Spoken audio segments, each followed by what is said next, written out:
Hello, and welcome back to our Final Fantasy XVI playthrough.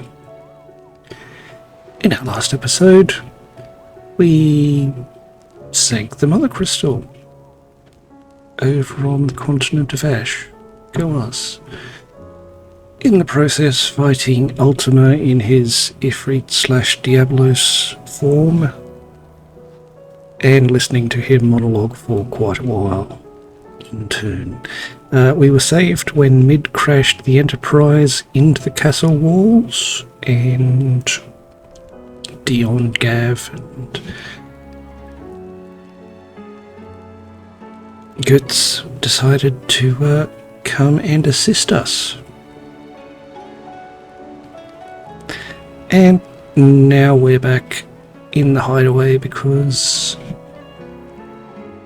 our good friend Ultima has decided to turn Twinside into his own personal crystal.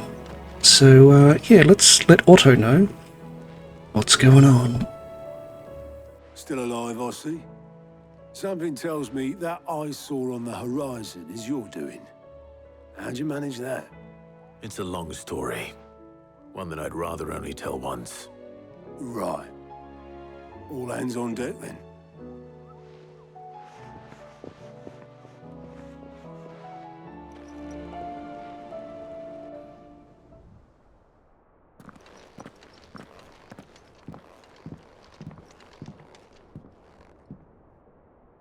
Is this everyone?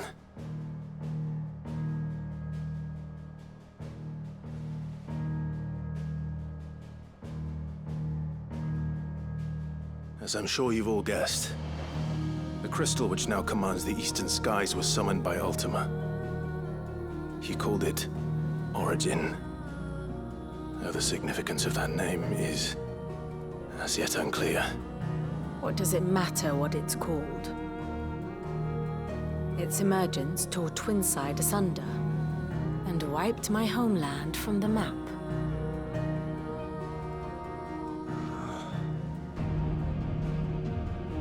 Mention of the Dominion spires can be found in the oldest of Valisthean records. But to the best of my knowledge, none provide any hint as to their true nature. That they would prove the horns of some slumbering demon. Well, the Dominion's demise was at least quick. Elsewhere, the Republican army cannot hope to contain the chaos engulfing Randalar. Canberra is in flames, and the Empire. Our allies are crying out for answers. I've sent the Cursebreakers to give them what assurances we can, but right now that amounts to fuck all. They wouldn't be able to stop what the skies have started in any case. People here and across the realm grow sicker with every passing day. Could it be that this new Mother Crystal is like the others? That it draws upon the land's ether? It certainly looked that way from stone here. If that were true, it would explain the hastening spread of the Blight since the crystal's appearance. Would it not? And as the land's ether slowly rises to the surface, it pools, corrupting all who cannot channel its energies. Archay above, ether floods below, and in the middle, here we languish, hopelessly entrapped.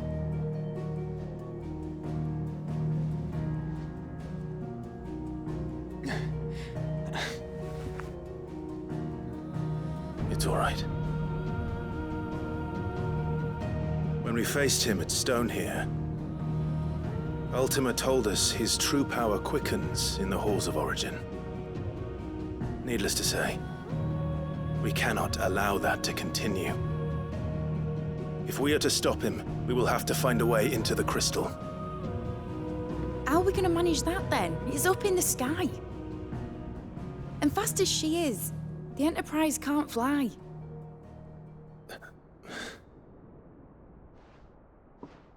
It's a lot to take in, and I reckon we'd all benefit from some time to clear our heads. The answer will come to us. Don't you worry. Ain't that right, Clive? Right. That's right. Well, go on then. Bugger off.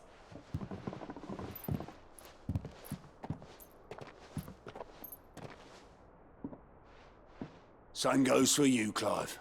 You won't solve anything like this. Trust me. Go and get some fresh air, eh? Thank you.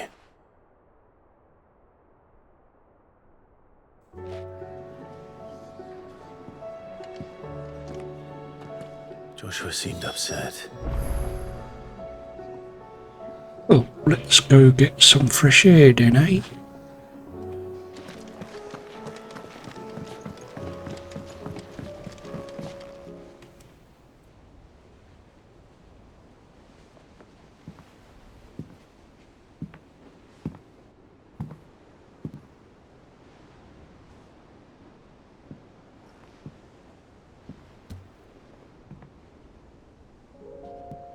Ultima may have created us, but he doesn't make us who we are. Only we can do that. And if he would have us fight for our survival, so be it. It's what we've been doing all along. Much like Ultima himself, it would seem. His new world being naught but a means to survive. And so, we must contend to decide which of us shall inherit the land. Should Ultima prevail, it will mean death for us all. Of that, we can be certain. But even should he fail, what world awaits us? A withered, godless place, where our newfound freedom will most like prove a chain in itself. Well, that may be. But a chain can always be broken.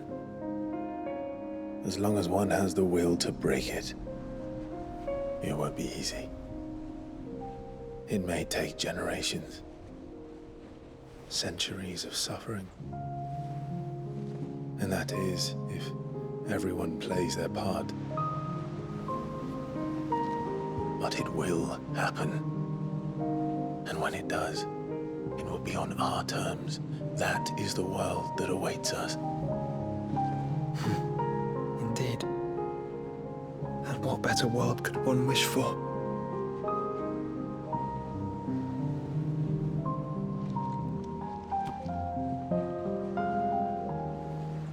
But first, we have to reach that crystal. Then it's a good thing I have wings. You can barely stand, let alone fly. And only the Founder knows what horrors await in those skies. Are you certain about this? Am I certain? I am the Phoenix. I will do what I must.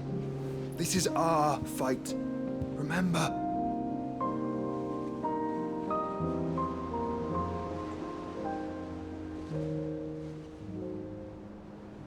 All right. I yield. But only what you must, yes? I'm still your sworn shield. That you are. And what of my wings?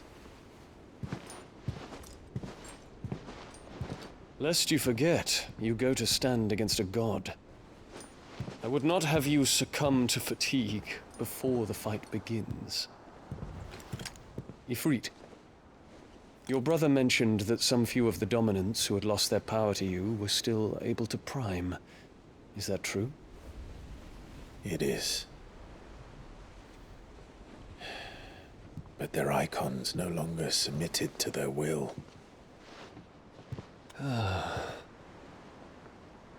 Then mine will have to be stronger. That you both might save your strength for the battle to come. You don't have to do this. If you do, there's a chance you might lose all you have left. And what have I but regret? My life ended in the Dominion. I fear death no more.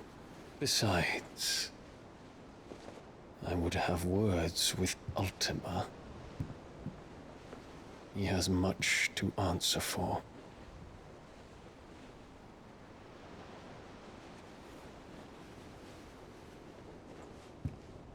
We are in your debt, Dion.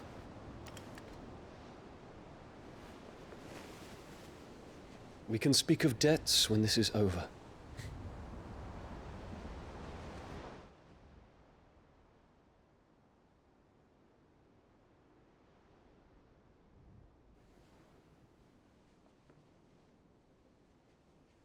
He speaks like a man who knows he's not coming back.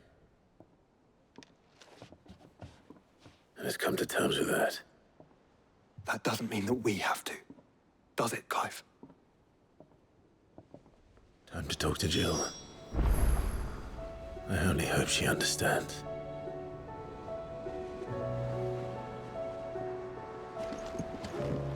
That is a Dragoon's way, and I do notice that none of us have mentioned the fact that Joshua still has Ultima trapped within his breast. For a very long time. So, wondering what's up with that.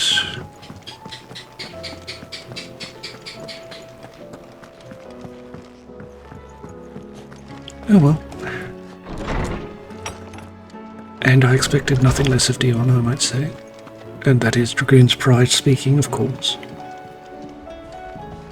Hello, Jill.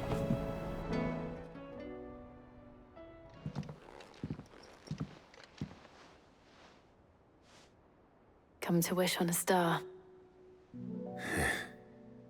That might not be such a bad idea. This is it, Jill. You know what I have to do. Why I have to do it. There's no turning back now. This is where our journey was leading us. Where it will end, for better or worse. I could pray to Metia for you. But you'll be all right, won't you, Clive? You always are. I did promise we'd watch the moon together. I'll be waiting.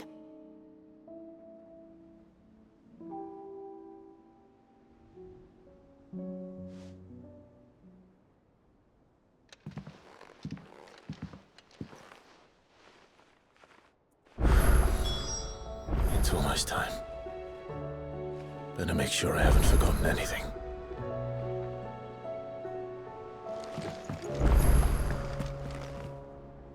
Indeed. Okay. In a mood.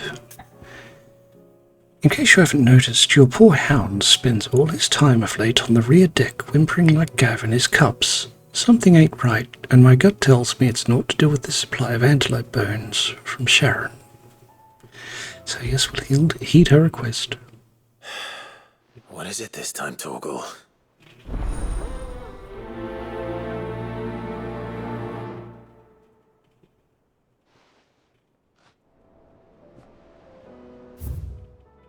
In search of a lost toe. Reluctant as I am to add to your burdens, I would ask your aid in a personal matter, albeit one that may be beneficial to your cause. There exist ancient texts deemed so injurious to modern thought that mere possession is deemed a crime, and it was a chance encounter with one such tome, from a distance, that sparked within me the scholastic curiosity which burns to this very day. I wish to enlist your aid in reclaiming that text. Should you require further incentive, know that I am willing to offer compensation for services rendered. From Vivian. Something tells me this is no mere adventure story.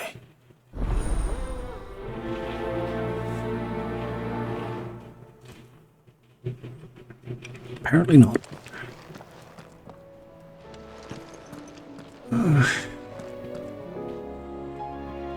Look at them all.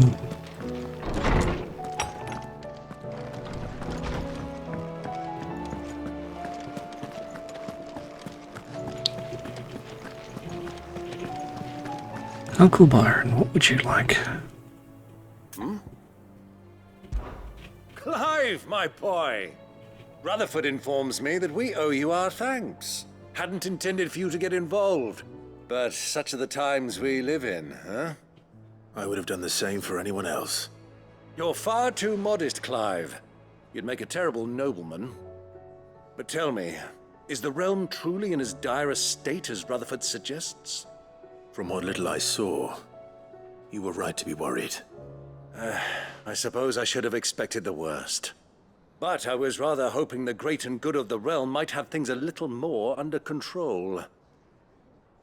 Alas, it seems that firm leadership is in short supply these days, and without it, the people are bound to lose their way. We must move quickly. But where do we start? True, the challenges that face us are many. But in my estimation, there are two key areas to be addressed before any other. The realm's armies and her larders. As you've seen firsthand, it's every man and woman for themselves out there. Certain cities have banded together to try and maintain some semblance of order, yes? But such cases are few and far between. And yet, the only remedy for the chaos that faces us is unity. A unity that transcends even the borders laid down by our ancestors. In short, if Storm does not stand together, she will fall apart. But how would one even begin to unite the realm? The armies, my boy. As I told you already, we begin by restoring order among the ranks of those sworn to maintain it. Sadly, I doubt I could convince even the lowliest gaggle of privates to dig a latrine together. But I do know someone the High Commanders have been known to listen to on occasion. Field Marshal Eugen Havel. I thought he was retired. He was, until an Akashic army tore through Randalar and killed most of the rank and file. There is no man alive more capable. Literally. And as luck would have it, I've already spoken with him on the matter. Of course you have. And he's agreed to help. On one condition. That he first speaks with you personally. Havel has always been a man of frustratingly rigid principle, and he has certain qualms about clasping arms with, well, with an outlaw. I extolled your many virtues as best I could, of course, but the old goat was adamant that he be allowed to appraise you in person. You don't mind, do you, my boy? Cheerio then. Of course not. As long as chaos reigns, we will never build a better world. I'll do whatever it takes. And if the Field Marshal wishes to speak with me in person, then so be it. That's the spirit. I'll leave for Randalar at once. Would you send a Stolas? Of course. Rutherford is already in the Dalmekian capital. I'll have him tell Havel to expect you forthwith. Excellent.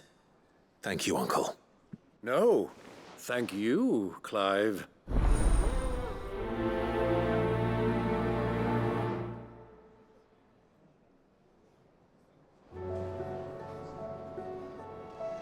Okay, I have to ask, why do this? Why set up the final dungeon and then just go bleh? Look at all this other stuff you have to do.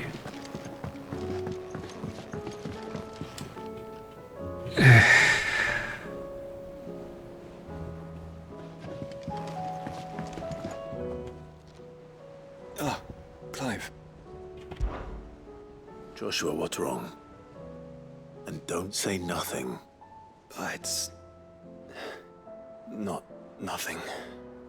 I've received word from Cyril. The Undying have found Father's will, or something akin to it. His will? How and where? In the crypt beneath Rosalith Castle. After Kupka was kind enough to drive out the Imperials, the Undying took the opportunity to recover what relics of the Duchy yet remained. And in the process of doing so, they found a letter from Father. I'm surprised anything survived down there. Cyril asked that I join him in Tabor at my convenience. I have been meaning to go, but would you join me? Of course. I want to know what's in that letter as much as you do. Very well. I am ready to leave when you are.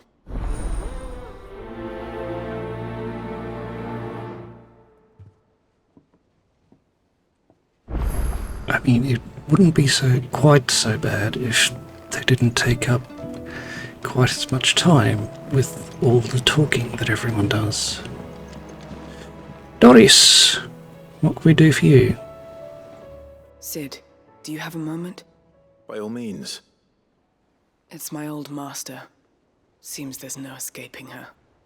She found some way to send me a letter. And something else.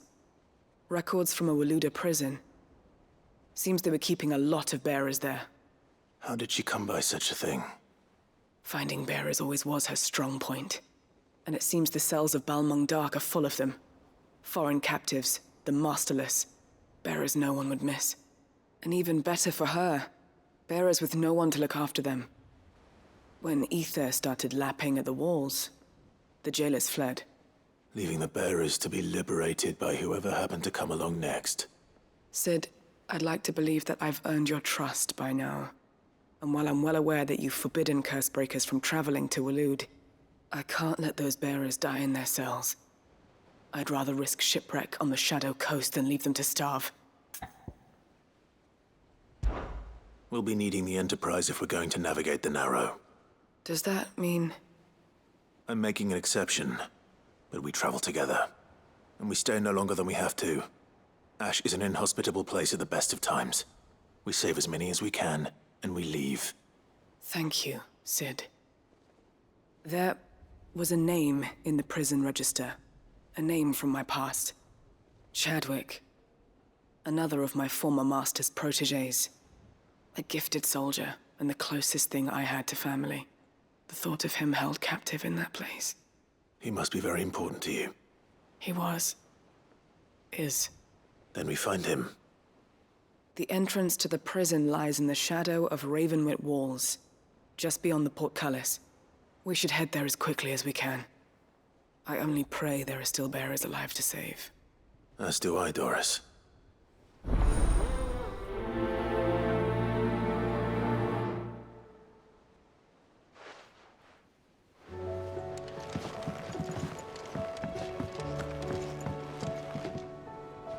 That's it. What can we do for you now? Sid, I was wondering if you could help me. It depends what with. A bearer, but recently freed from his bonds, is keen to join the Cursebreakers. As you know, the work we do is not easy, which is why we test every volunteer's suitability. I was hoping you could oversee this one's evaluation. I don't mind, but why this one? Because he wants to be a scout.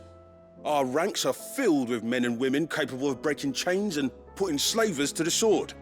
But scouting, we're few with the nose for that, which is why we still rely so heavily on Gav.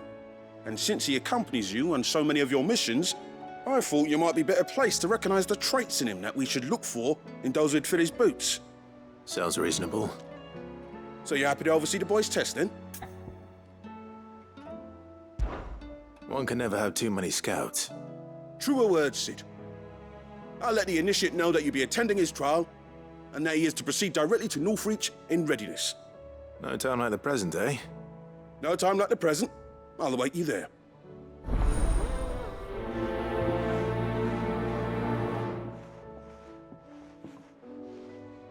Northreach. I don't suppose they could have chosen somewhere closer. Oh. On we go, and of course Locke has more for us. Vivian, I read your note, and I'd be happy to help you find the book you're looking for. Thank you, Clive. But tracking it down will not be easy. Are you sure? Please. You have always granted me your wisdom and insight whenever I asked. It's only right that I return the favor. Or at least attempt to. You are too kind. Alas, what I ask of you is rather more trying than delivering the odd lecture. I spoke with Harpocrates to see if he had any inkling as to where another copy might be found, but perhaps it is best that you hear the details from him. If you say so. Forgive me, Clive, for asking this of you. But this book, it set me on the path to becoming who I am today. Its importance cannot be overstated.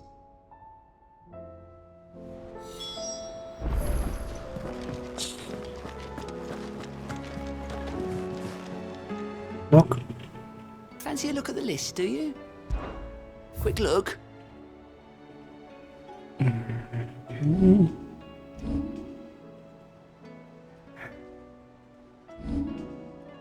Seen enough? A few.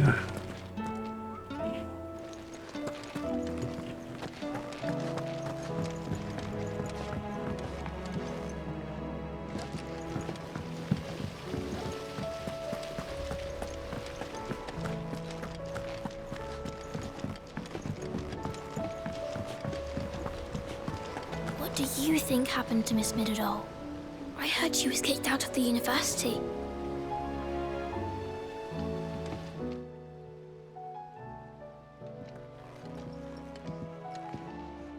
Sid, you have to help us. With what? You didn't take apart another of Mid's contraptions, did you? No. Well, yes. But that's not what we want to talk to you about. It's Miss Middledore. She's been acting strange. Very strange. She's barely ever around. When she is, she acts like we aren't even there. Her head's in a crowd. In the clouds. That's what I said. In the clouds. Well, she does have a lot on her mind. When did you last see her? Not long ago. Right after she got back from saving you from Stoneir. Then it's probably just about the Enterprise. It did take quite a battering on the way there and back. You didn't break it, did you, Sid? You really should be more careful around Miss Middeldore's inventions. Don't listen to her. Even if you did break the Enterprise, you could put it back together, couldn't you? But who's gonna put Miss Middledore back together? She seems really sad. Why don't I go and see if I can cheer her up?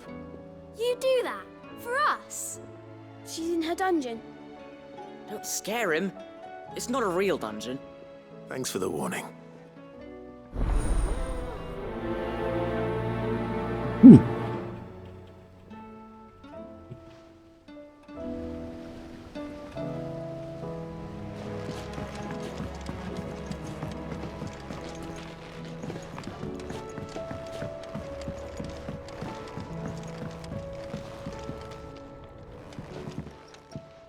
Mid, if you have a... That's it! I knew it! The answer was right here under my arse all along! If this doesn't steer to the skies, nothing will! To the skies? You aren't trying to give the Enterprise wings, are you? What else would I be doing? The children seem to think you're avoiding them. They're worried about you. Is this really so important that you need to shut yourself away from everyone? The Enterprise is already the fastest ship in the realm, and that's with the sea beneath her. But what if she weren't bound to the waves? What if she weren't bound to anything at all?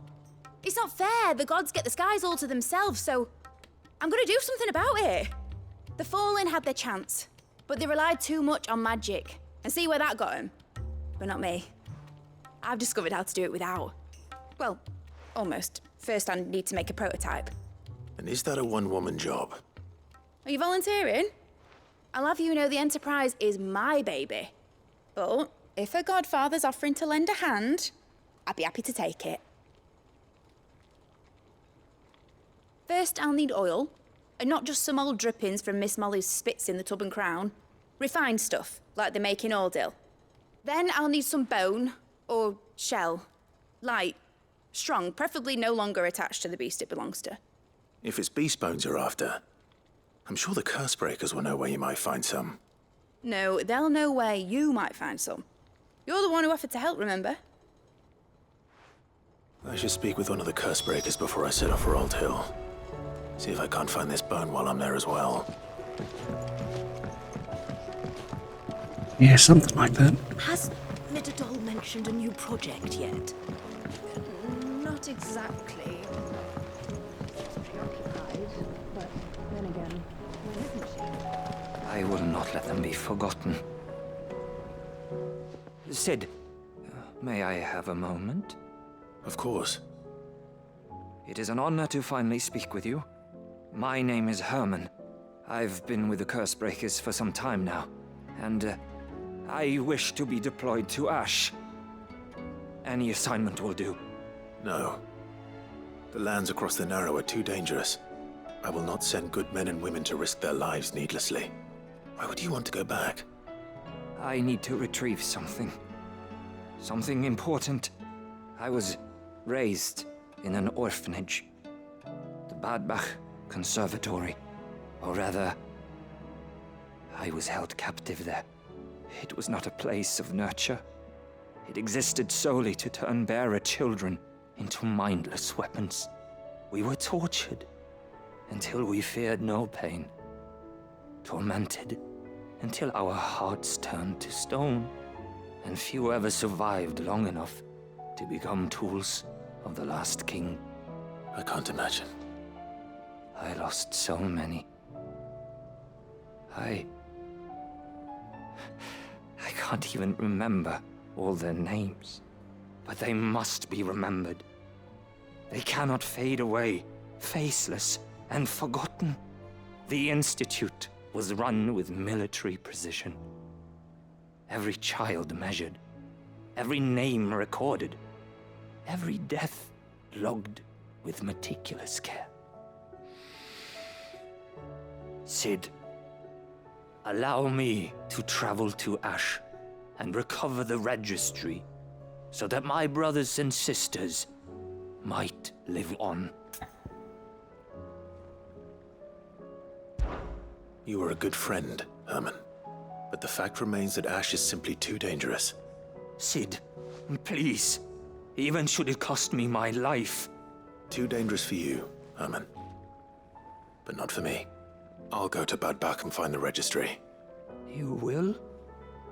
I won't let you risk your life. I don't know how to thank you. You can start by telling me where I'll find this orphanage. Vida Grace. Hidden in a forest, overlooking the plains. All right. I'll see what I can find there. May the mothers guide you.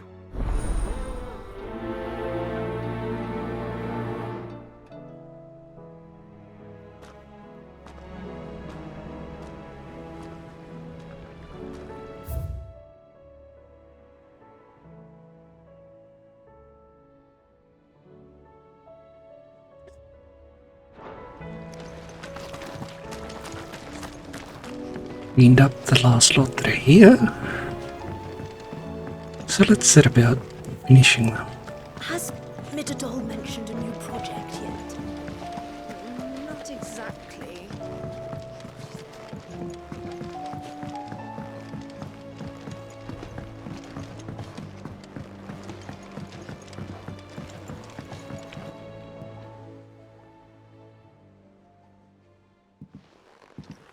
Pining for something, boy. What is it? What do you see out there?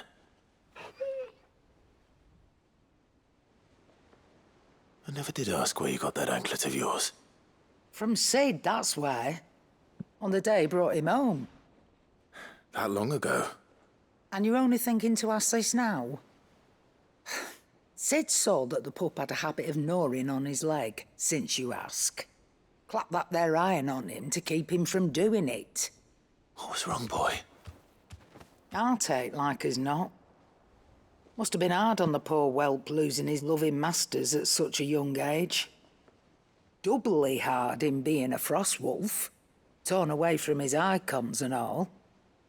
Cid would always tell him, you want my iron gone, you find what it is you're looking for. I reckon what he were looking for was you. I'm sorry, Torgal. Sorry for making you wait so long. Let's get that thing off you.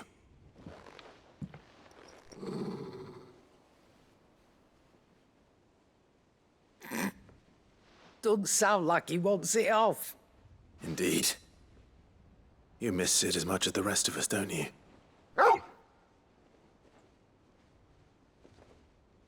You want me to go with you somewhere?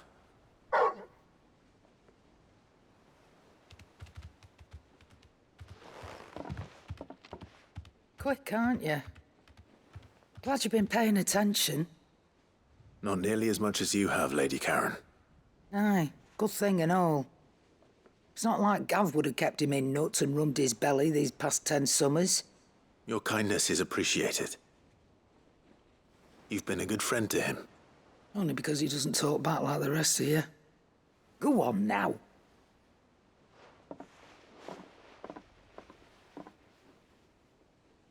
Where to then, Torgal?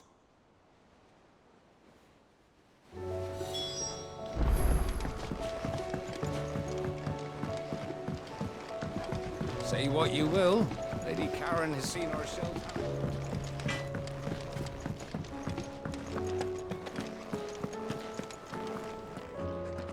All right, Torgal. Where are you taking me? I'm going to need a little bit more than that, boy. Do you have a better hint for me? Unless... you've already given me one. Back on the rear deck, you were looking west, toward Rosaria.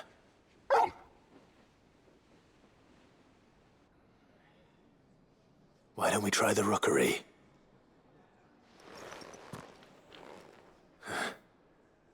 I haven't been to the island in almost 20 years.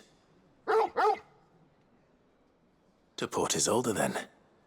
Fingers crossed the old mooring is still there.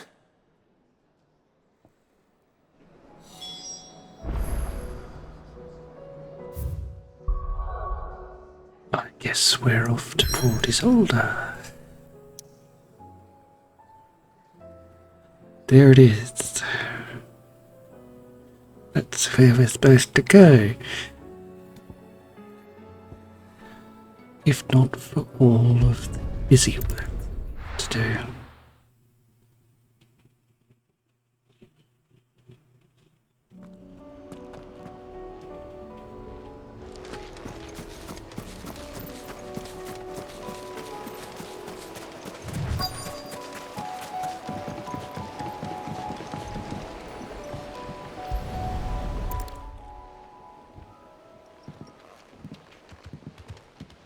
It's still here. After all these years. A lot smaller than I remember. And you're a lot bigger. You might have to swim, boy.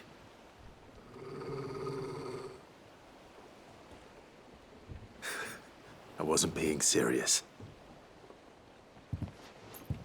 You two go on without me. I doubt that boat will hold a third. If you're sure, we won't be long. Hop in, boy. Why did we bring Joshua?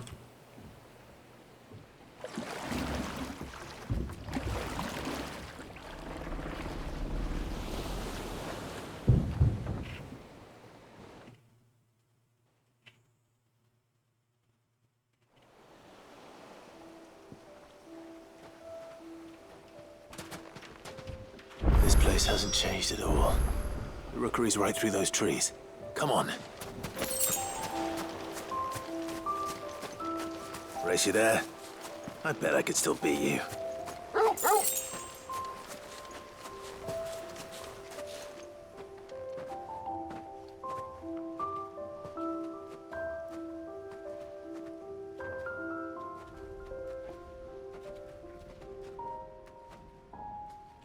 Here we are. This was our hideaway.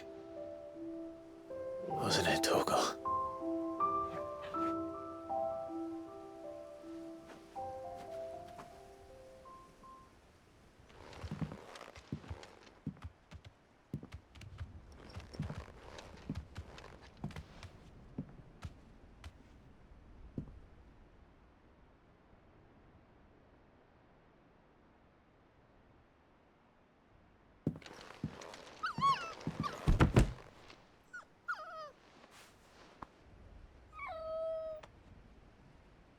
Coming here helped me to forget who I was.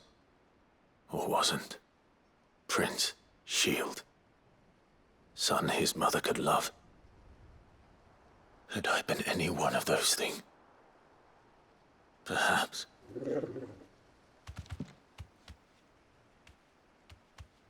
What is it, boy?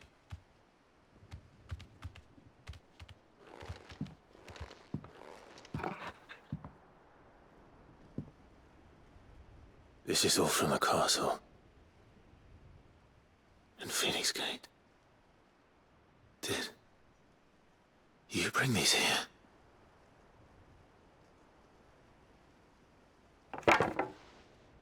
My sparring sword.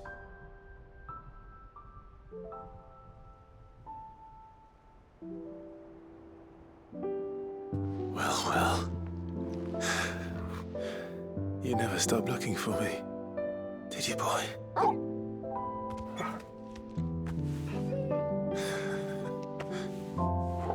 Thank you, Torgal, for never giving up, for never forgetting.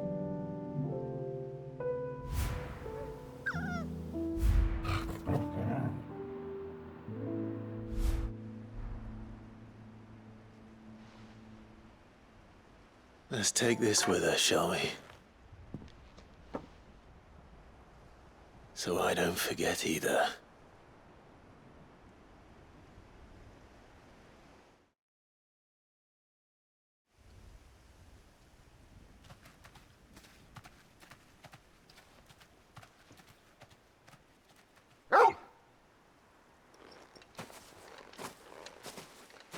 That's not the way back to the boat, Torgal. All right. I'm coming. I think I know where we're going. Doesn't seem to be a very big island.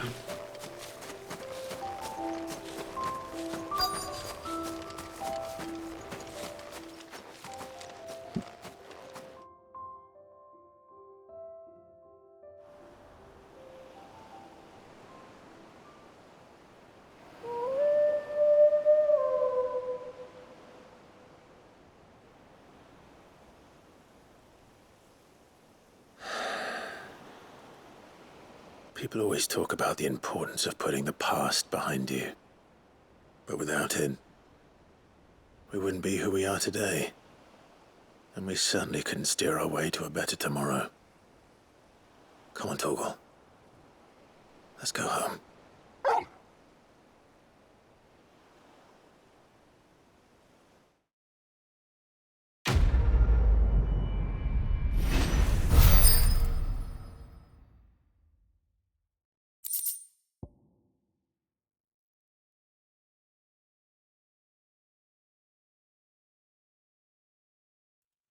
And so we receive Cavil's Fang +1, which is a green accessory. Even a legendary king surrounded by the realm's greatest knights and blessed by the very heavens would have found himself hard-pressed to unite the warring tribes of ancient Valisthea. Fortunately, he had the help of his fine and trusty hound, Cavil, and this increases Torgal's attack potency, as well as a charred sparring sword, a purple curiosity. Clive's old sparring sword, salvaged by a faithful friend in the aftermath of the Ironblood invasion 18 winters past. Remember, Clive, your blade is not your only weapon. A quote of Rodney Murdoch.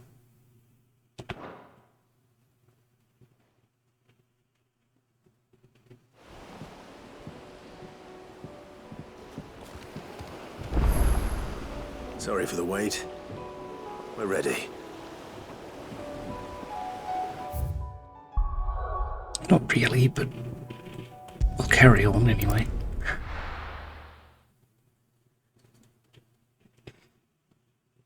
Back to Hippocrates. Or to Clive's chambers to read that missive.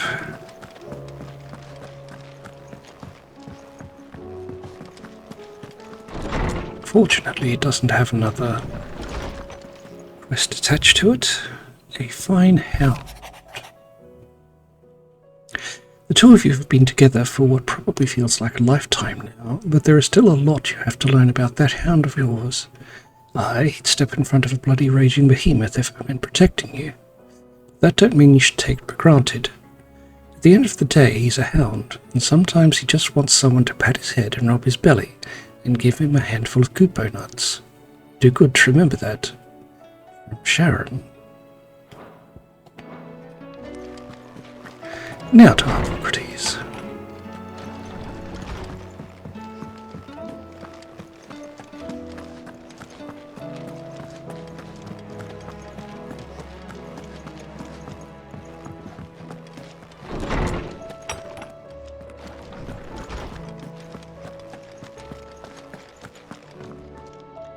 Ah, Clive, my boy.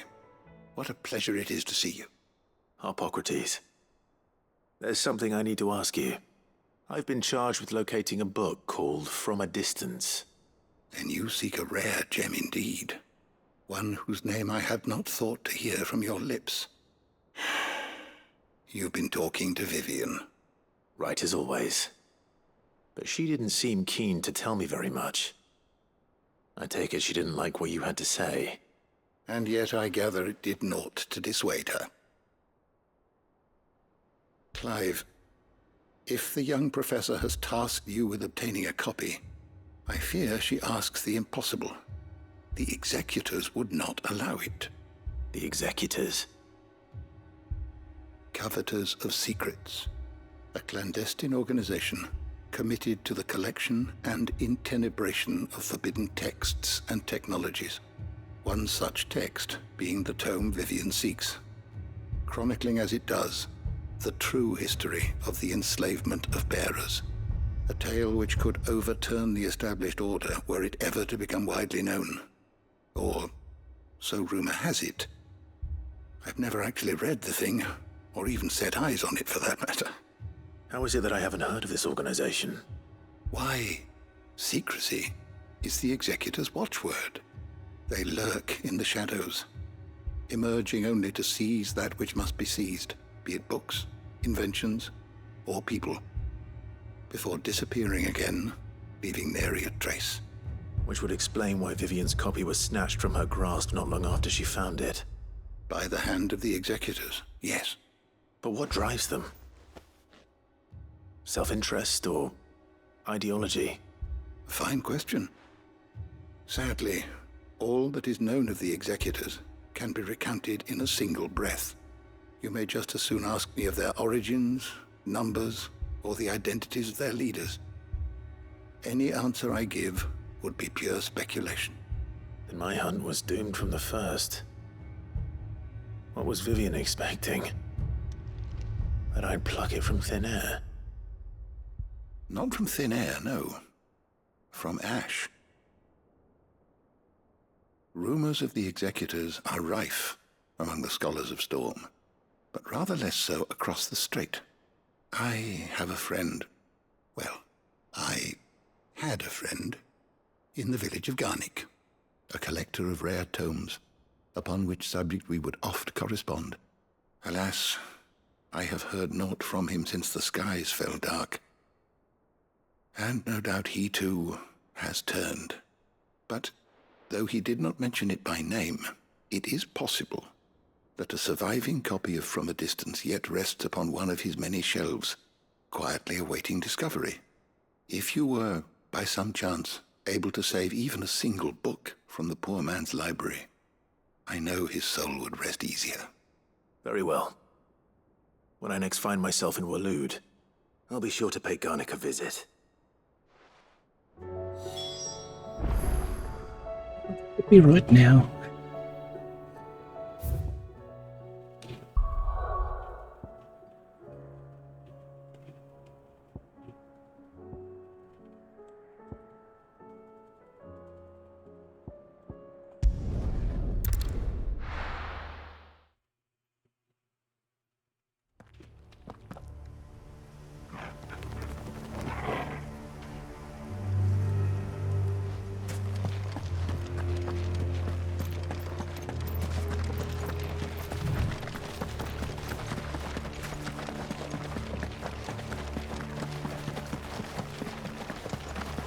Caution, brother.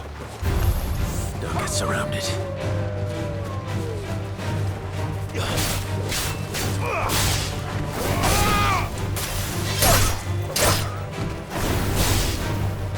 Farewell.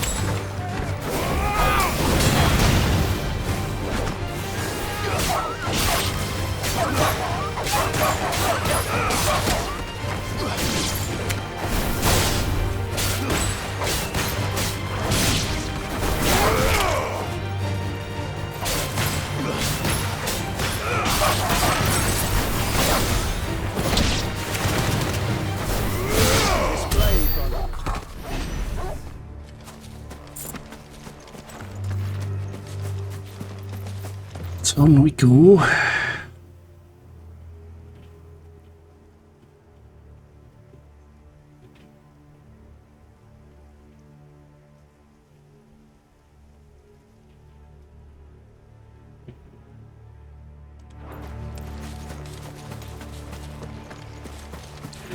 Just a few things to do while out here, I suppose.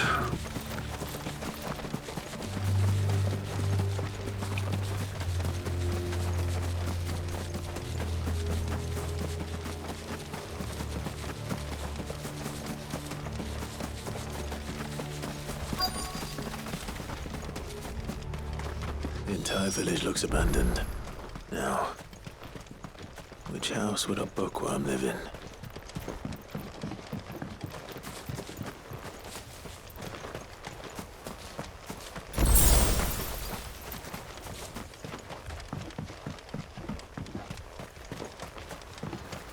Arguably the house with the green icon on its door.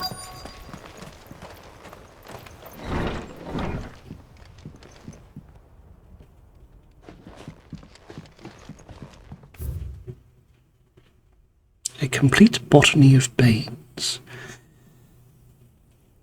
Iterfertida, or tail of wyvern.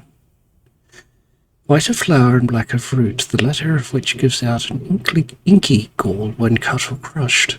The tribesmen of Northern Storm prick their skin with oaken needles soaked in such, drawing curious patterns about their legs and arms in honour of their heathen gods. The gall is passing toxicant, that a single drop taken by mouth may result in cramps most painful for 5 days and 5 nights, or, if applied to a wound, certain death. Should a slip of the needle end a young warrior's life, it is said that his skin print failed to find favour among the heavens. His interests were certainly varied.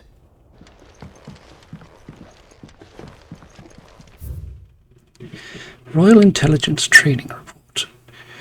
In the wake of the tragic fire at Caernarvon in 873 Valisthea and the subsequent depletion of our most highly practiced intelligences, all mainland strongholds were instructed to redouble training in clandestine maneuvers, improvised weaponry, and assassination techniques, and dispatch promising volunteers to Stonehere for inspection. This report details progress made by the stronghold at Garnick in reinvigorating Wally's ranks of esteemed intelligences. This is a Royal Army logbook. Did he take this from the local barracks? Oh no. We received an empty shard and more synthesis materials. From a Distance, Chapter 16, The Fall of the Bearers. The emergence of the first magic adepts was widely heralded as a gift from the gods. Indeed, the title with which those with the gift came to be commonly known is most likely a contraction of bearer of the heavenly blessing, the wording used by the tribunes of the time.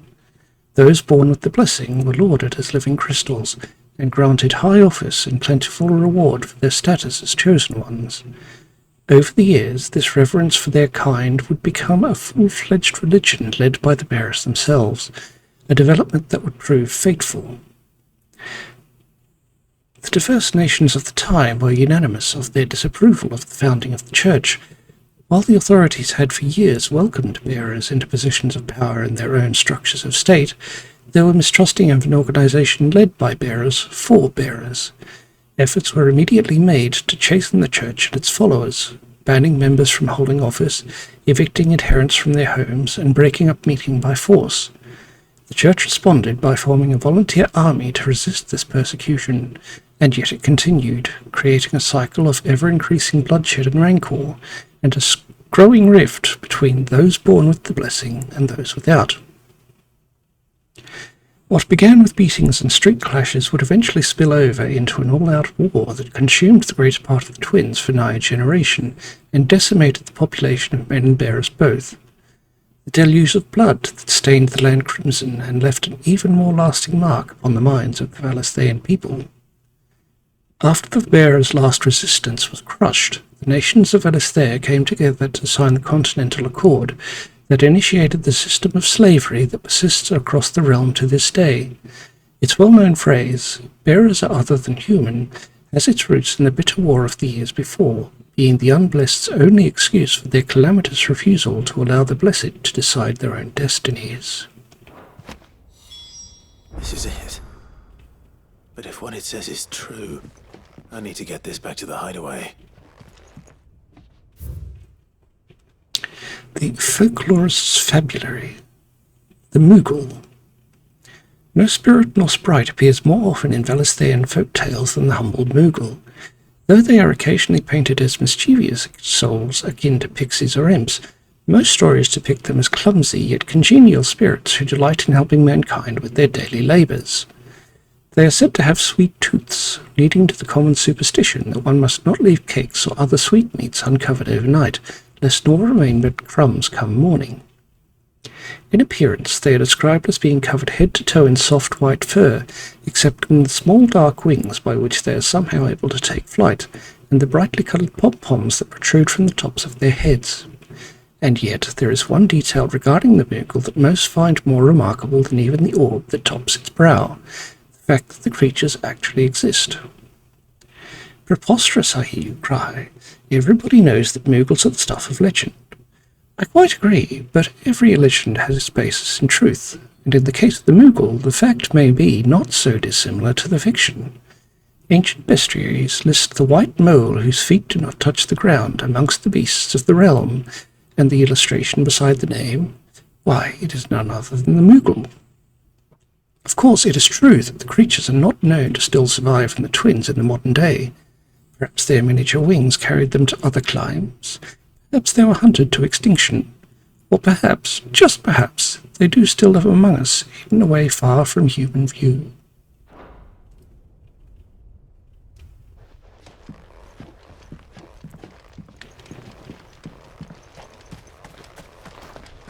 Right then.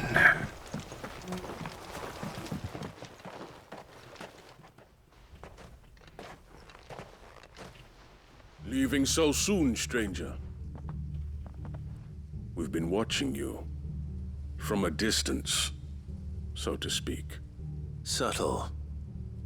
I know who you are. Then we need not waste time on introductions. Hand me the book.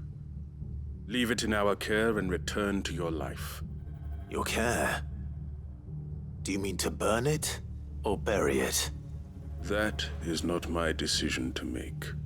But by one means or another, its contents shall be removed from the common record. Then I'll have to politely refuse. I won't let you erase our history. Then we find ourselves at an impasse. Very well. The book can just as easily be pried from your dead hand.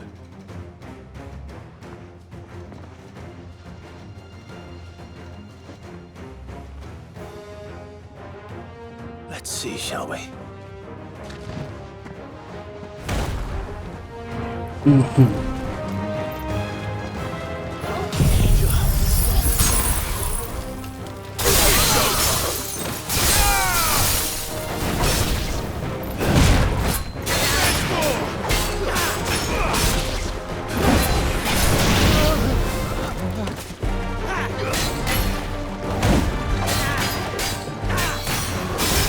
Slow.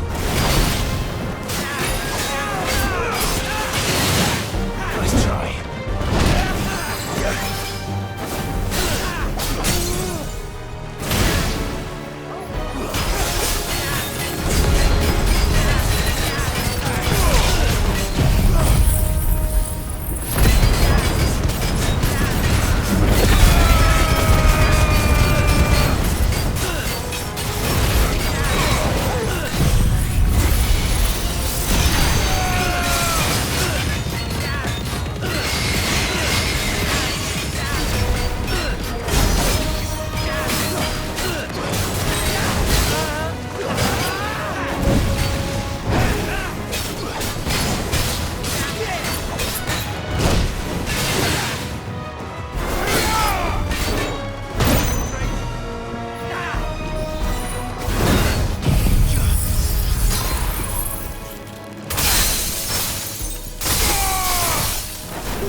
$24 magic dash, 24 steel silk, 16 wheelwright, and 10 clutch mine are our reward.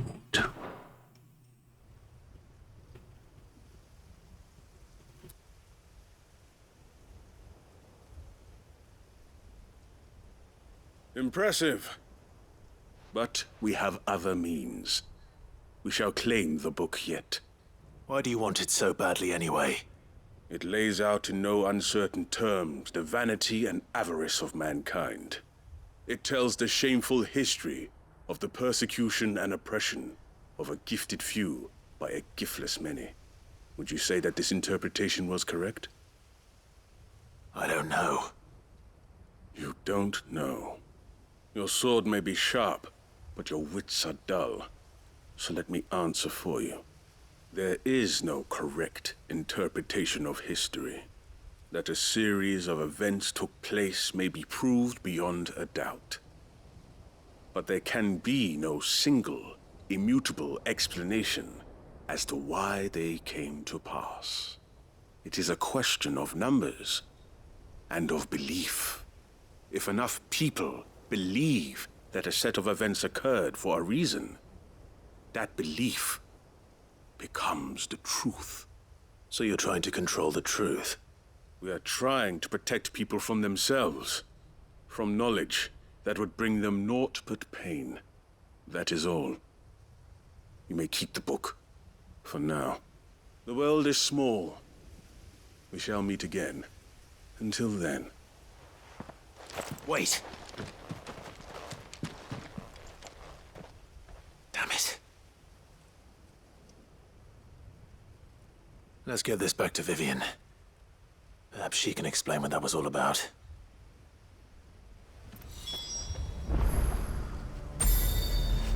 Perhaps, but we have a few other things to do while we're here.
There.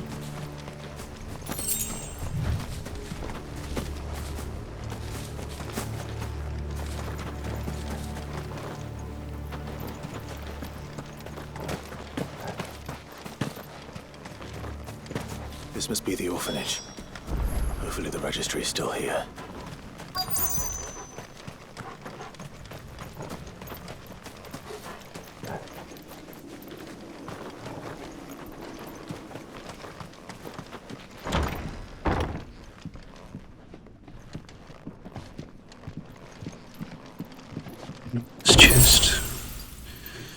More synthesis ingredients. Bardbach Conservatory Writ of Incorporation. The Kingdom of Wally hereby incorporates this institution, wherein juvenile bearers are to be granted the opportunity to give themselves in service to the state as soldiers. Trainees succumbing to the crystal's curse or otherwise perishing are to be disposed of with all haste. The graveyard is strictly reserved for the uncursed. Their disposal within its bounds is punishable by death. At least you know he's dead.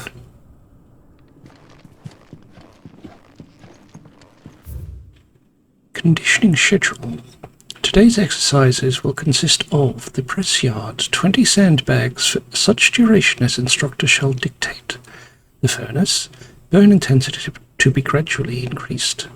Live combat, 1 to 3 hellhounds depending on performance. Conditioning. This is nothing short of torture.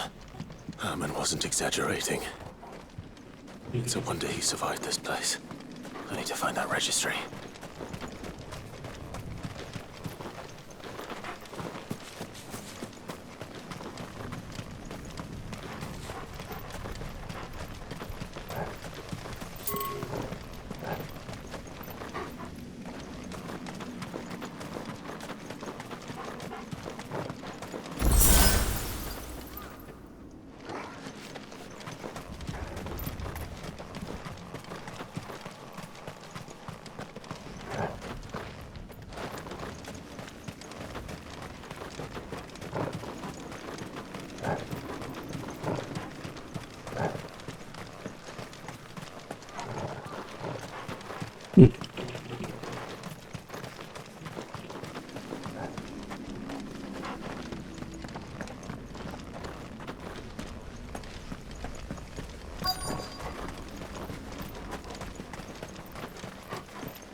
Right, Mr. Registry, where are you?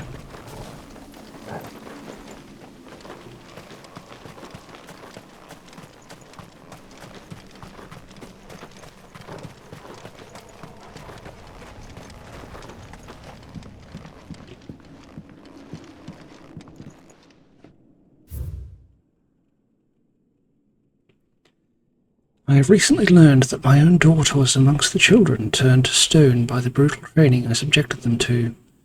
I had not so much as thought of her since handing her over to the authorities as a babe, but inquiries with the military confirmed it. It was her. I had been torturing my own flesh and blood. And now I see her everywhere. Today, one of the children smiled at me in the hope of receiving a few scraps from my table. It was her smile. The smile she inherited from her mother. The mother I killed for giving birth to a bearer. Their ghosts have come back to haunt me. My daughters, my wife's, all of them. All those children, so many have died at my hand. I can bear the guilt no longer. And so I have decided. Tomorrow, I too must die. It will be the last order I give those poor wretches, the last torment I subject them to. I will command them to tear me limb from limb, and inter my accursed corpse beneath the white tree whose crooked hands reach to the sky in supplication. And beside me, my shame, my curse, the record of all their names, all those I have wronged. This reads like a suicide note. Did the director go through with his plan? There's only one way to find out.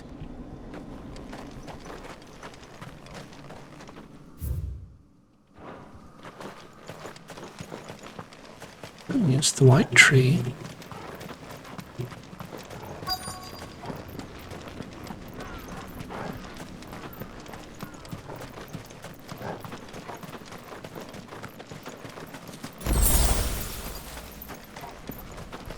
A forked white tree.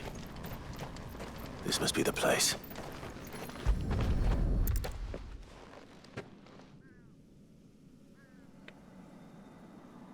Could he really be buried here?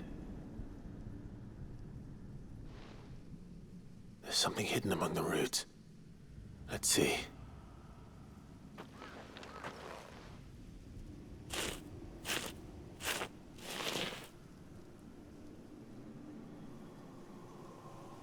This must be the registry.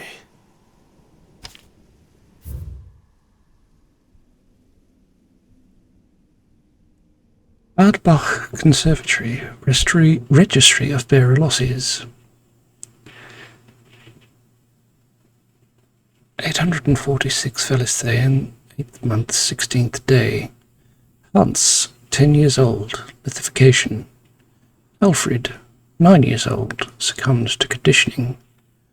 Franz, 12 years old, lithification. Paulina, 10 years old, emaciation. 846th Valisthea, 8th month, 17th day. Bruno, 11 years old, disciplined for attempting flight. Joanna, 12 years old, disciplined for attempting flight. 846th Valisthea, 9th month, 18th day. Reinhardt, 9 years old, succumbed to conditioning. Marta, 10 years old, succumbed to conditioning. Lothar, 12 years old, lithification. Dietrich, 11 years old, emaciation. So many names. This place was a slaughterhouse. And where is the architect of all this misery?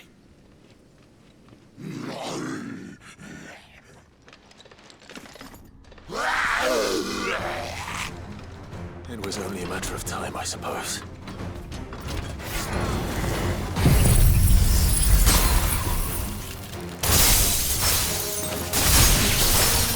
This place is cursed.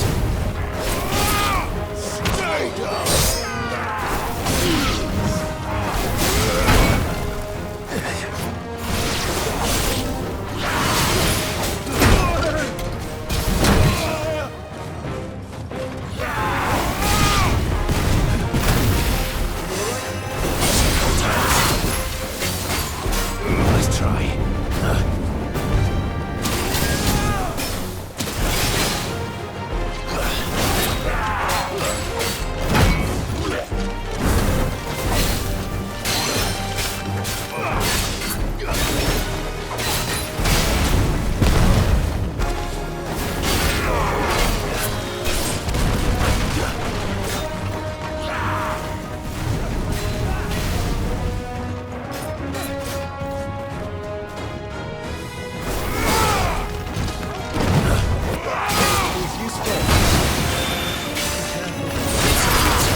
Okay, so that tombstone can stop me from dodging, but it can't stop you from firing.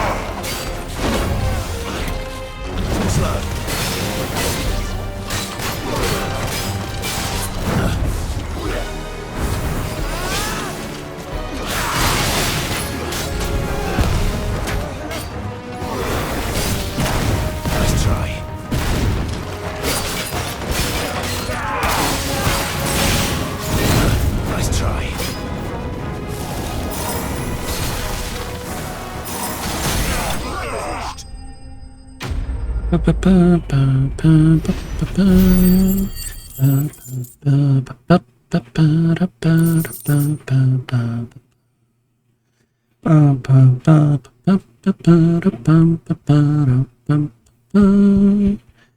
receive 15 clutch spine, 27 weirite, 15 sharp pang, 47 magic dash, and 1 meteorite.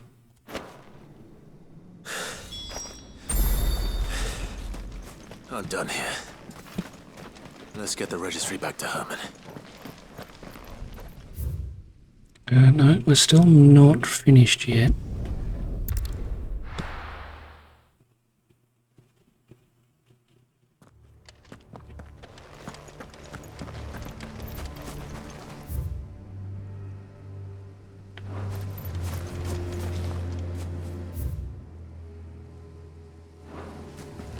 So it's back up and to the right. Doris is waiting for me near Balmung Dark. The longer she's out in the open, the more likely she is to be found by a Kashik. I need to hurry.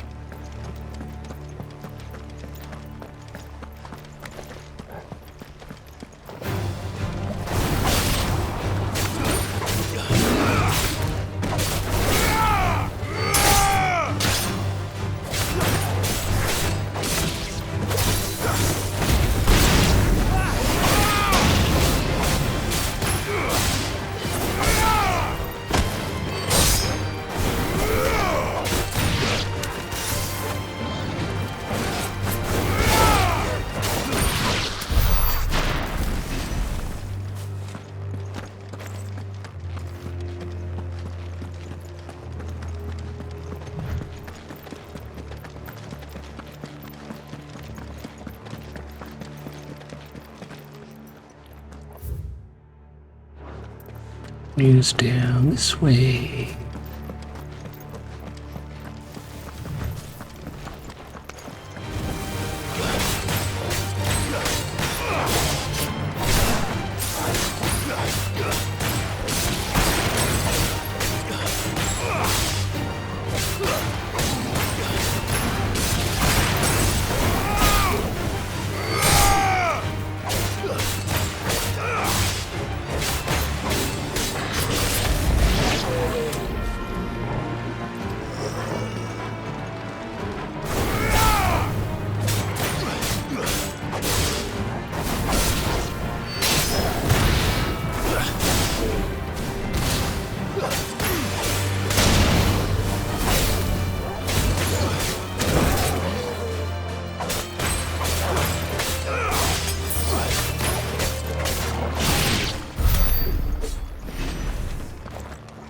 In on you.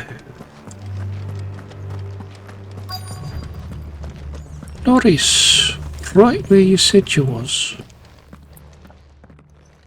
There were no guards, I take it. None manning the gates, no. It's a different story inside, though. The corridors are crawling with Akashic. Most likely guards left behind when the wardens ran. If Chadwick was being held here, I worry that he may already be. Don't give up hope just yet. But let's move quickly. Let me check the ground floor. The ether's thickest there. Then I'll search the upper level. Good luck, Sid. Stay safe.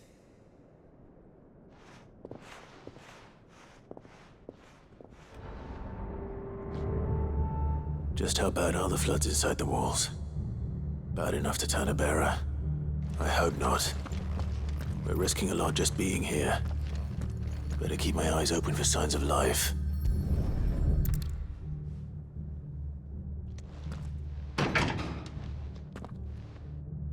Locked up tight. What then?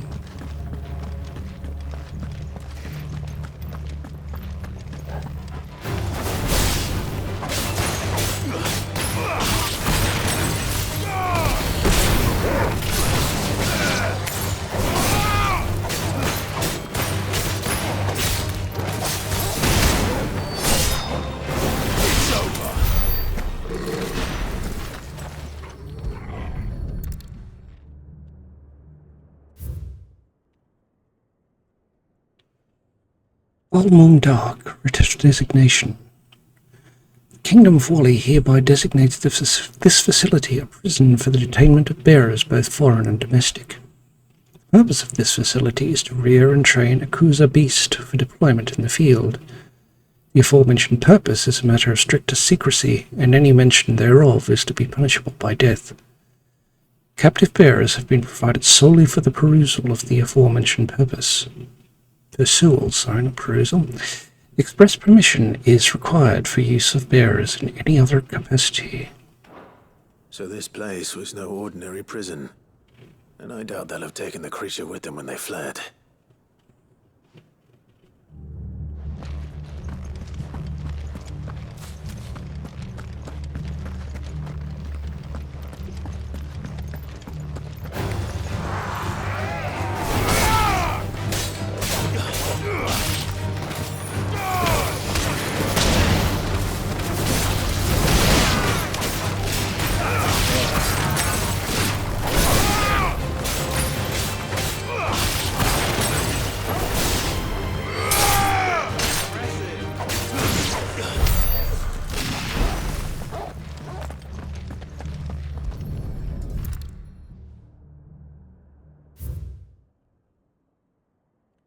Recommendation concerning Kuja beast deployment.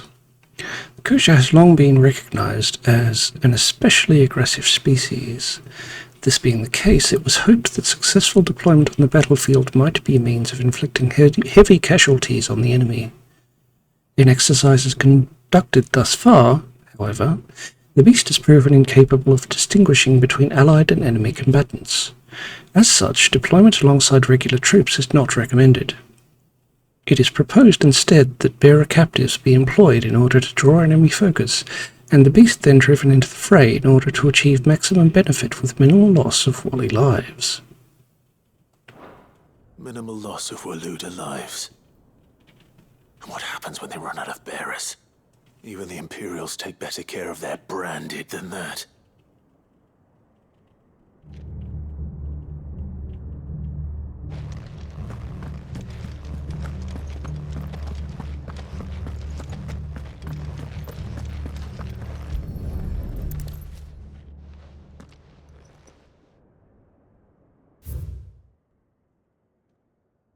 Memorandum on Kuja beast feeding. Recent supply shortages left us with insufficient resources to feed the Kuja entrusted to our care. Fortunately, the creature was observed to kill and consume the bearers assigned to fight beside it in a mock battle conducted as part of its training. The beast was further observed to enter a state of visible contentment upon feeding in this way, suggesting that live bearers may even be its preferred source of sustenance.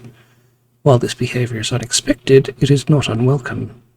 Bearers no longer of use for training purposes could now be repurposed as required. They were feeding bearers to it. This is even worse than I'd feared. Nothing but a Kashyyyk down here. Hopefully things are looking better upstairs. I should go and see how Doris is getting on.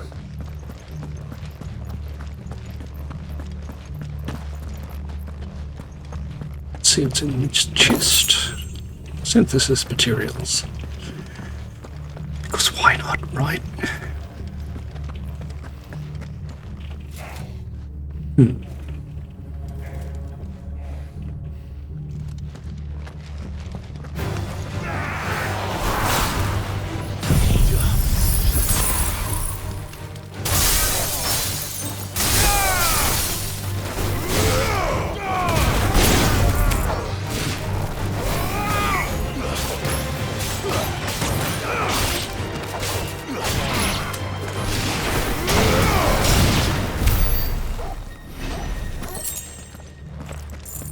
Some black blood.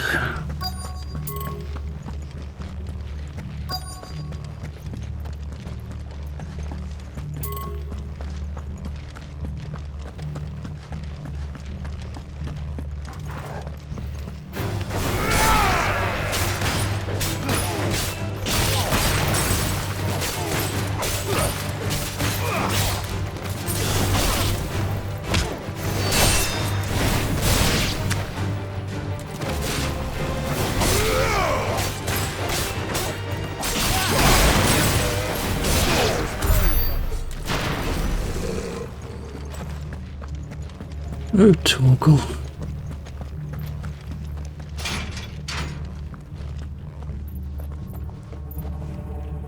Oh, there is a chest here. More synthesis material.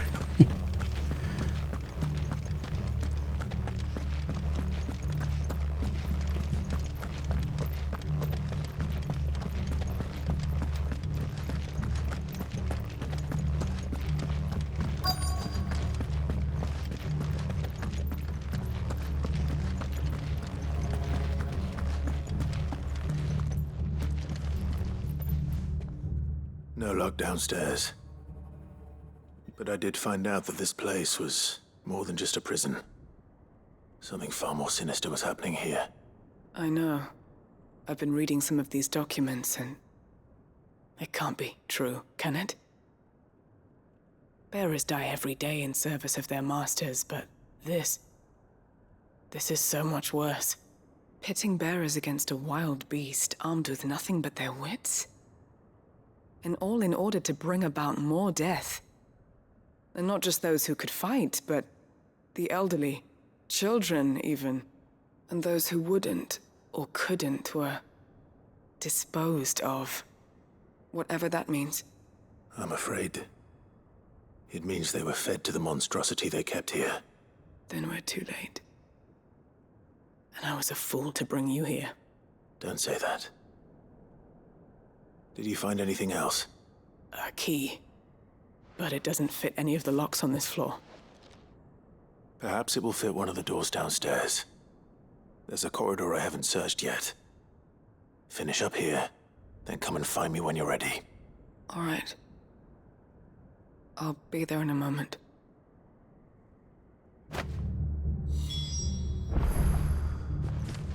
So we get a jailer's key. Yeah. And back down the stairs we go.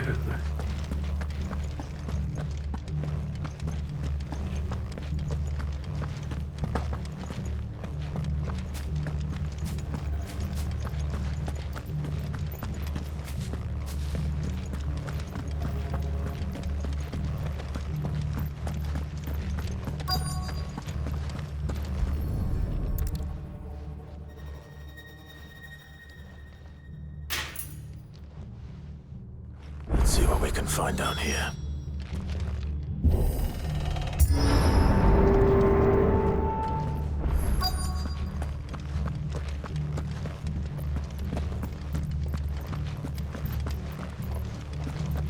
A treasure chest with amber.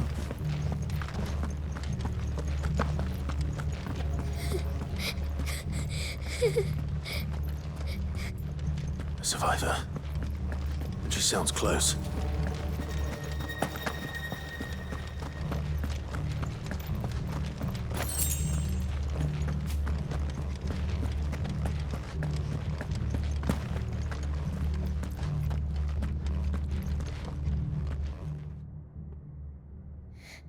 Who are you?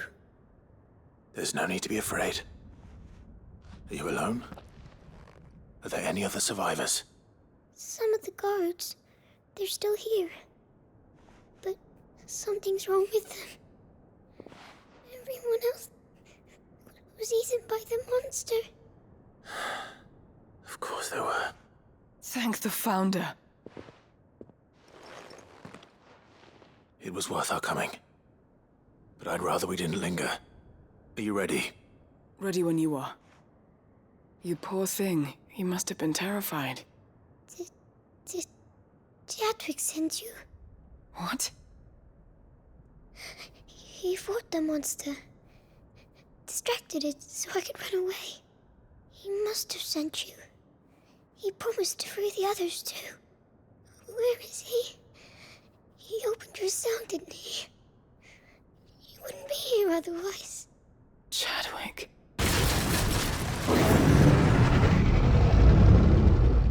Was that? Monster's back! Chadwick, help! We have to get out of here. Doris, keep the girl safe. All right. You put that bearer-eating bastard in the ground.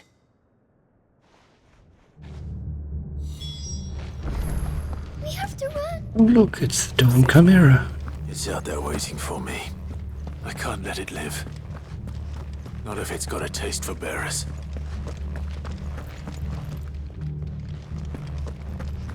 I believe this is one of Mog's hunts.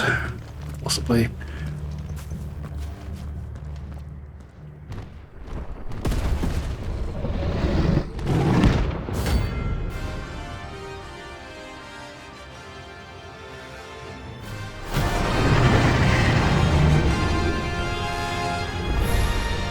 The beast will wreak havoc if it ever leaves the prison. I can't let that happen.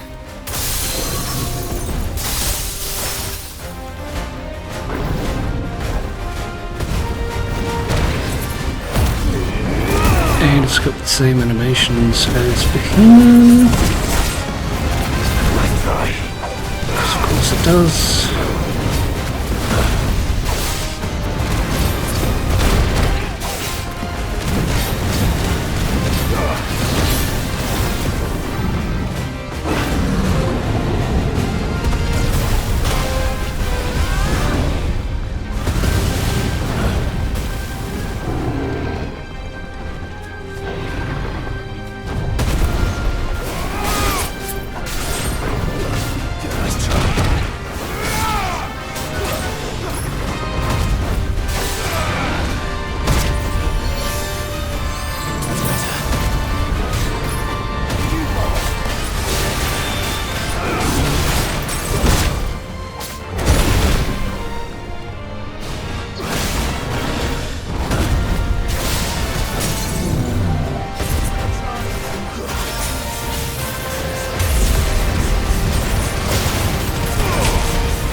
We received 2 meteorite and a behemoth shackle.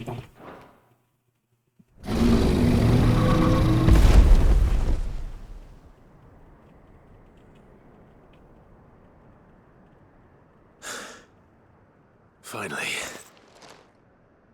Sid, are you hurt? I'm fine. I think.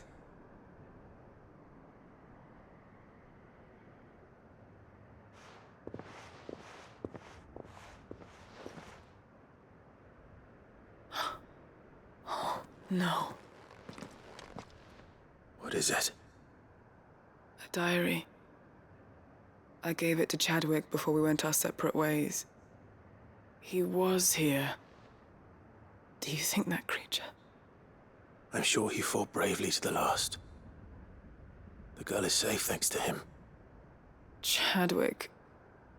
You fool. Come on. We have to get her back to the hideaway. We don't want his sacrifice to have been in vain. No. Of course not. I'll see that she's looked after from now on. It's the least I can do.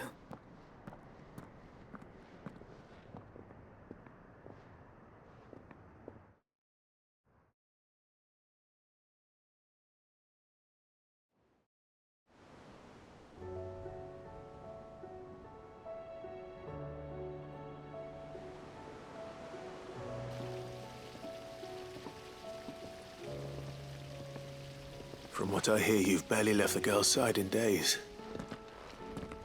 I hope she's recovering from her ordeal. She is. Slowly but surely. She's far tougher than she looks. I thank the flames we found her. If we hadn't... I know. But we did. I'm sorry we weren't able to save Chadwick. There's no need to apologize. Without your help, I would never have found out what happened to him. How he fought to the bitter end to save her. To save Haida Marie. That's the man I remember.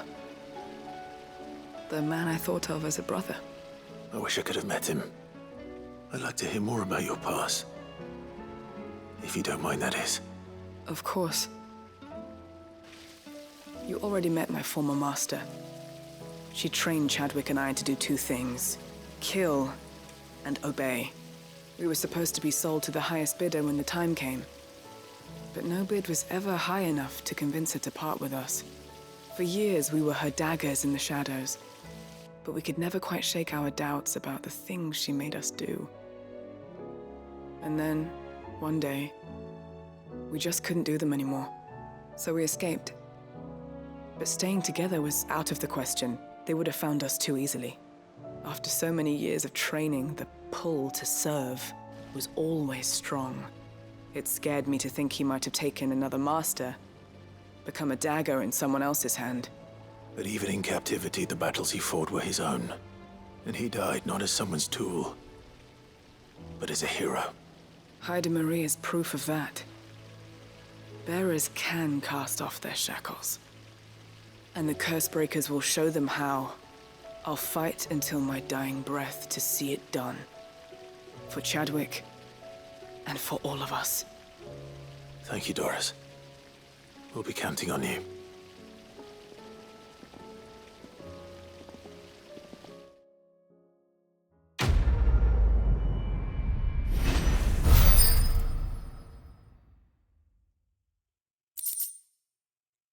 So we receive a meteorite and a green accessory, the Breath of Darkness Gulnir. Residual dark ether that, having failed to dissipate on the battlefield, has instead manifested into a solid form not unlike crystal, but with an elemental purity that renders it far more potent, if not highly specialized in its applications. It reduces Gulnir's cooldown time by 1.6 seconds.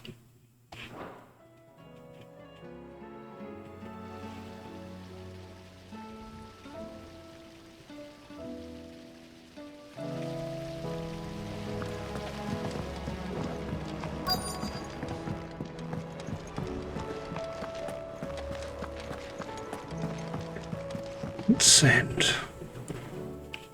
Vivian. I found it. The book you lost.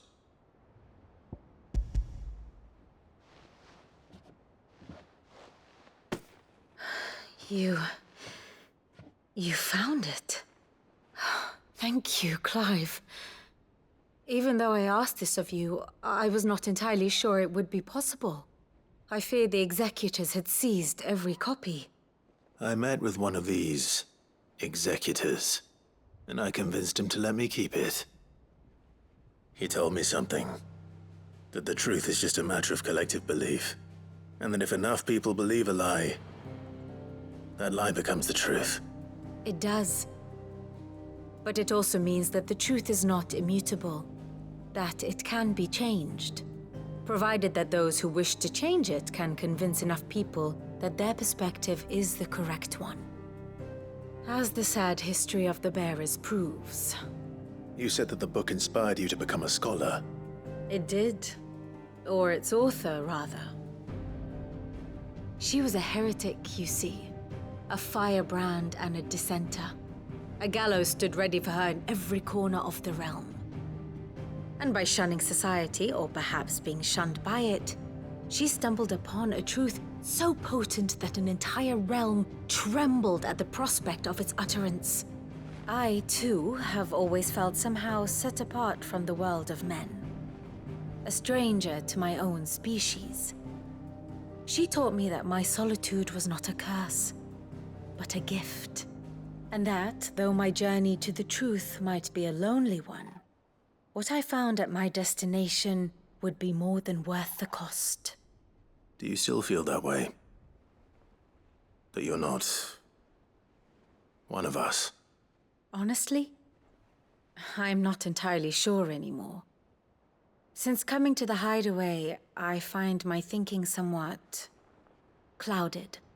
Perhaps the result of studying mankind from a rather closer perspective than I had intended. But the more I study, the more I find value in this perspective. In looking not from the outside, but from within. So if you'll permit me, I'd like to continue my work here. Remember, Clive, when enough people believe, belief begets truth. Give the men and women of this benighted world the gift of truth. Make them believe in you, as I do. I'll try, Vivian. I'll try.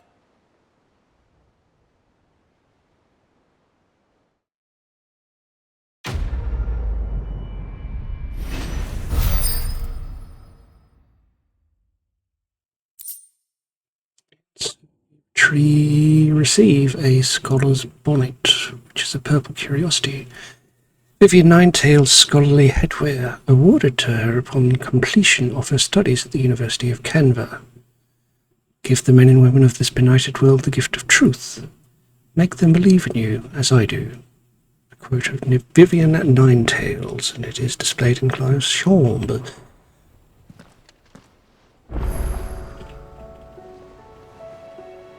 Yes, I am very aware that yet another quest is available nearby, as is the one at the reading table. Right.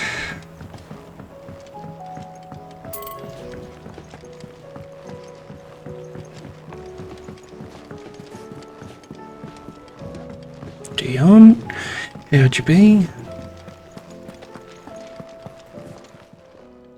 Aye, it's a dangerous world out there. Best stock up.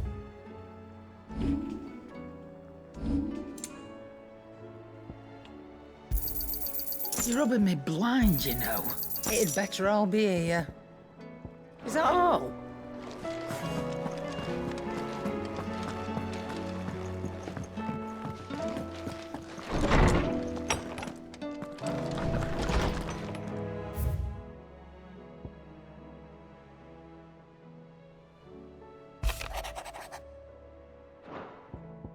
Making amends.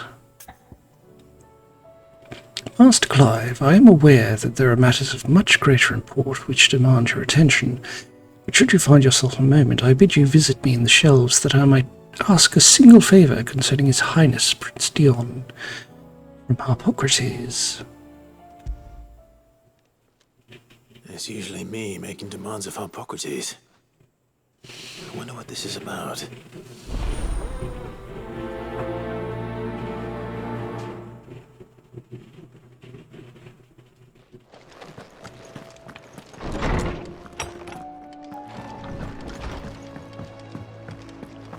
First the skies, then the crystal. What next? Say what you will, Lady Karen has seen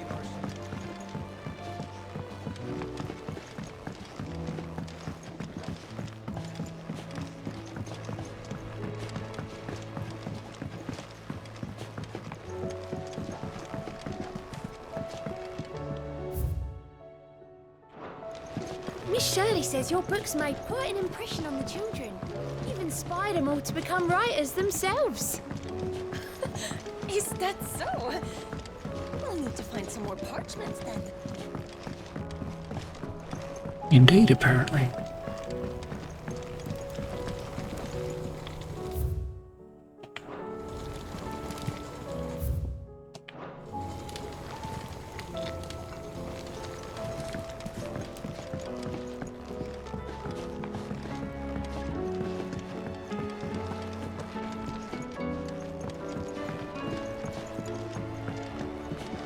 Up that other direction.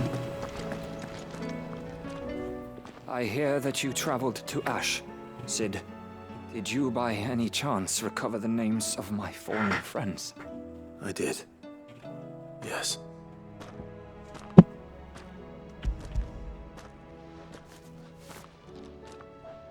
If I may? The bearer registry.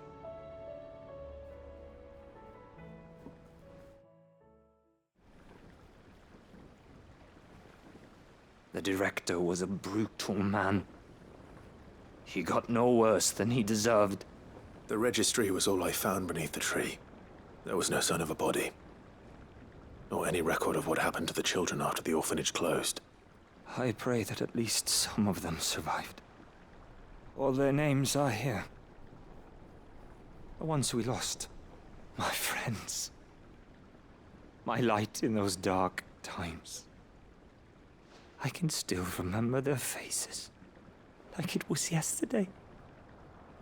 Children who were taken from their bunks in the morning, never to return. No explanation ever offered. They'd be happy to know that you survived, Herman. But why did I make it out alive, when so many others died in that awful place? It's not your fault. And blaming yourself won't bring them back. Honor their memory. See that their names live on. That way, at least. They're never truly gone. Thank you. Cid, I'm going to write a book. An account of the horrors of Badbach, and the spirit of those its custodians sought to crush.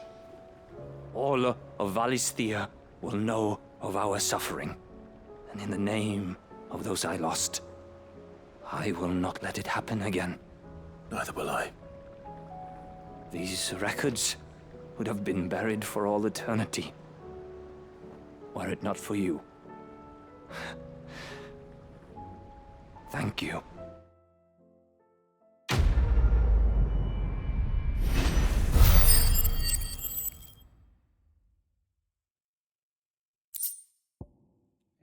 We get a green accessory, the Breath of Ice Mesmerize.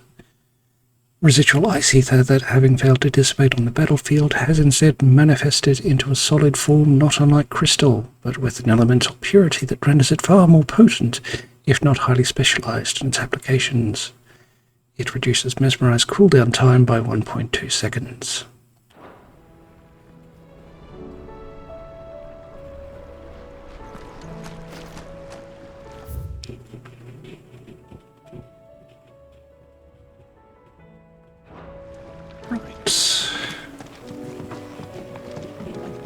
Clearly this should have been a bonus episode, but had I known that there was just that little bit before the game decided that we needed to do a lot more side stuff. Yeah. I would have made a different choice, but anyway.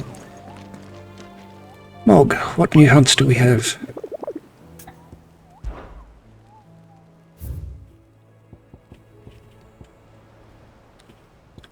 We have 3 new hunts, or 2 plus 1 that we've already done. An A rank mark, the Wailing Banshee. Cursebreakers came across this creature while searching for survivors near the abandoned village of Garnick. Misled by the abomination's appearance into thinking she might be a local woman, they went to offer their help. but soon it was they who were seeking salvation. Survivors say they can still hear the screams, both those of the White and those of their fallen comrades.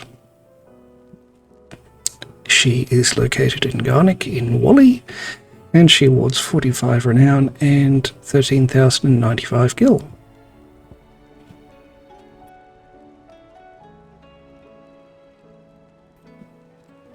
And we have an S-rank mark, the Masterless Marauder. The Wally army captured such beasts and tried to train them to serve, but this particular specimen's training has long since ceased. Whether its captors turned Akashic with the rest of their comrades or are eaten by their pet when it broke free from its bonds, we shall never know. All we do know is that there are none left alive who knows the words to put an end to its rampage. Only a show of force will suffice. It is an unlocatable monster, and it awards 55 renown and 27,000 gil.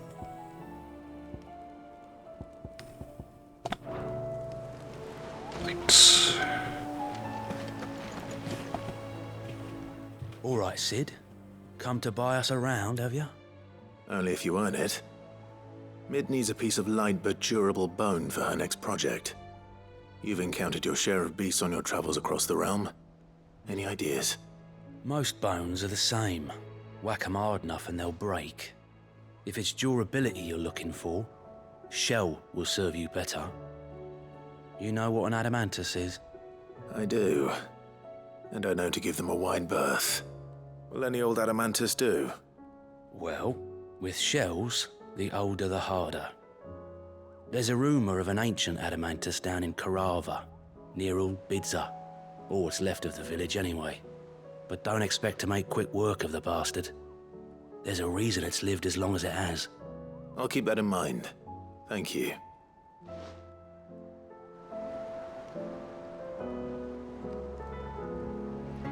What else do we have? Locke to Fancy a look at the list, do you? attend to. Quick look.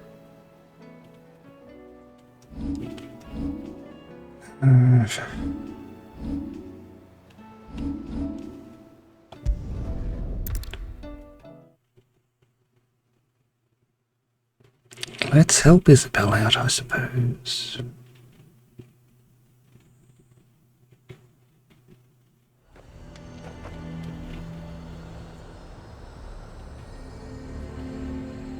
Nazaire might at least have mentioned where in Northreach he'd be testing this recruit. I'm nervous. Is it alright to be nervous? I don't care either way, so long as you do as I tell you. Well met, Sid. This is the initiate. Ember, present yourself. At your service, Master. Please, just Sid. There are no masters here. Your life is your own. Oh, of course. Thank you, Sid. The sergeant says you'll be evaluating me at my trial. To become a scout, yes. You are aware of the dangers inherent in that role. I am. But I swore I'd face them. Just like the man who saved my life. And who would that be? Gav. It was him who found me and freed me. No magic, no support, just one man and his nose. Came and sniffed me out. It taught me what one man can do if he puts his mind to it. And I've been training ever since, so that one day I can be someone's saviour, just like Gav was mine. I'm sure he'd be flattered. You clearly have good intentions, Ember. And it sounds like you're under no illusions. Stick to this path and you'll make a fine Cursebreaker. So, what? Have I passed? You haven't even started yet. Now listen.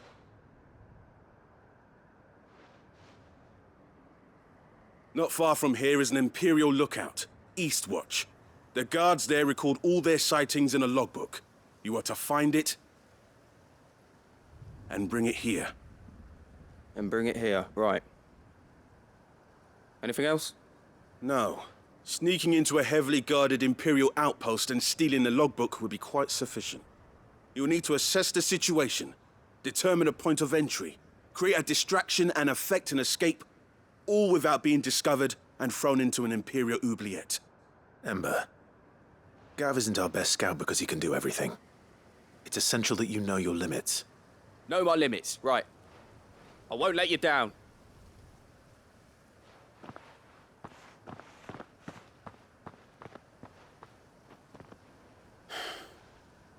It shouldn't be as dangerous as I made out. But keep a weather eye on him all the same, would you? On my way. All right, Ember.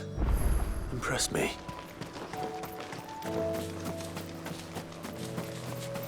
I mean, we probably shouldn't have done all that in full view of everyone out there. Just saying.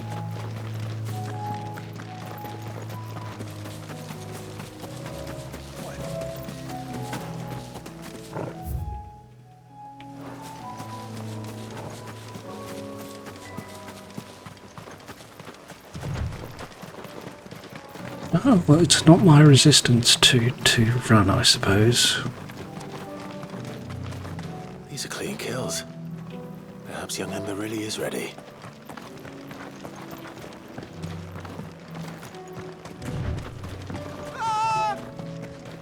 Or maybe not.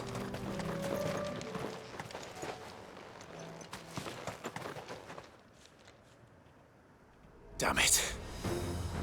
Ember, draw your sword! I can't! Then run! If you want him, you'll have to go through me.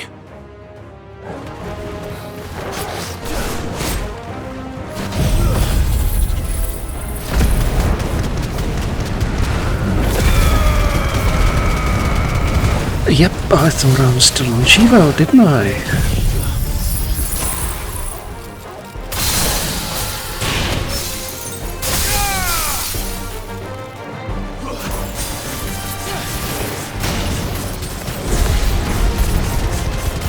Turned out I wasn't.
It's over.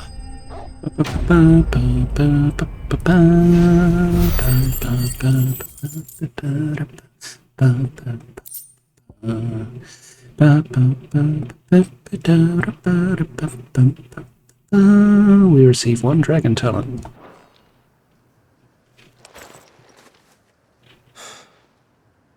Ember, are you...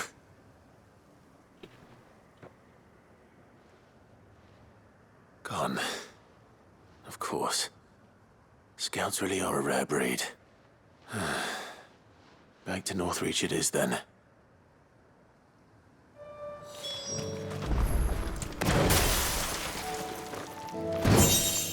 Kestrel's Beak Braid.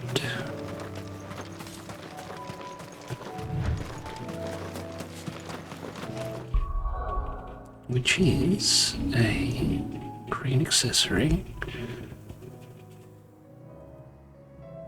Raptors that hunt in the high plateaus of Northern Storm are wanted to make of the Earth an ally and dive upon their prey from a great height, achieving speeds far greater than any concerted effort of their wings alone would allow.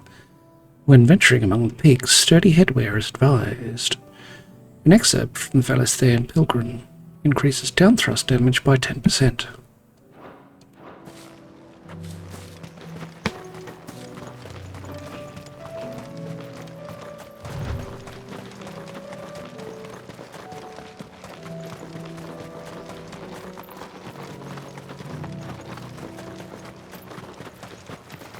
And back we trot to Northreach to once again hold a very private meeting in a very public place.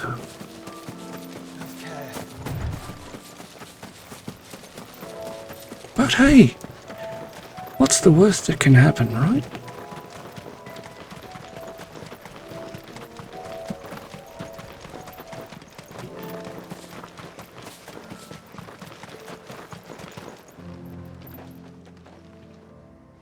I didn't expect you back so soon. Where is Ember? How did he fare? I thought I'd find him with you. He must have fled. I followed him to Eastwatch, where I found him being set upon by a wild Avis. He was just standing there.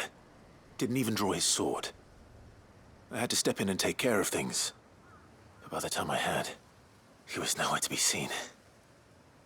I assumed he'd set off in your direction, but apparently not. I'm sorry, Sid. I knew the boy had a nervous streak, but he seemed like... The right man for the job? I believe this is the logbook you tasked me with retrieving. Eh? How did you... Don't you tell me you breached the tower while Sid was busy saving your skin. What? Wasn't that what you asked me to do? To bring the thing back without getting caught? He has you there, Nazaire. And he did it all on his own. But Sid, he did what he thought was best. And now I have to decide whether I agree. Of course. We'll await your evaluation back at the hideaway.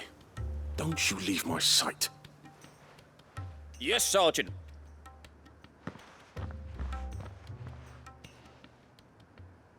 Yes, Sarge. This won't be an easy decision.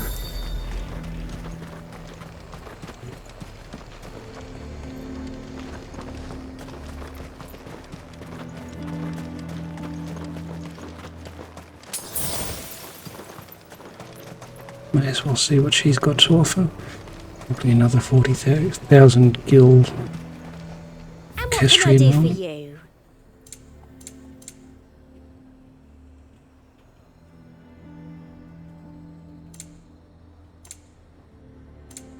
No, a 52,000 gil I do like a accessory. customer who knows what he wants.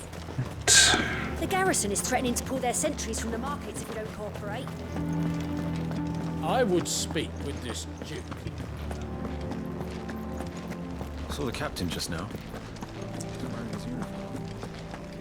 Your town needs you. I need you.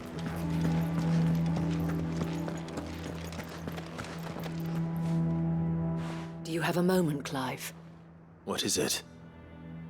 It's the Duke, unsurprisingly. His Eminence has assumed full control of the garrison and put every able-bodied man to work on the fortifications. The town was left all but unguarded, so Philippe was compelled to form a citizens' watch to fill the void. And though my dear boys have been characteristically willing to assist him in this, they want for bodies. So I was wondering if you would lend them your strength, that the people of Northreach might sleep easier, if only for a few nights. Of course. Whatever you need. Thank you, Clive. What would I do without you? Philippe told me he had men stationed at... Where can I find the mistress of this establishment? Here, my lady. To whom do I have the pleasure of speaking? My name is Sabine, and it is my displeasure to be the daughter of the Duke of Oriflamme, who I understand is causing you and your town no small amount of trouble. I wish to speak to you about what might be done. Very well. Let us speak. I trust you'll forgive me, Clive. Absolutely. Our conversation can wait. Please, proceed.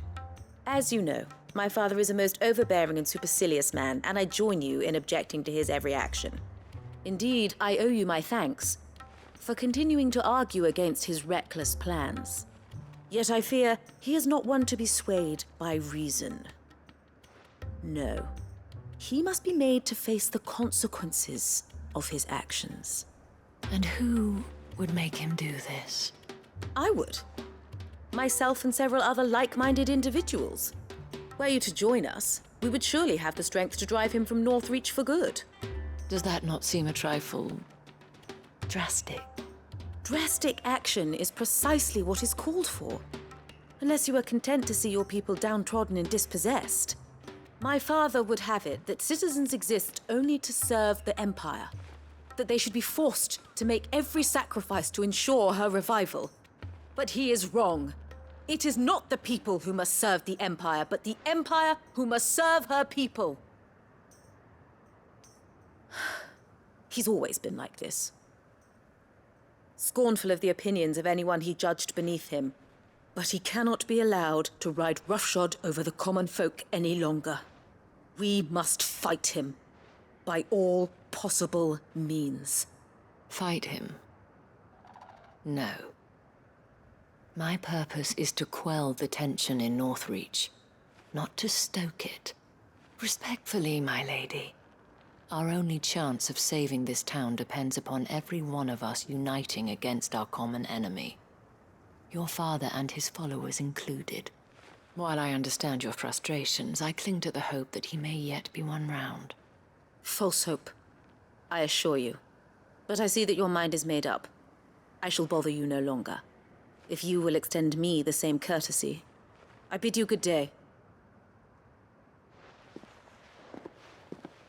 She certainly has spirit. Indeed. But unfortunately for us, that spirit is only likely to harden the Duke's resolve, which may be enough to seal the fate of this town. Not that she cares. This is all about her and her father. Families. I'm sorry, where were we? Ah, yes. I was about to tell you of Philippe's plans for the town watch, but perhaps it's better that you heard them from him. I believe he's in the market, if you'd be so kind as to seek him out. Right away. It's just a pity I cannot join you. I'd like to see the two of you in action together.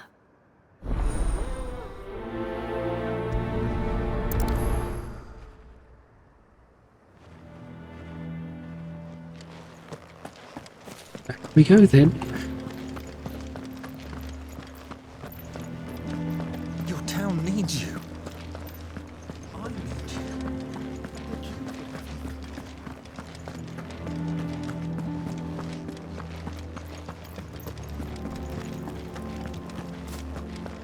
What does the dame have to say about all this, I wonder? So you are content to abandon the people? Please, I beseech you. If you are a true son of Northreach, you must fight to defend your home. That's exactly what I am doing, milady. Or trying to, at least. The land is crawling with fiends, and someone has to keep watch. Even when our true enemy is hiding in the garrison? Fine. You're not the only able-bodied man in Northreach. Thank you so much for your help.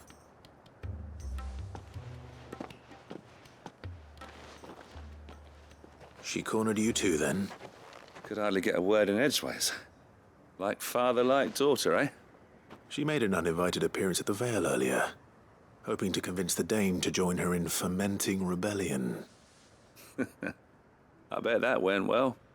Her ladyship seems to have a way with people. Anyway, what brings you here? Our mutual friend thought you might welcome some help. Oh, she did she? Right as always. In fact, you're just the man. We've had some reports, you see. Sightings of, you know what. They're back. Seems that way. All over, too. We haven't been able to confirm anything yet, but if you're willing, you could go and see what's what. Right. Where should I look? You know Grieger's Weep? One of the sightings places them somewhere on its shores. I'm on my way. Thank you, Clive. I'll look into one of the other sightings. Let's rendezvous back here later.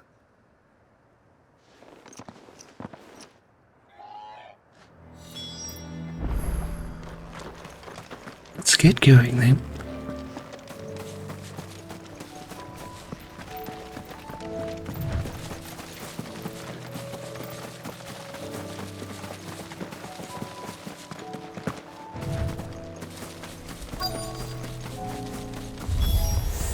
Damn it. The reports were true. I need to stop them before they get to the town. Farewell.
How did you escape from that?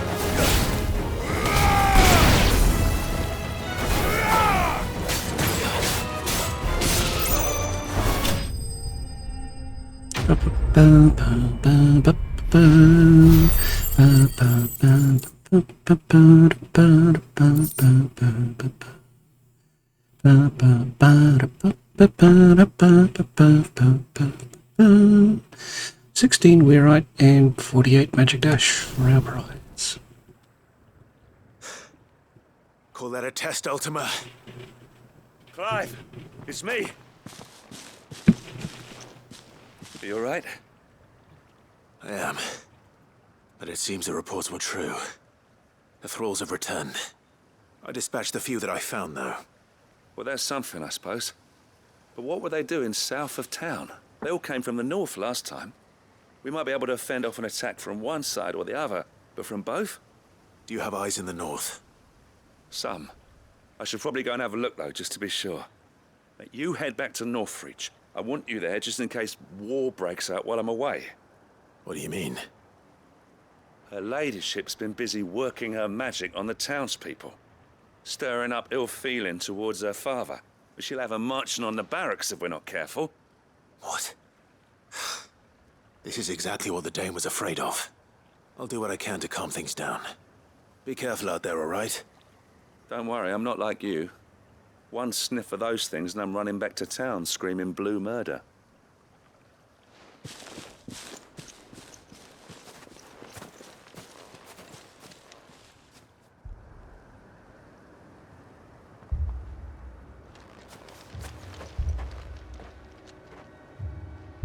Do you not see, Father? The people of Northreach have given enough, and only a fool would ask for more. Listen to me, Sabine. Where would our people be without their country, hmm? The Empire is their sword and their shield. It is she that ensures they can live without fear. But now she teeters on the brink. Without their sword, how will the people fight? Without their shield, how will they protect their kin? Can the unarmed stand against the advancing hordes? No. But there is yet hope. A new shield, a new sword. A new empire. We can rebuild Sandbreck, just as Great Griga wills it. Perhaps we could, Father. But we don't want to. Not if it is built on the broken backs of the people! Please, let us not quarrel in the street. You must see that no good will come of this. Our fight is not with each other, but with the threat that draws ever closer to our gates. A threat that your sword has yet to rid us of, Your Eminence. You will hold your tongue, whore! You may have filled my daughter's head with your heresy, but I will not be corrupted! Corrupted? Your daughter's opinions are her own, as you would know if you had ever deigned to listen to her. At least I hope they are your opinions, and not posturing born of a family feud. Northreach deserves better than that. Northreach deserves better than you, Carla! Yes, I know who you are. The slut of Twinside who bedded a branded. Jealous, are you? That a woman might choose a bearer over a pious man of Griga. Clive! I met a swarm of thralls coming south from Oriflamme. Hundreds of them. Too many to count. Oh, fuck. No. Work on the fortifications has scarcely begun. We will retreat to Caer Norvent and there make our stand. Did you hear me? That was an order! While this is but a heartfelt plea, let us make our stand here and protect our homes. Protect those that we love. Together, for Northreach!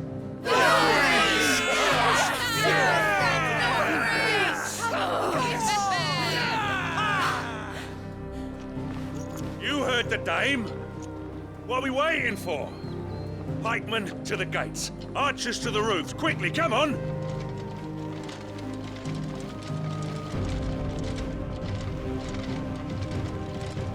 But she is but a common... whore, yes. And we'd follow her to the gates of hell.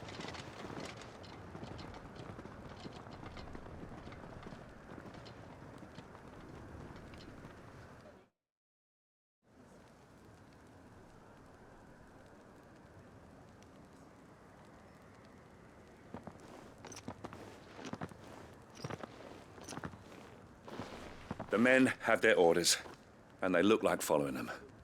I got them spaced out at regular intervals.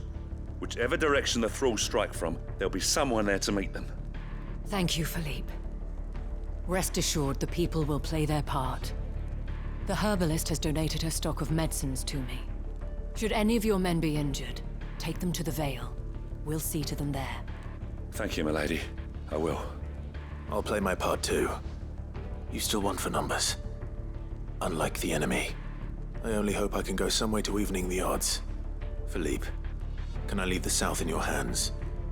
I doubt the thralls by the lake were the last of their number. Of course. I'll lead a party down that way so we don't get taken by surprise. What about you? I'll make my way up the road to Oriflamme. I fought a few of these things. While I can't promise to hold them all back, I should be able to thin the herd. All right, but take care. Thank you, both of you. You can thank us when it's over. Till then, madame.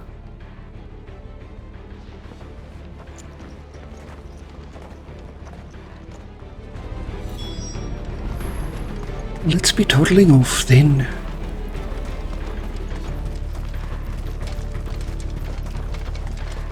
I want steel in the hands of every...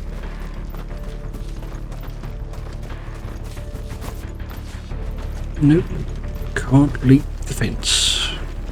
That's a shame.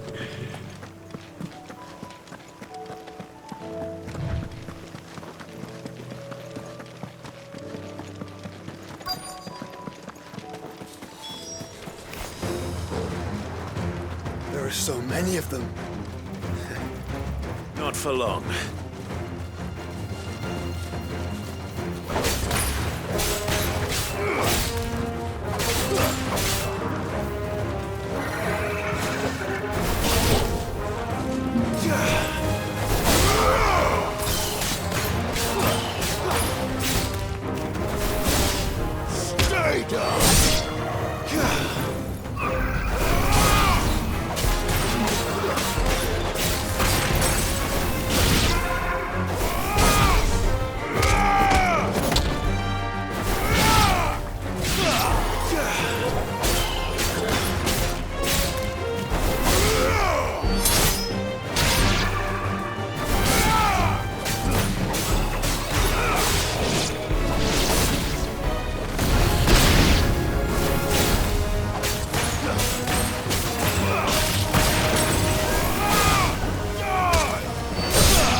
over.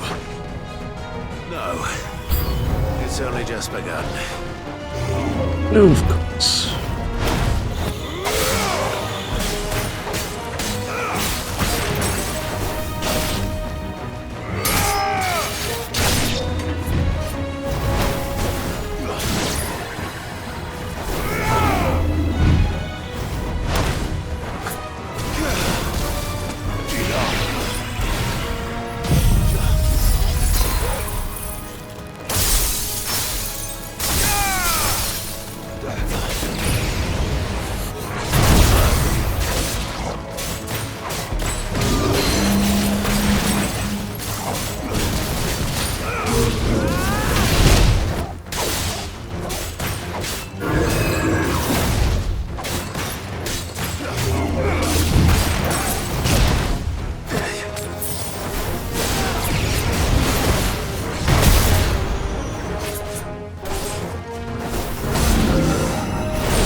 $120 magic dash and 1 meteorite.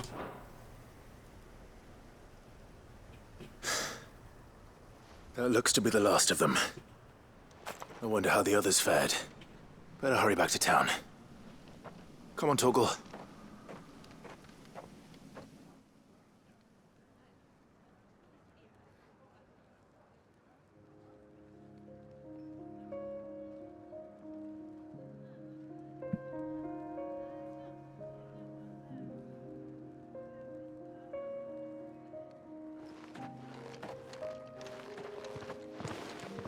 Clive, it's good to see you. And you. The road to Oriflamme is clear. How did you and your men fare? Well, we ended up fighting for our lives down by the lake. Took a few nicks, but nothing the girls of the Vale can't put right. Glad to hear it. Well, it seems we've survived. For the time being, at least. I thank you both for answering the call. You were right. And I was wrong. About everything. I had thought that the only way to unite the people was under the banner of Empire. That without a strong hand to guide them, they would drift apart. To be borne hither and yon by the eddying currents of fate. But you brought them together. Not by force, nor by the exercise of goddess-given authority, but by simply being one of them. By knowing what they feel, because you feel it yourself. Our purpose was ever the same, Your Eminence. You were merely distracted by a loftier vision of empire and glory, while our eyes beheld matters closer to home. You have the right of it again. As did you, Sabine. His Radiance said it himself. Sanbreque is naught without her citizens. I forgot that. And I am sorry. I'm sorry too, Father. I should never have taken things so far. I only wanted you to understand how the people felt. How I felt. But my anger got the better of me. Do not blame yourself, my dear. This was my doing. I should have listened to you. To all of you. Your Eminence, your Ladyship, I do not doubt that you came here with the best of intentions, but I believe the same could be said of us all. We all want safety, security, prosperity, not just for Northreach, but for the entire realm. And we may yet achieve it. If only we work together. Will you join us in this? Yes. We shall. Thank you, Your Eminence. Now that that is settled, I must go and see to the wounded. The Vale's doors are always open to any soldier in need of relief. And today there are more than ever before.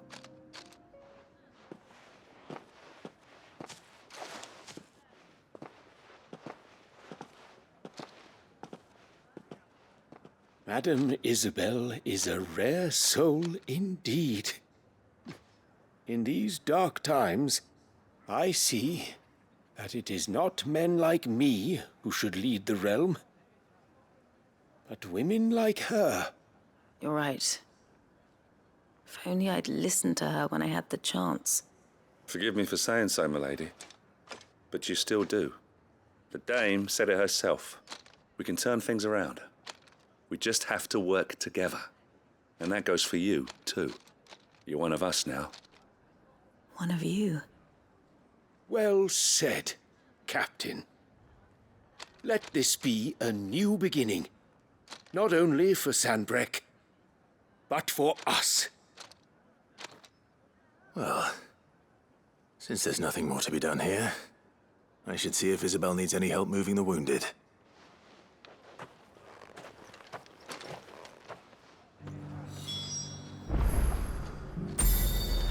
Can we get you anything?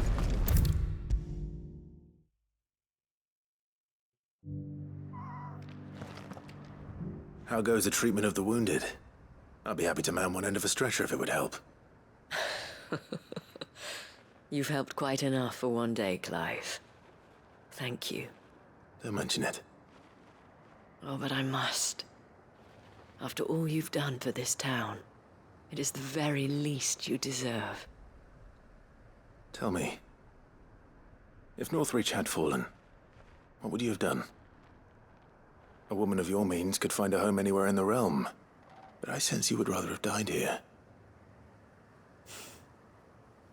It's a long story. For you, madame, I have all the time in the world.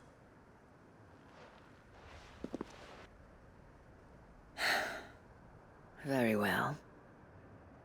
Long ago, I had a life in the Crystalline Dominion. I was Carla then, courtesan to the nobility. So sought after was I that it was only they who could afford my time. Alas, those halcyon days were not to last. For naive as I was, I fell in love with a bearer.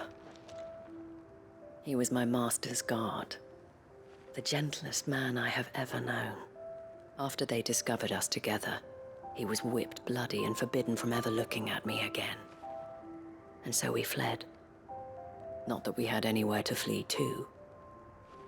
We wandered, aimless and starving, half dreading, half praying that the next day would be our last. Until we found ourselves here, in Northreach. It was the Vale that took us in, that fed us, clothed us, and healed our hurts. those that could be healed at least. My love was already too far gone. He passed away. He did. Not long after we arrived. But at least we were able to share a few moments of peace before the end. It was the greatest gift I have ever received. But the generosity of this town and her people did not end there. The men and women of the Vale supported me through my grief. Shared in it, though I was still a stranger to them. They treated me like a sister. And so I swore that I would always do the same. That I would return the kindness that Northreach showed me. That I would repay my debt to the Vale.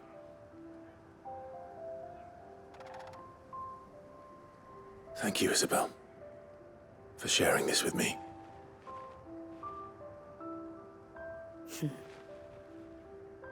You're a lot like him, you know. Perhaps that is why I have such a soft spot for you. Never stop fighting, Clive. And I shan't either. I know that it will not be easy to keep Northreach together. But our efforts will be rewarded. Just look at us now. The people, the soldiers, even the Duke of Oriflamme and his daughter, all united in defense of this town that we have come to call our home. And what of you? Can we count on your support too? Always.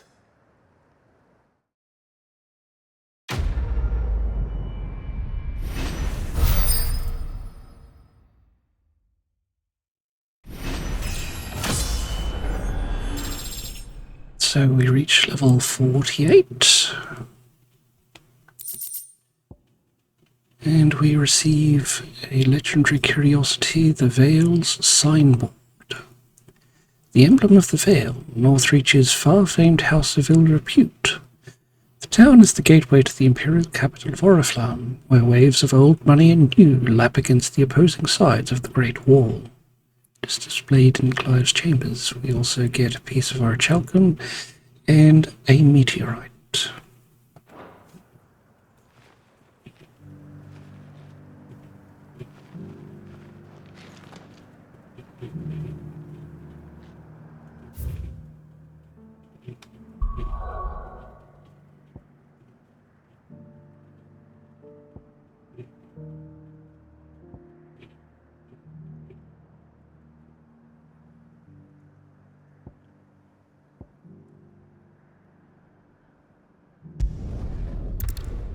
So, on we go.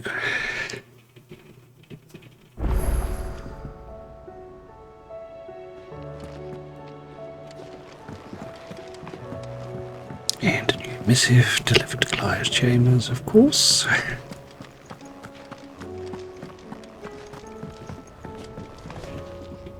Yep. So, what'll it be?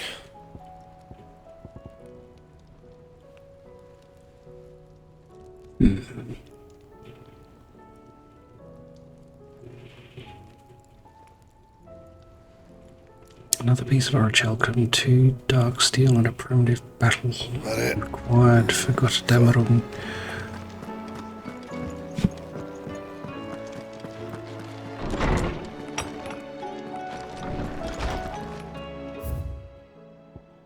Whole again. Clive. It occurs to me that a single word of thanks does not nearly suffice to express my gratitude for reuniting me with from a distance. The tome made me who I am today, and yet I thought I should never set eyes upon it again. Those that took it from me had forever robbed me of a part of myself. But now I am whole again thanks to you. I regret that I can only fill in the gaps in your knowledge and not the holes in your soul, for which reason I shall ever be in your debt. Signed by Vivian. And that which conquers all. Here, not long removed from when last you placed yourself between us and peril, I sit and pen yet another letter in which I try and find the words to somehow express the gratitude of an entire town. Still, something feels different about our latest triumph. Where in the past we leaned ever so heavily upon your good graces, this time we found strength elsewhere, in ourselves. Our hardship has shown us that which should have been apparent all along. We are not as different as we want to believe. Does a peasant love his homeland any less than a noble? Does a bearer love his family any less than another man does his own? It is this love that has united us and given us true strength. Should every thrall, Akashic, bandit and brigand in the realm come charging our gates, we will not fret, we will not falter, we will fight, and we will win. Signed by Isabel.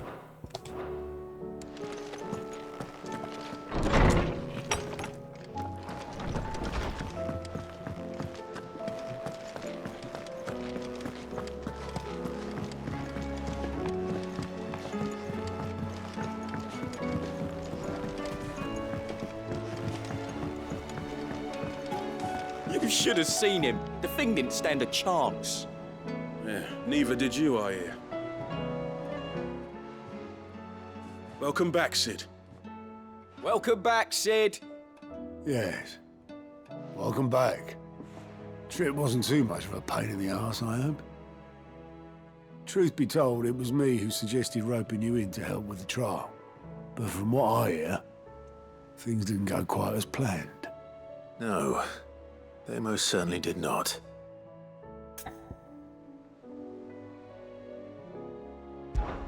Ember lost his nerve in the face of a beast of prey, but he didn't lose heart. He pressed on, and he achieved his aim. And is that not what we ask of our scouts? Indeed it is. Thank you for your honest appraisal, Sid. The fact remains, however, that Ember will not always have a battle-hardened warrior on hand to pluck him from the jaws of peril. All I have gleaned from this trial is that without someone watching his back, Ember is little more than a liability. Wait, Sergeant. Ember still has much to learn, it's true.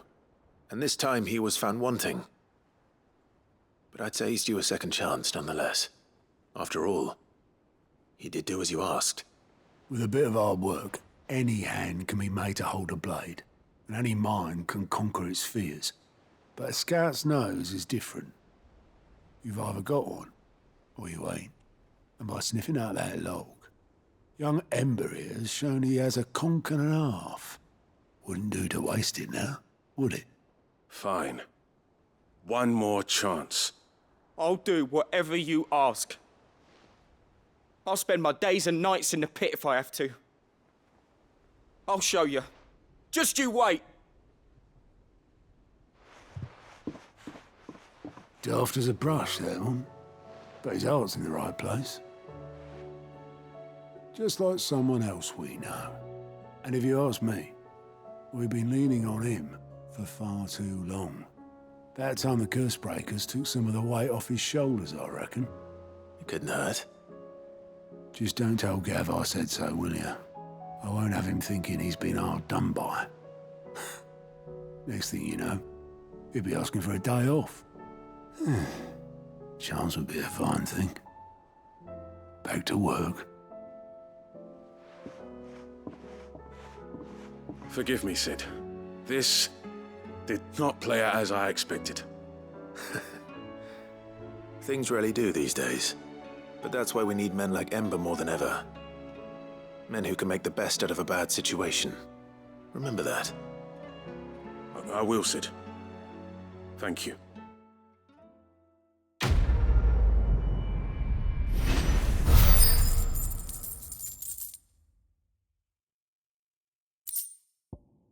You receive a green accessory, the Breath of Lightning Pile Drive. Residual lightning ether that, having failed to dissipate on the battlefield, has instead manifested into a solid form, not unlike crystal, but with an elemental purity that renders it far more potent, if not highly specialized in its applications. It reduces pile drive cooldown time by 4.2 seconds.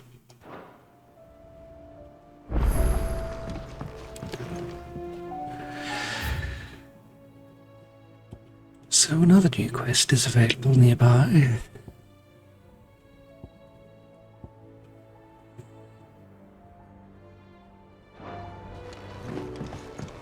And we have more hunts available to us. Mog.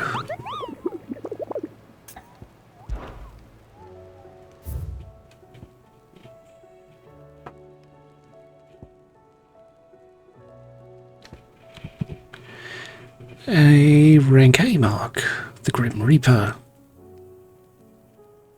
There is a saying among the Imperial soldiers of the Northreach garrison, steer clear of the drowned tower, lest the spectre sickle reap your root.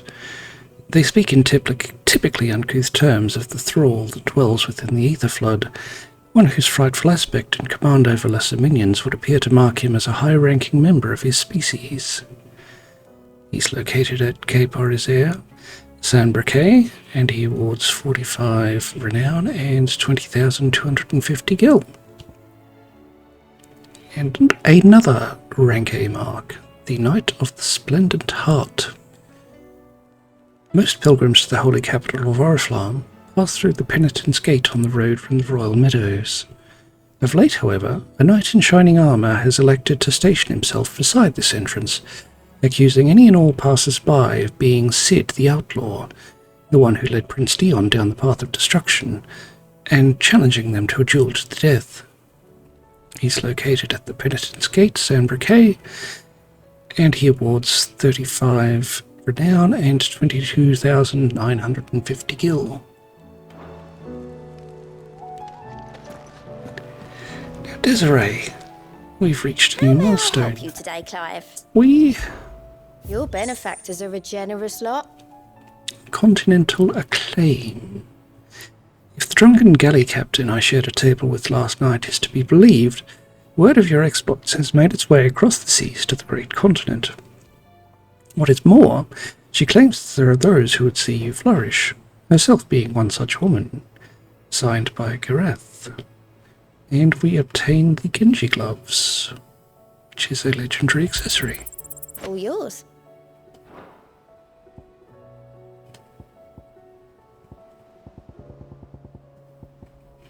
And our next, possibly the last, is unlocked at 2,850 renown. Best of luck out there, Cid.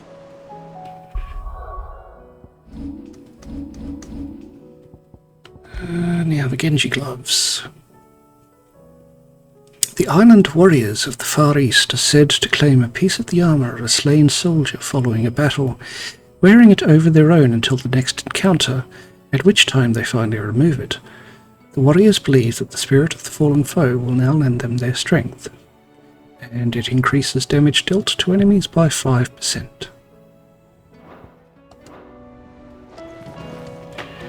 Right, look, where else can we go? Anything Do we catch have your to go? eye? Nothing in San Briquet, nothing in Rosaria, 2 in Dalek, none in Wally.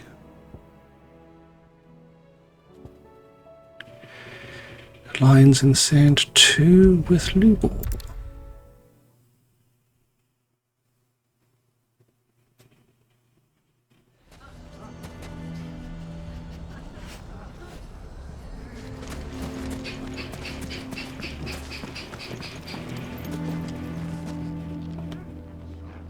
Here to help me pack? Thanks, but I'll be traveling light. I'm almost finished already, in fact. You're really going to go through with this, then? I am. But before I go, there is one small issue I'd like your assistance with.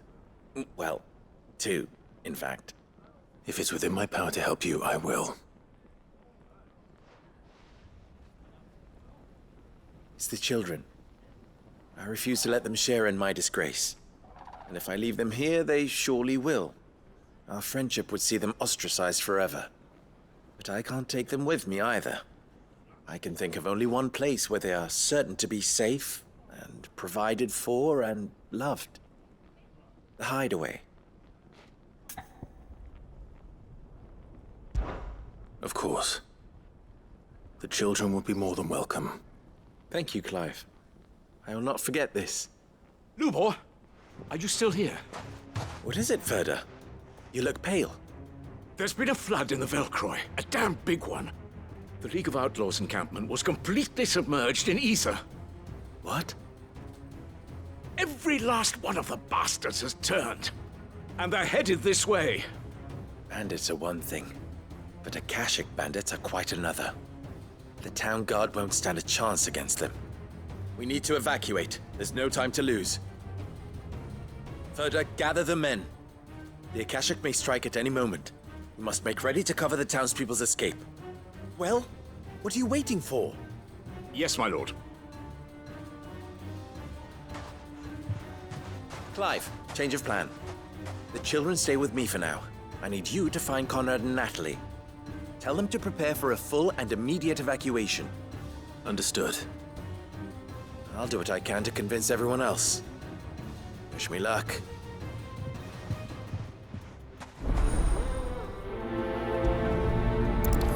Yeah, you're probably going to need it. What's an You have to listen to me. They're coming. Why do they always have to make such a fuss outside? What's Are you two still arguing? That snake spitting his lies again by the sound of it.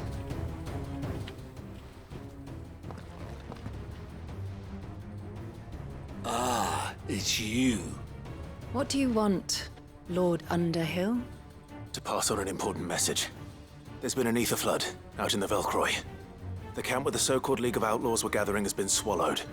They're no longer just bandits. They're Akashic now, and they could be here at any moment. You need to begin preparing for a full-scale evacuation right away. Oh, do we? And who was it who gave you this disturbing news, might I ask? Lubor, perhaps? The man spreading the same poison out in the square as we speak. You may believe his lies, my lord, but we know better. But why would he lie about something like this? Some twisted attempt at revenge, perhaps. If he had not been unmasked, he may well have been elected our leader. A great honor for one of his kind. One he might well feel aggrieved at having been denied. Lord Underhill, forgive me, but it has become all too evident where your sympathies lie. Lubor cannot be trusted, and neither, therefore, can you. You may not trust me, but for the sake of your people, ask yourselves if there is any chance that this is true. There isn't. You can be certain of that. Now be off with you. You're making a mistake. Come, Clive. If our words will not move them, then we must find another way to help save the town. You're right. Let's speak to Lord Further. Well, let's just run out there and quickly shiva them. Listen to me. They're coming. You need to evacuate. We could just quickly shiva them. Come on, it's a solution. And we all know that's exactly what's going to happen.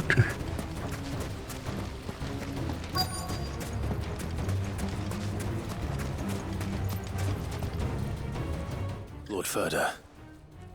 Sid, what's wrong? I went to warn Conrad and Natalie about the Akashic, but they wouldn't listen. They've convinced themselves that nothing Lubor says can be trusted. The bloody fools. Which means the town guard can't be counted on for support. But I can. If there's anything I can do to help you defend Dalamil, you only have to ask. I appreciate it. Sid! Further! I've been looking for you everywhere. Victor? I thought you'd left. I couldn't abandon a friend in need. And Blue Boy is in need at this very moment. Come quickly.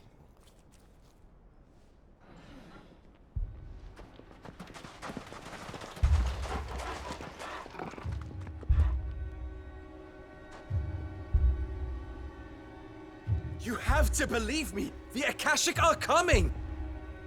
They don't eat. They don't sleep. They don't tire. And they don't care who they kill. They're unlike anything that's come before. There won't be no parley, no mercy granted! We may have saved the town once, but this is different. I do not ask that you forgive me, but please believe me. If you do not run, you will die. You will all fucking die!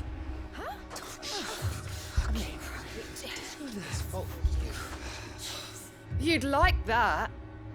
Wouldn't you, bearer?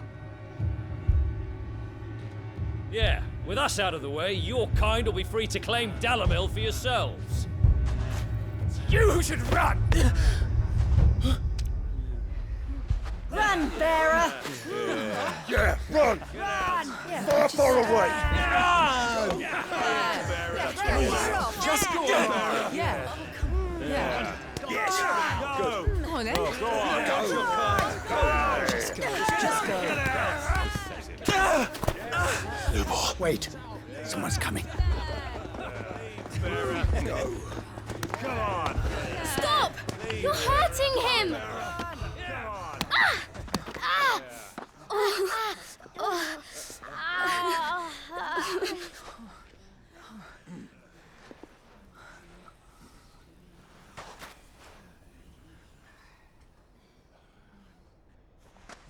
What did Lubor ever do to you?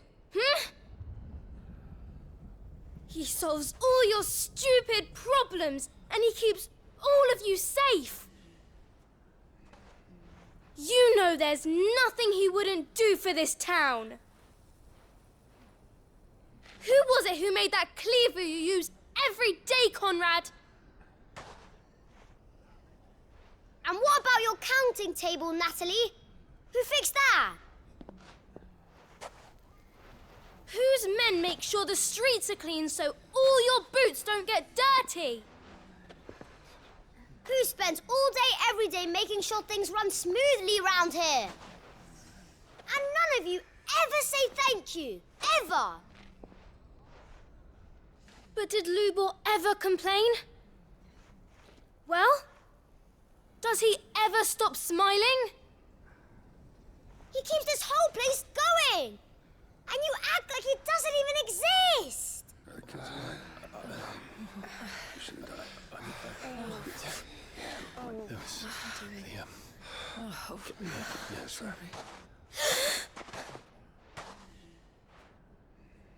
Lubor, we've heard enough.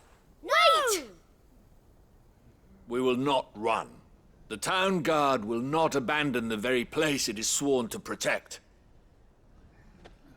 And I will not give up for lost the stores that we labored so hard to fill.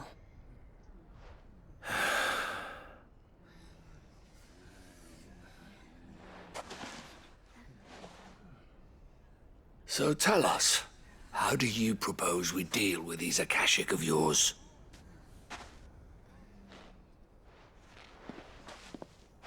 We won't run, but we will fight.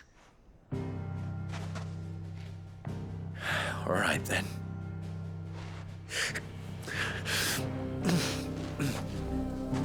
Fine.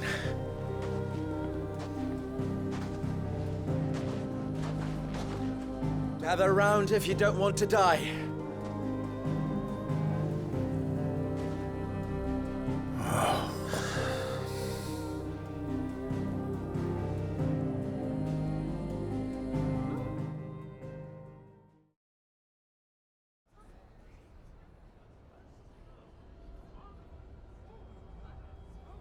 Allow me to explain the situation. The ether flood occurred near the village of Cheratina, deep in the Velcroy. The place had been abandoned for years, until the League of Outlaws decided to make it their base of operations. Now they're all turned, and if the scouts' reports are correct, heading in this direction. They are mindless monsters, driven only by hate and rage, and they are utterly unpredictable. With the bandits, we at least knew how and where they were likely to attack. When these creatures come, Dalamil will have the bitterest fight it has ever faced on its hands. The town guard will muster at the north gate. The rest of us will take the south. Both forces will provide men to serve as scouts and messengers, ready to spread word of the size and nature of the Akashic force as soon as it is spotted. And as soon as it has been, we will converge on its position and see that it is driven back from Dalamil at all costs. Conrad, can I count on the support of the town guard? Always. I leave the selection and coordination of the messengers in your hands, Victor. And the command of our men in yours, Ferda. If you would both be so kind. consider it done. As you wish.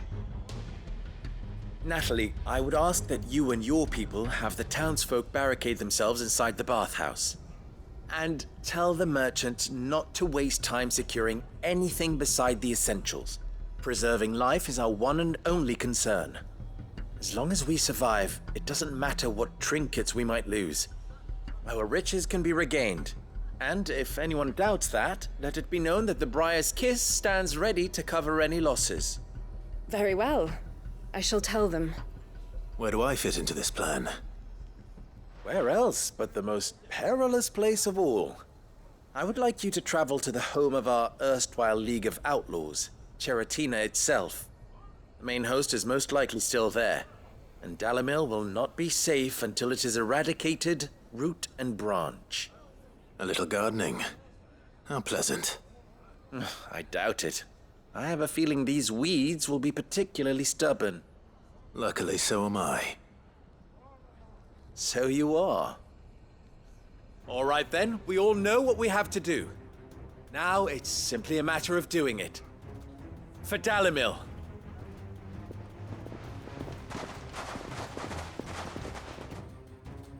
Oh look, we have to go up and Shiva then. Looks like everyone's ready. I'd better not keep them waiting.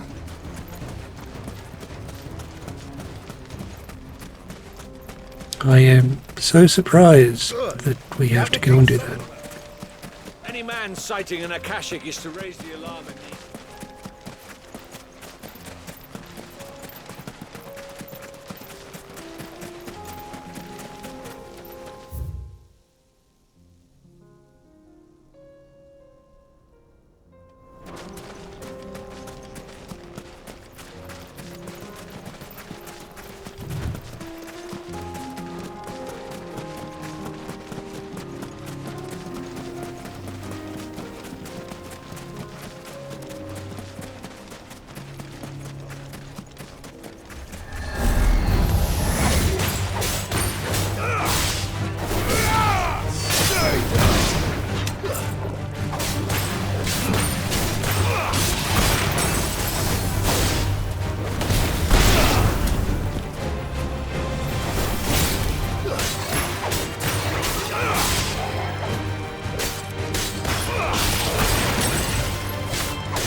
Hey, well, we're right.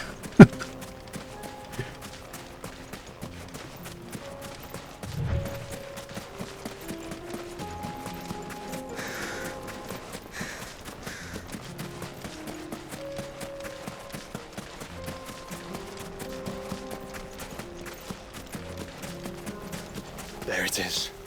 The flood. But what's waiting for us inside? Well, we won't know if we don't go, will we?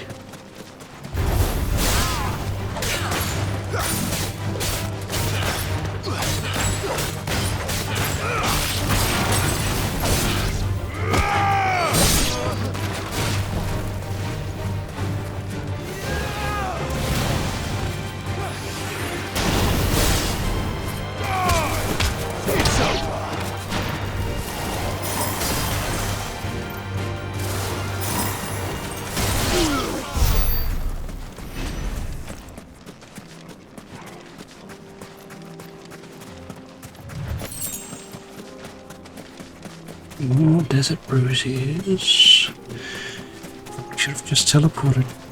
Would have been quicker.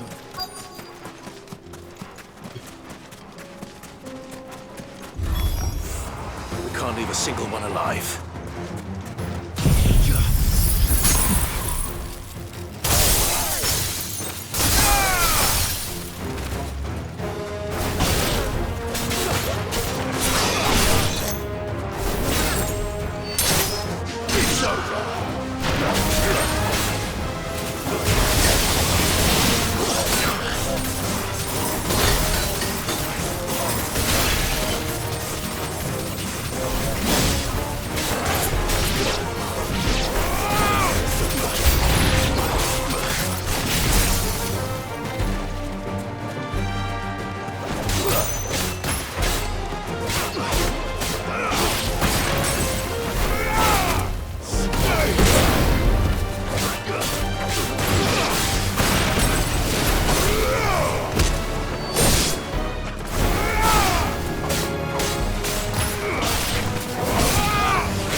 just shield you like that.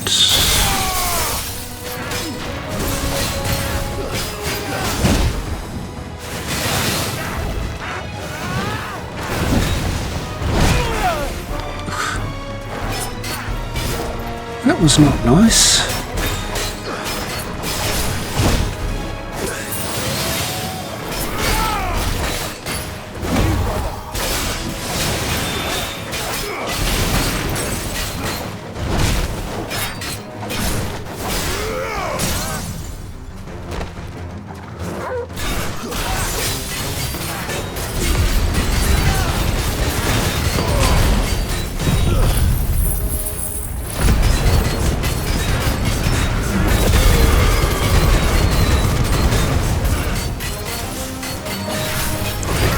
Gentleman.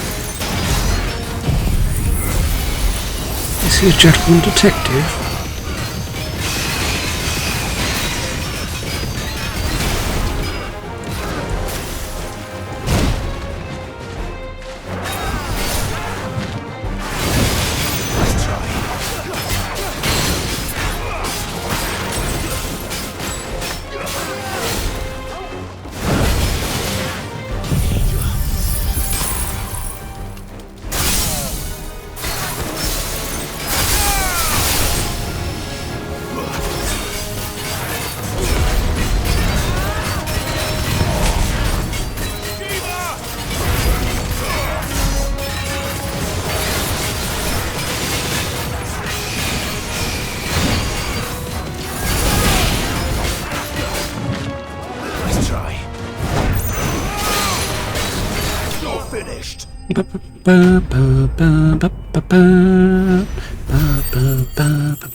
We receive 32 sharp fangs, 32 bloody hides, 56 magic dash, and 1 meteorite.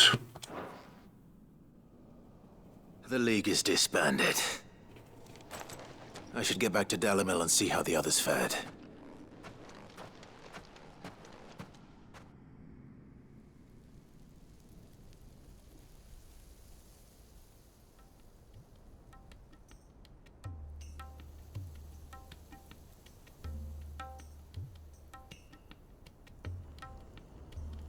All the Akashic we were able to find have been dealt with.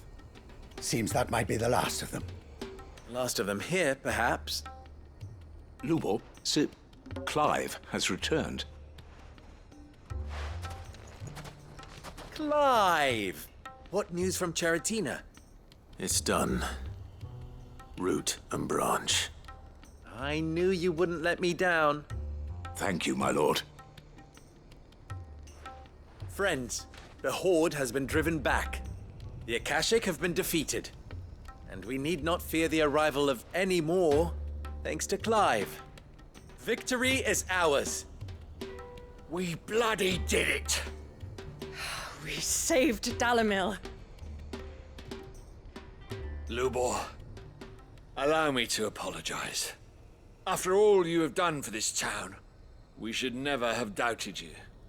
But we did. And for that we are truly sorry. We only hope that you can forgive us. We need you, Lubor. Dalimil needs you. So, if you would still like to be considered for the position of mayor, you have our backing. You do remember that I'm a bearer, don't you? We do. But that is not a stain on your character. It is a stain on ours. We thought only of what we perceived bearers to be, not what you truly are. The man who saved Dalimil twice over. I see. But I will only accept your proposal on 2 conditions. Name them. Firstly, that you will both do everything in your power to rally your people to my cause. If the Town Guard and the Merchants League do not accept my leadership, it will be doomed from the start. Unity is the key to defending Dalimil, and I do not doubt that we shall need to call on our combined strength again. When that time comes, I will expect us all to pull together, just as we did today. Of course. You have our word. And secondly, you will accept that if I am to lead you, the mistreatment of bearers must end here in Dalimil. Any bearer within our walls shall be afforded the same rights as any other citizen. They will not be judged by what they are, but who they are. As we failed to do, and came so close to losing everything. We agree to your conditions.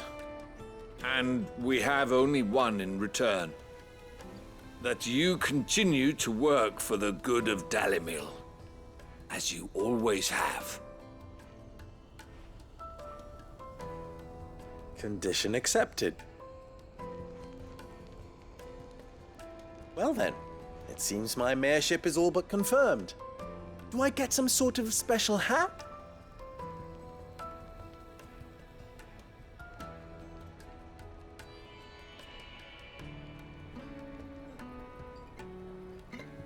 How fickle fate can be.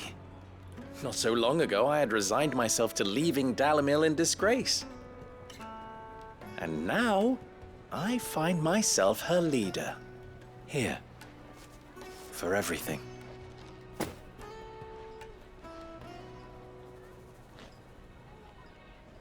Lubo. About the children. Fear not, you are of course relieved of your responsibility.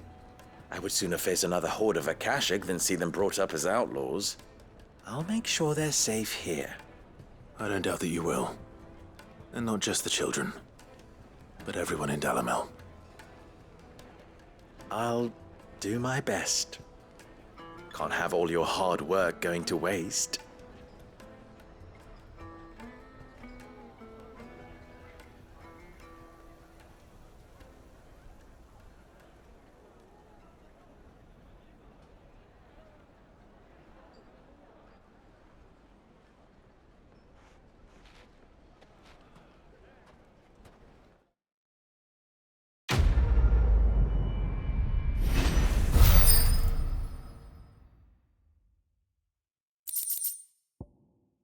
And so we receive a piece of meteorite, a green accessory, the Breath of Light Impulse, residual light ether that, having failed to dissipate on the battlefield, has instead manifested into a solid form not unlike crystal, but with an elemental purity that renders it far more potent, if not highly specialized in its applications.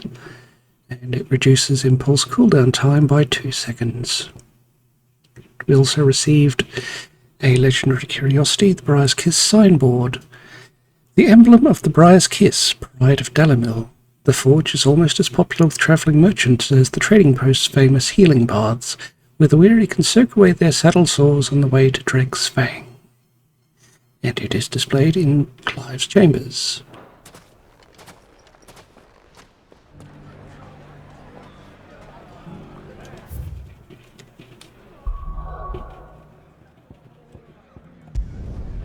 Can see what awaits us.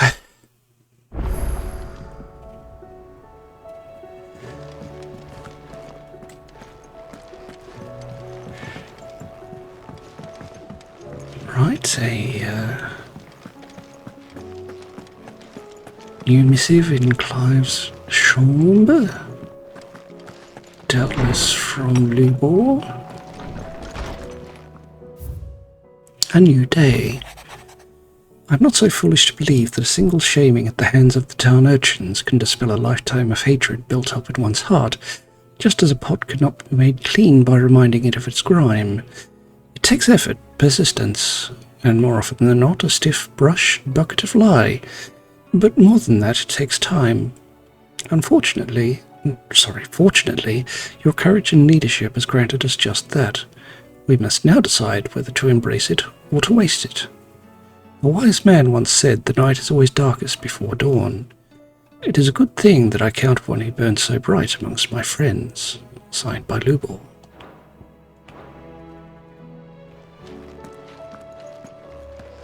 That table is getting very full.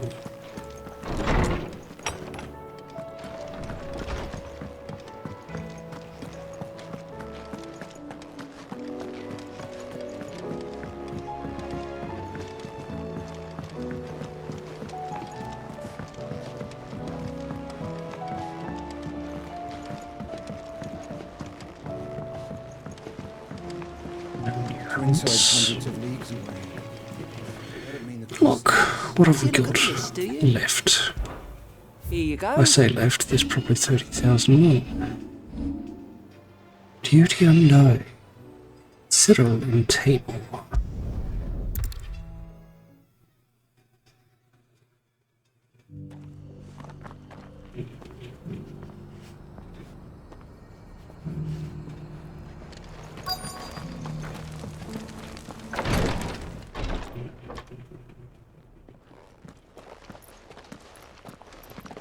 Your Grace, my lord, I trust your journey was not overly onerous.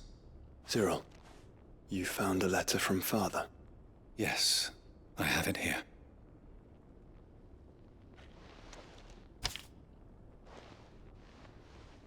If you would do us the honor, my lord.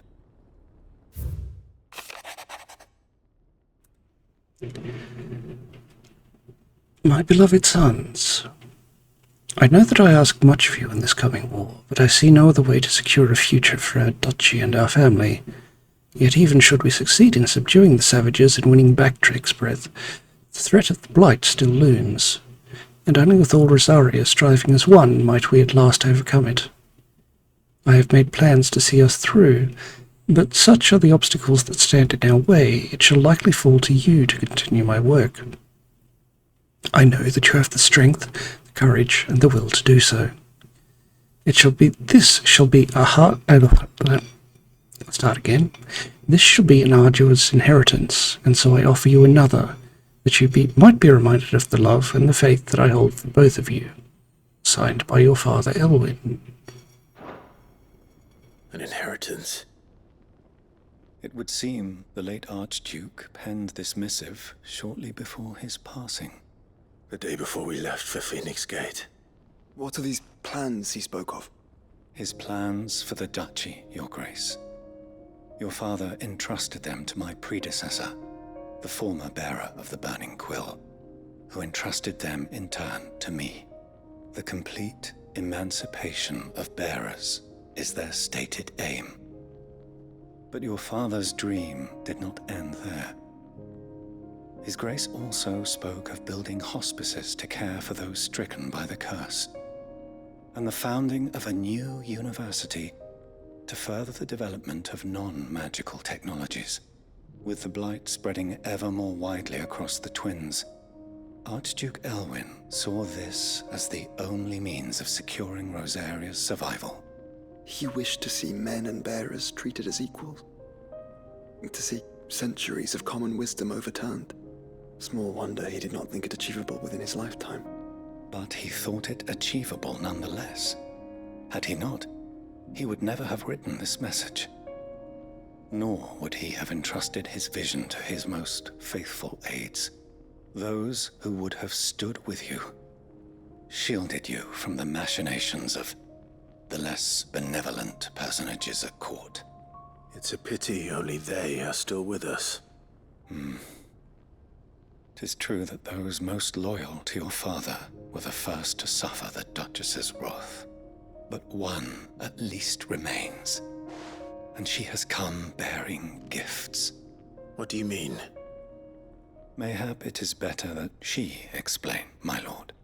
After all, the duties entrusted to me by my predecessor extended only to recovering His Grace's will and arranging a meeting with the one who might execute it. Or a part of it, at least. And where is this woman? She awaits you in the archive, Your Grace. Thank you, Cyril. Shall we then?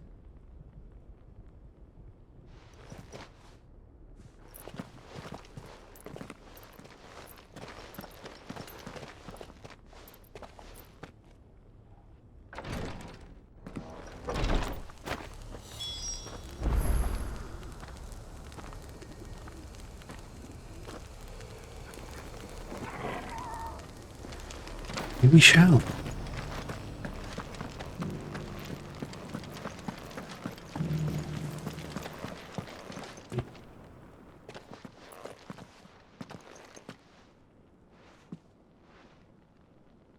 My lord, your grace.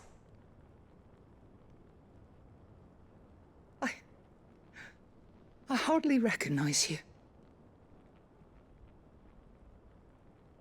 I am Goditha, retainer of House Rosfield, loyal servant to the Phoenix and his shields.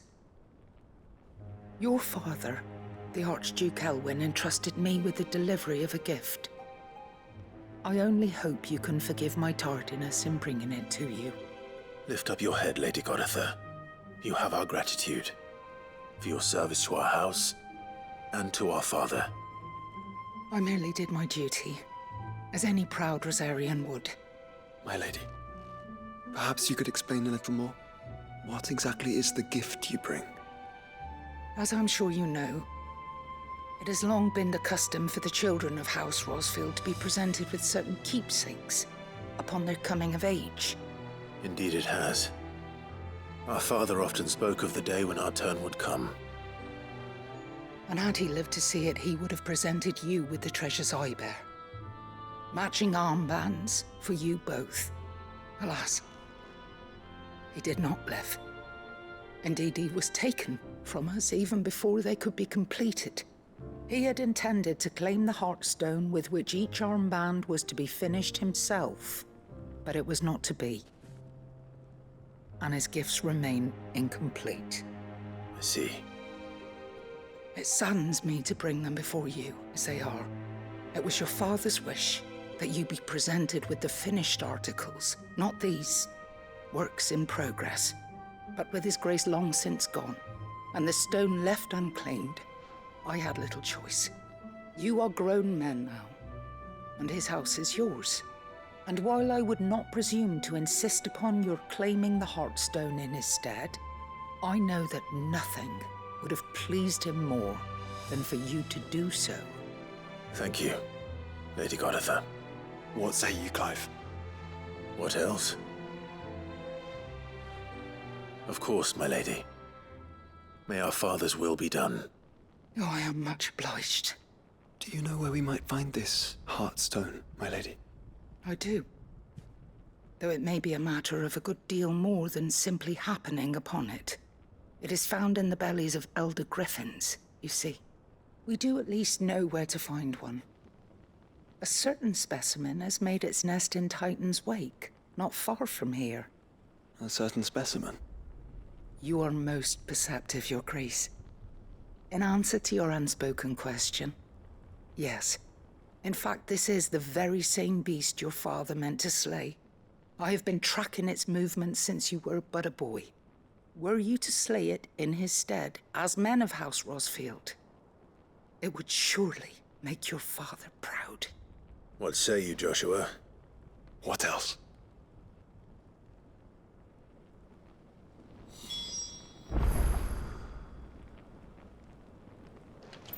Going griffin hunting. Titan's to the south of here. But we must not be hasty. The good lady has been disappointed once already. True.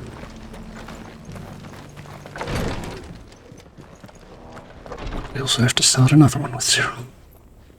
Lord Marquis, if you have a moment. What is it, Cyril?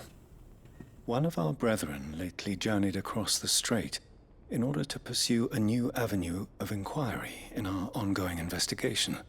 He sent an owl some while ago, but we have heard naught from him since. Was he surveying another fallen ruin? No. The object of his study was a savior cult that has arisen in Ash in recent years. We believe it may have some connection to the Circle of Malleus, an ancient religion that worshipped Ultima as its god. By gaining an understanding of this new faith, we hoped to learn more of the Circle's original beliefs. And so you sent one of your brothers to Ash? A continent teeming with orcs and Akashic? Fully cognizant of the risks, yes. I entrusted the mission to one of the most able of our order, the third chair, a master of the arts of combat and survival both. Though he has been silent for some days now, I have thus far refrained from sending any others in search of him, lest they be lost in turn. Yet, it seemed only right to inform you of the situation, given your unique experience of the perils of Ash. For as you so earnestly advised me, it would not do to abandon a man to his fate, when he might yet be saved.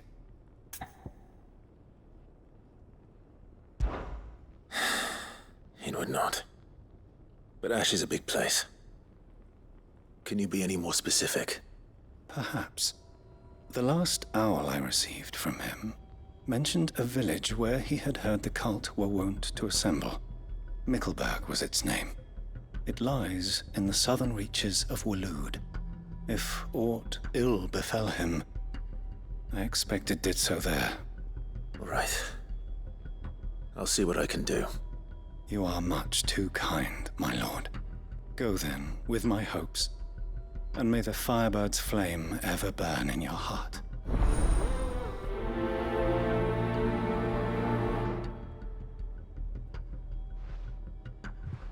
Okay then. If this new faith really is an offshoot of the Circle of Malleus, then...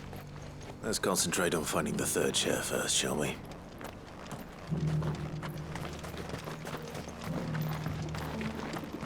Let's go find this griffin.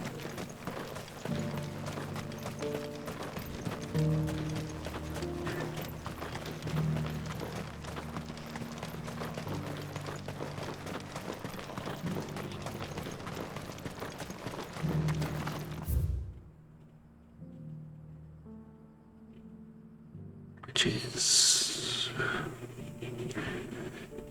closer from the Gilded Path.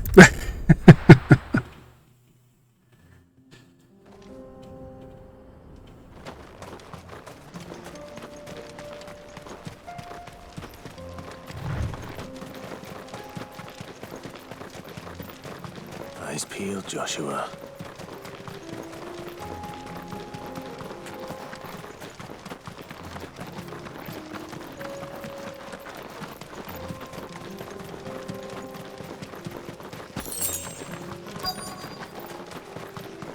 Oh, there he is.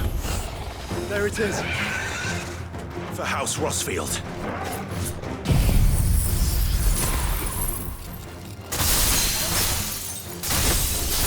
Interesting colouring, yes.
Ba, ba, ba, ba, ba, ba.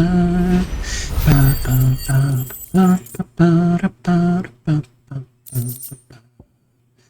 Ba, ba, ba, ba, ba, ba, ba, ba, ba, ba, ba.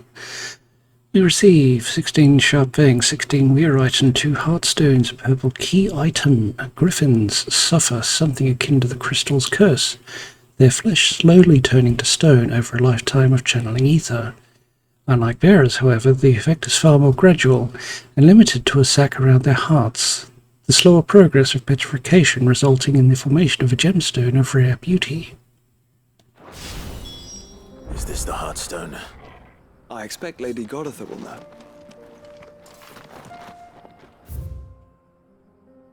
I expect she will.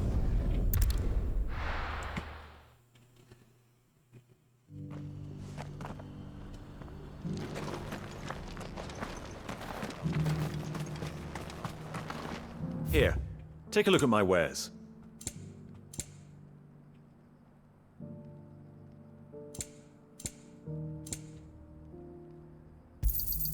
A fine choice. Go safely.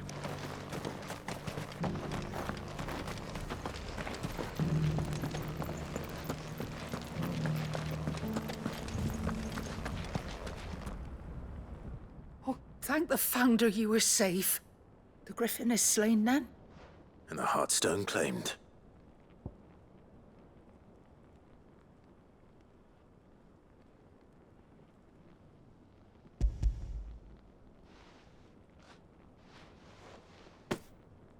Yes. This radiant luster like frozen flame. It is just as your father described it. Thank you, my lord. Your Grace. Your father would be so proud. Lady Goditha, the lapidary is ready. Thank you, Cyril. I will be with him shortly. If you would excuse me, I shall have the stone cut and set forthwith.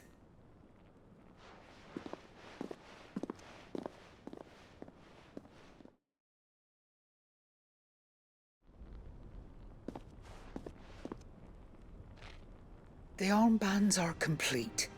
Pray, take them. They are yours, after all. Heartstone is harder and more enduring than garnet, or even ruby.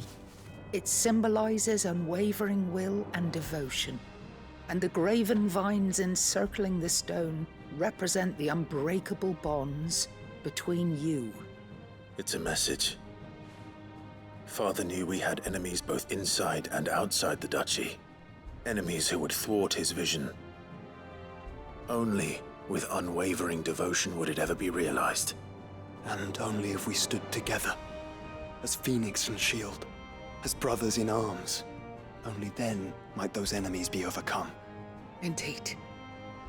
His Grace knew the enormity of the task he would entrust to you, his heirs. But this was more than just a message. It was a promise. That he would always be with you. Thank you, Lady Goditha, for remaining the steadfast custodian of our father's will. Forgive me, my lady, but there is something I don't quite understand. The Undying told me that after Father died, Mother claimed all of the ducal treasures for her own. Even if the armbands were incomplete, she would surely not have overlooked them. So, how were you able to keep them from her? Because I was the keeper of the vault. Though I was but a lowly servant, your father spoke to me of his intentions for the bands, of the deep love he had for both of you, and his hopes for your future. In the days before the disaster at Phoenix Gate, I discovered that the Duchess had ordered her jewelry be sent away from the castle. It was then that I knew she meant to betray us. I tried to warn your father, but it was too late. When word of the fire reached Rosalith, I knew my time was short. So I took up the armbands and I fled into the night. And thank the Founder you did. Yet my duty to your father was incomplete.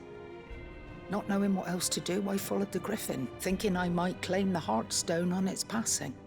And so my pursuit continued, until Lord Cyril appeared before me. He informed me that His Grace's will had been recovered, and that his sons were alive and well. Lady Goditha, on behalf of my father and all the people of Rosaria, I thank you for your loyal service. As do I. Thank you, my lord. Your Grace, for coming back to us. For giving my service meaning.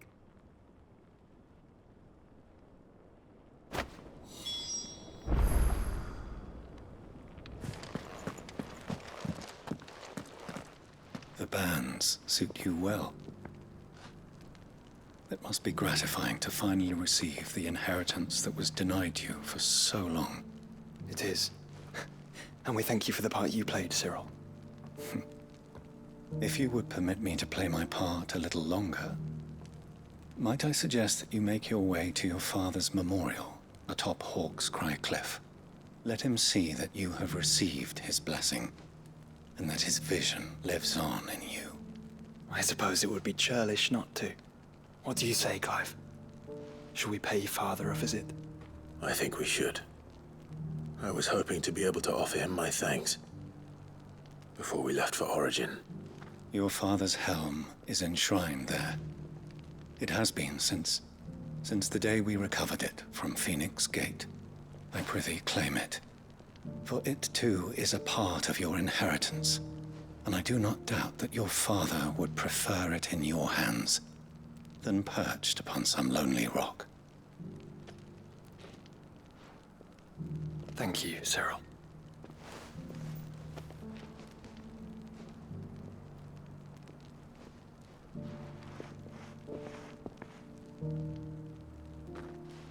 Come on, Clive. He's waiting.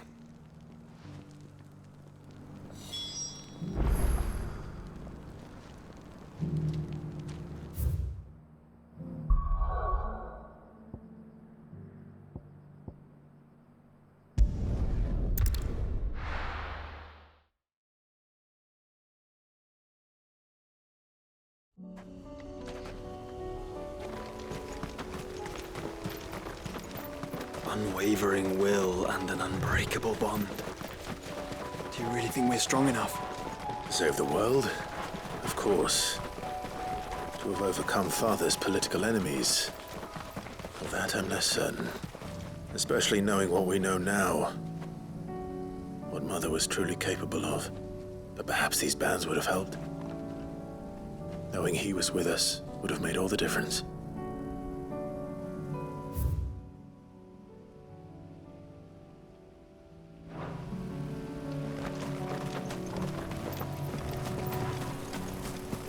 See.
It's just back there.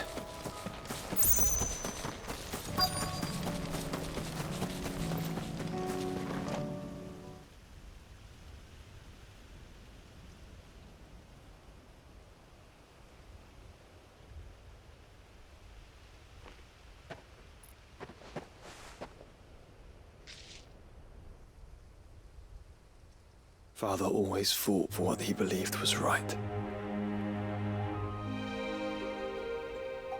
It wasn't until that night at Phoenix Gate that I realized I had never fought for anything. I always had someone else to do the fighting for me.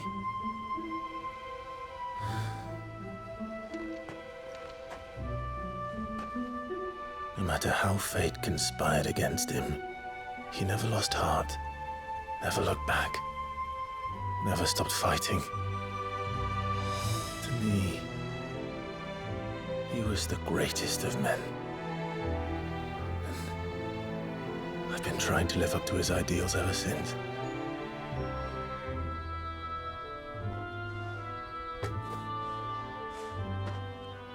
We all have, Clive.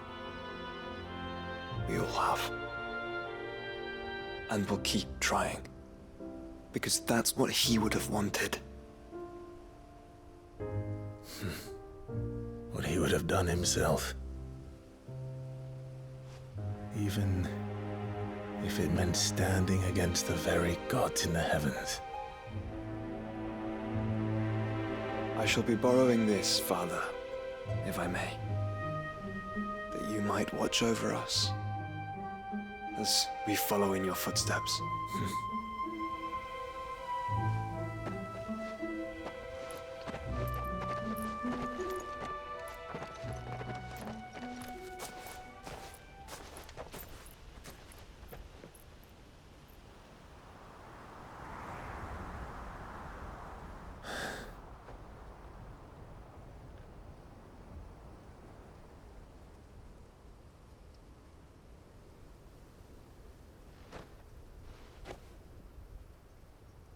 We won't lay you down.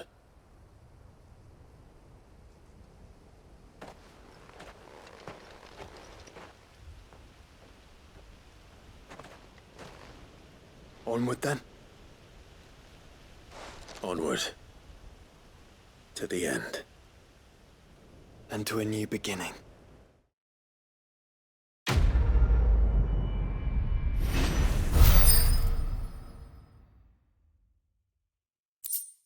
So we receive a rusted battle helm, a purple curiosity. Archduke Elwin's helm, worn during his victorious campaign to quell the Northern Uprising. War is coming, my boy. We must make ready. Quote of Archduke Elwin. It is displayed in Clive's tomb.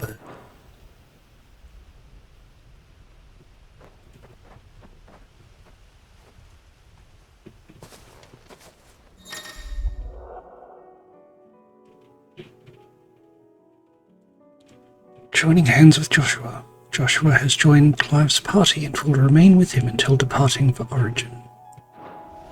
Okay.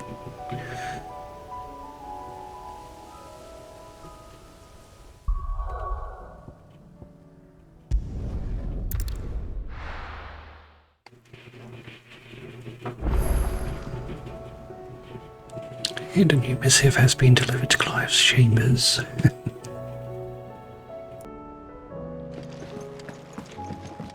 It's away to Clive's chambers then.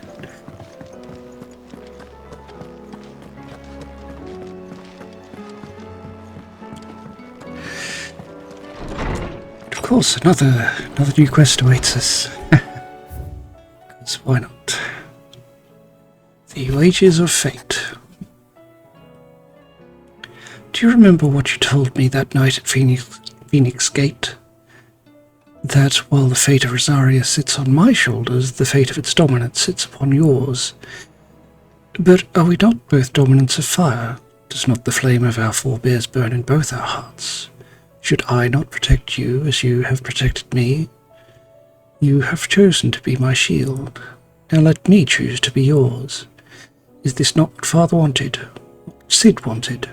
To cast aside fate and forge your own paths? Grant me this, Clive. Let me be your strength. Signed by Joshua. Concern for Jill. Though her icon brought her much suffering, the loss of Shiva weighs heavily on her heart, and we would be poor friends indeed if we if we not seek to lighten that burden, even but only a fraction before we depart for the skies. I would speak on this more in private. Signed by Joshua. If Joshua's worried about Jill, I should go and speak with him.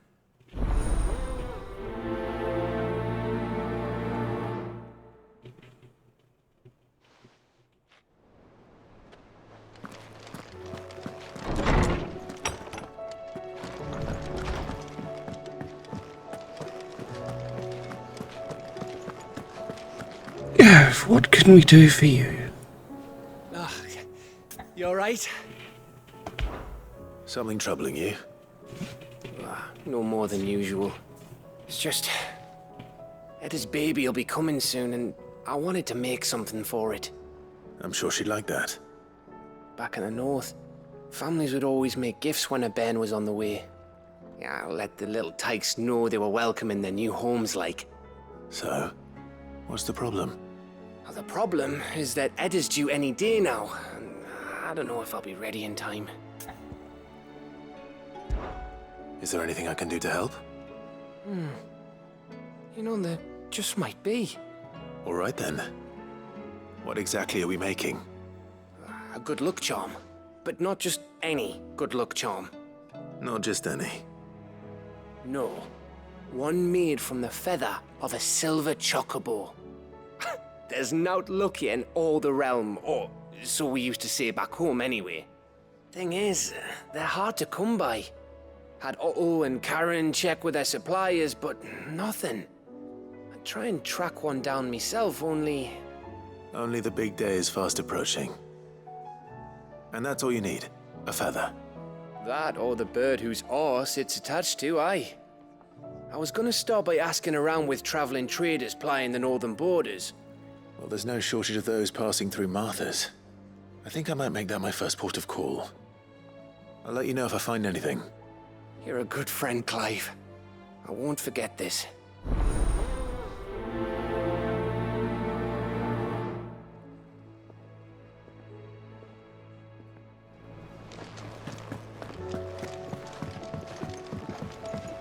Alright, let's see if anyone else has decided that they need to throw something in our path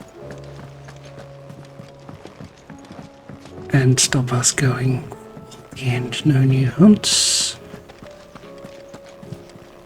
Lock, what do we say? Anything catch your eye? And we're clear. Right. So.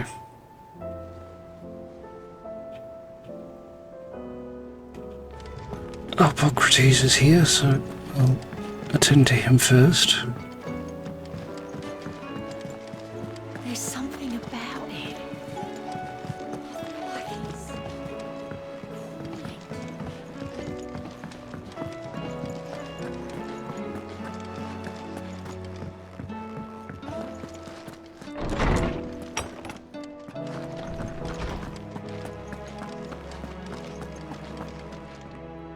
Lawsman Harpocrates. I received your note. Ah, yes. I expect you're wondering what this is all about. You spoke of making amends with Dion, but I can't imagine what for. Then I should begin by telling you that I was once his tutor. This was some years ago, of course, before I joined Cid in his hideaway. At that time, I was counted among the foremost scholars of Oriflamme, and was accordingly invited to the palace to supervise the young prince's education, all to ensure that the future emperor had a firm grounding in, well, everything an emperor should. History, religion, commerce, government. Alas, our time together was cut short when Dion left to join the dragoons, his studies no longer being deemed necessary. I had not expected to meet with him again, least of all here. Have you spoken with him? No, I have yet to find the right moment. His Highness always seems so preoccupied, especially when alone. I would not wish to disturb his ruminations with idle words of greeting, not when I know he dwells upon the evil Ultima had him commit in the Dominion. The guilt weighs heavily on him, I know. But as you say, that was Ultima's doing. Surely you can't blame yourself. When I first met him, it was not guilt, but his people's expectations that weighed heavily upon him. And I did nothing to ease that burden. He bore it alone, until the day he could not bear it any longer. It is one of my greatest regrets that I only ever offered him my wisdom, when what he truly needed was friendship. The blame for Dion's transgressions lies not only on his shoulders, but on mine. I see. I'm ready to help you in any way that I can. Then I beg that you bring me a wild wyvern tail. Apothecaries across the ages agree that even to glimpse such a flower is to be granted inner solace. Fabulists and fraudsters all, of course. But there is oft a seed of truth to be found where even the most outlandish opinions align. Well, it can't hurt to try. Where can I find this flower? And how will I know it? You have seen cultivated wyvern tails before, I trust. The lily-white blossoms from whose roots the poisonous ink for the brand is distilled. Well, those which grow in the wild differ only in their purple hue. The harsher the environment in which they are raised, the deeper the color. There is a waterfall in Rickmal's Roost across the strait, where the flowers once grew in abundance. Whether they still survive there, I know not. But try as I might, I can find no likelier location. It's all right. I'll find you a wyvern tail one way or another. Thank you, Clive. And please, be safe. Leaf don't live here no more.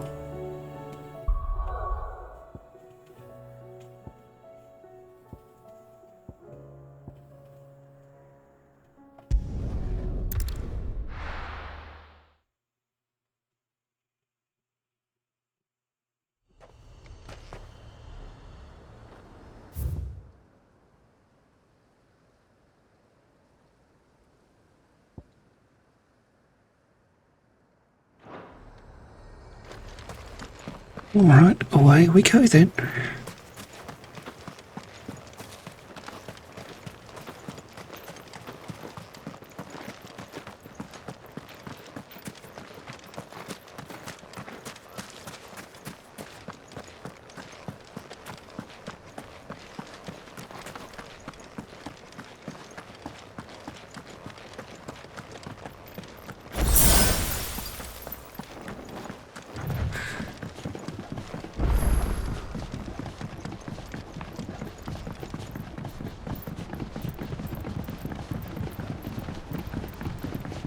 It is so very quiet out here, isn't it? Aside from monsters, of course.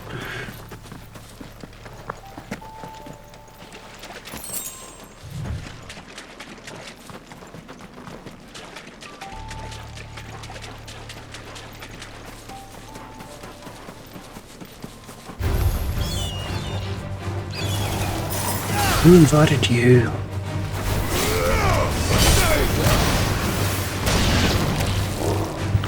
And you, for that matter.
Seems this place has been flooded twice over.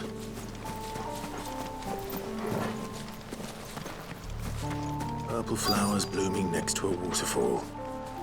Shouldn't be too hard to find. There, in point of fact.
Here they are.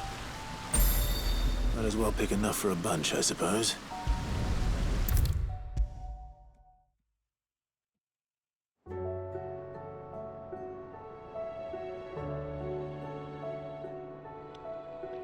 Oarsman, I found the flowers you were looking for. You did? I think I did.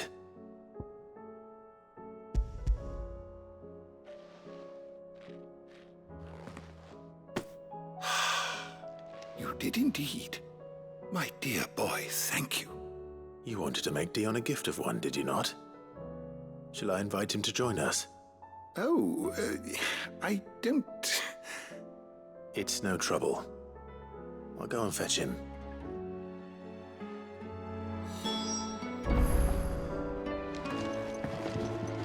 Off to Dion, then.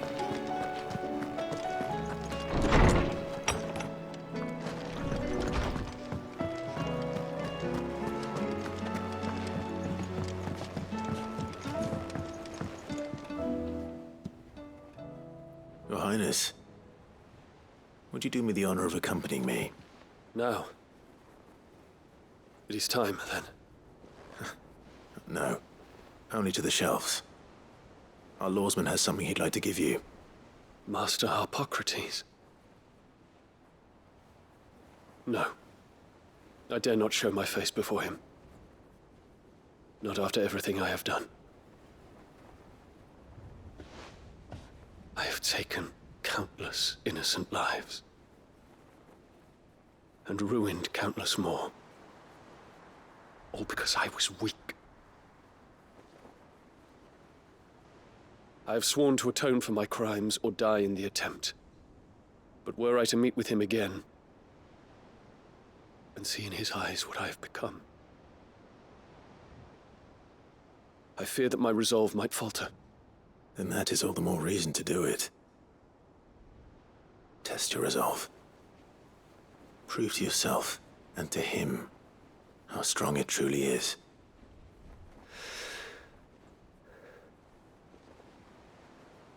You are right. I must, at the very least, offer him my gratitude. Very well, then. Take me to him. Follow me.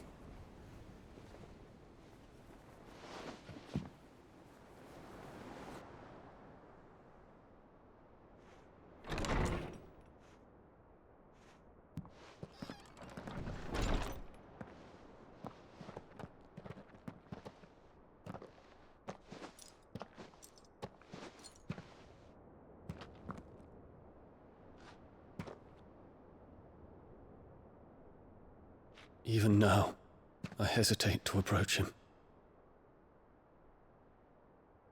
What must he think of me? You'd be surprised.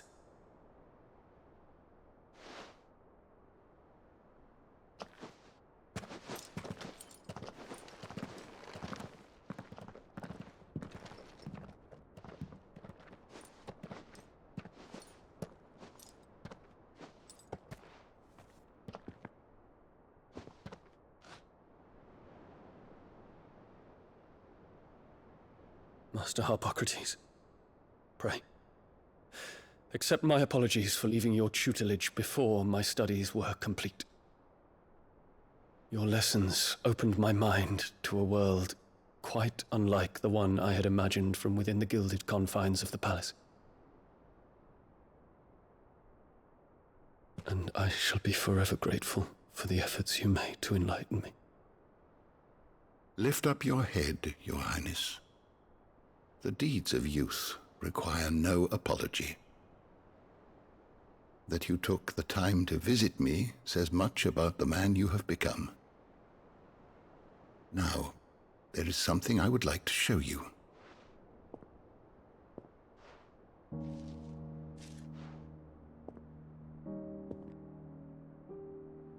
Is that a wyvern tail? The color is unfamiliar to me. Because it is unique to those found in the wild. Something in the harsh environments in which they grow lends them this striking hue. Their roots are indistinguishable from those of their hothouse cousins, but once they bloom, the difference is immediately apparent.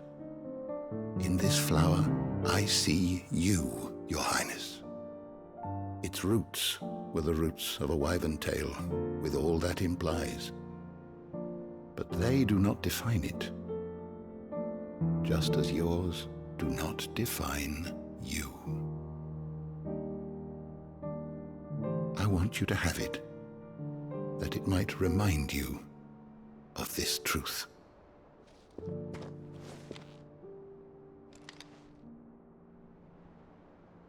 Master Harpocrates, I would ask of you a service. Keep your gift until I have fulfilled my duty to the realm, for only then shall I be deserving of it.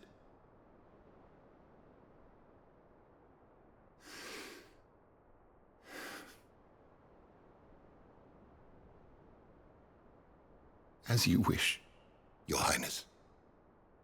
I shall await your return.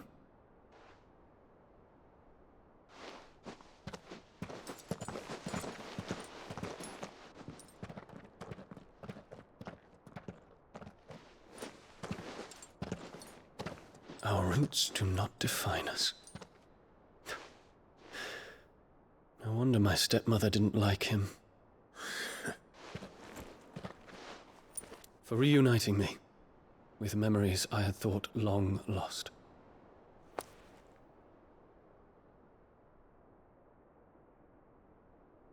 I shall not forget this.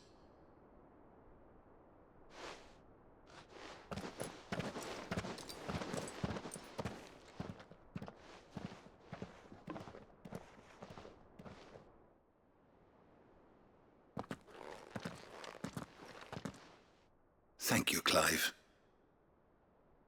Were it not for you, I fear I might never have found the right moment to speak with him. Not to mention the wyvern tails. I shall plant their seeds, that I might not disappoint His Highness upon his return. I hope the soil in the hideaway is to their liking. Why, these flowers bloomed in the bleak, black wastes of Waloed. I'm sure Nigel's yard will suit them to a T.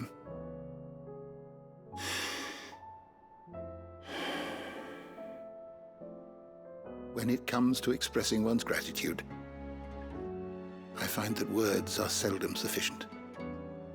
Here. What's this?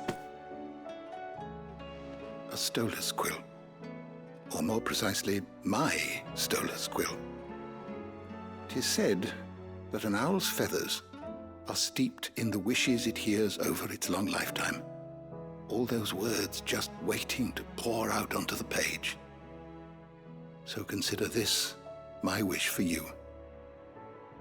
That one day you may put down your sword and pick up that pen.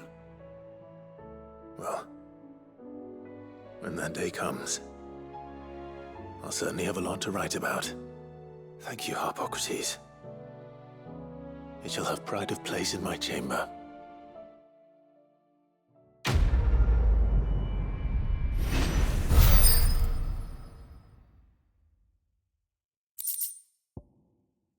Thus do we receive a purple curiosity, the Stolas Quill. Lawsman Harpocrates' best-loved writing implement, whose nib has scribed many a learned tome. 'Tis said that an owl's feathers are steeped in the wishes it hears over its long lifetime. All those words just waiting to pour out onto the page. A quote of Harpocrates, and it is displayed in Clive's chambre. We also have a purple accessory, Bahamut's Mercy. A gift from the very first Emperor of San Briquet to his infant son. This ring has graced the hand of every dominant of Bahamut since. The ether it absorbed from the icon over the years, aiding the next imperial scion in drawing out the full potential of their bloodline. But now the empire lies in ruin, and that bloodline is broken. So let it be with Bahamut, as was always intended. Reduces Gigaflare's cooldown time by 6 seconds.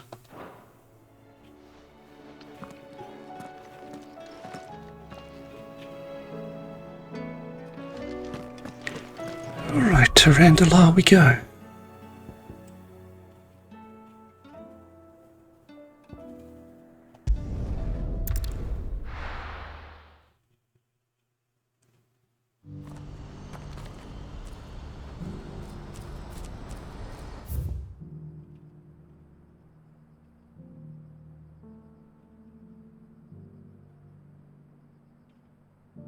Which is due south.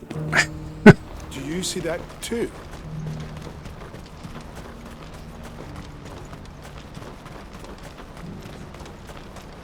Papa? What is it? Oh, please. Just make it stop. I'm scared.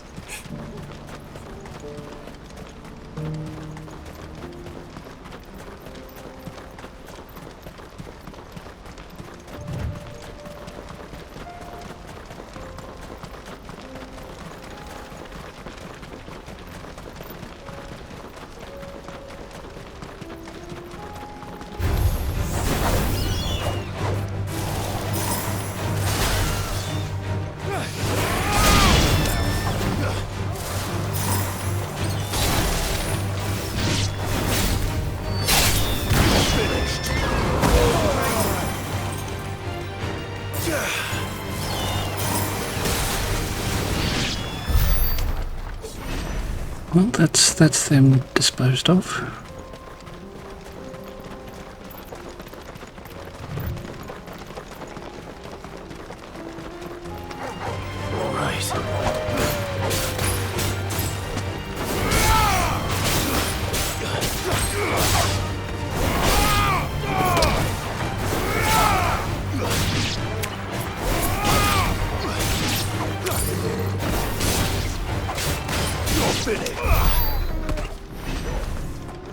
And them. Lucky us.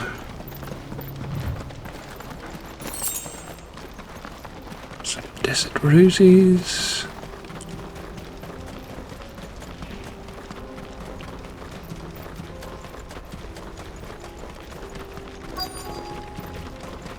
That can't be Rutherford, can it?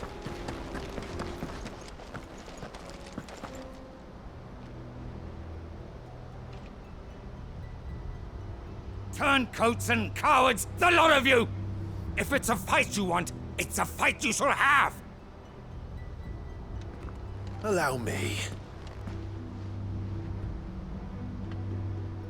I don't need your Please, Field Marshal, oblige him. This won't take long. You're right. It won't. Men, finish him.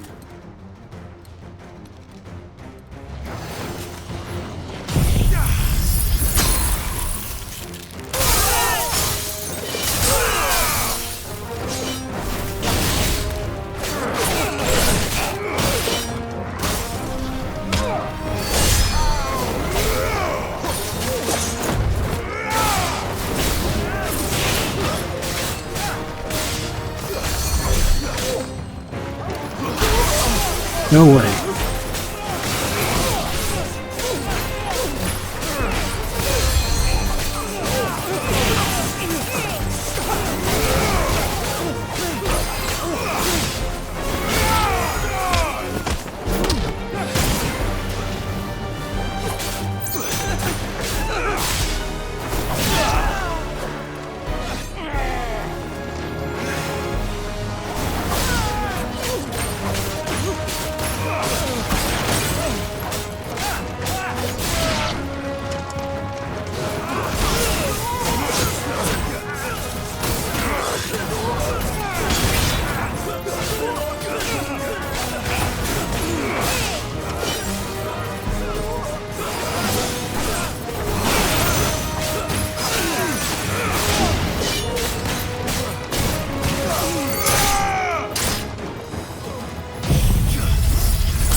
We receive 56 weirite, 16 magic dash, and a goblin coin. A little longer than I'd have liked.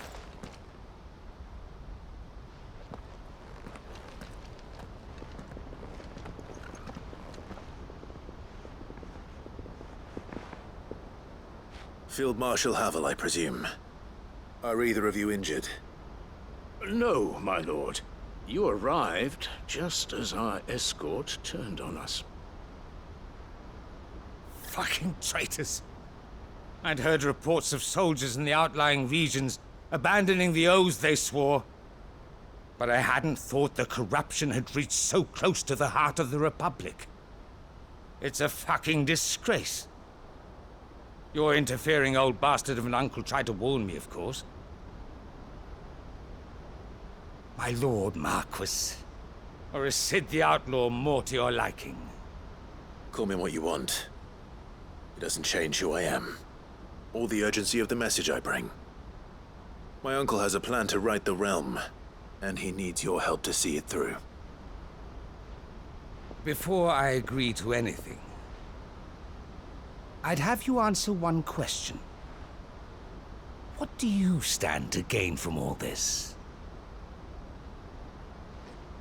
I won't deny that I might benefit from further chaos. But I seek a new beginning for all of us. And while the choices I've made may not always have been the right ones, I know I made them for the right reasons.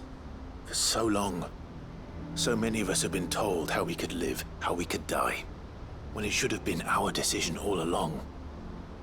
Now we have a chance to put things right. But in order to take it, we must stand together. Even if it be beside those with whom we don't see eye to eye.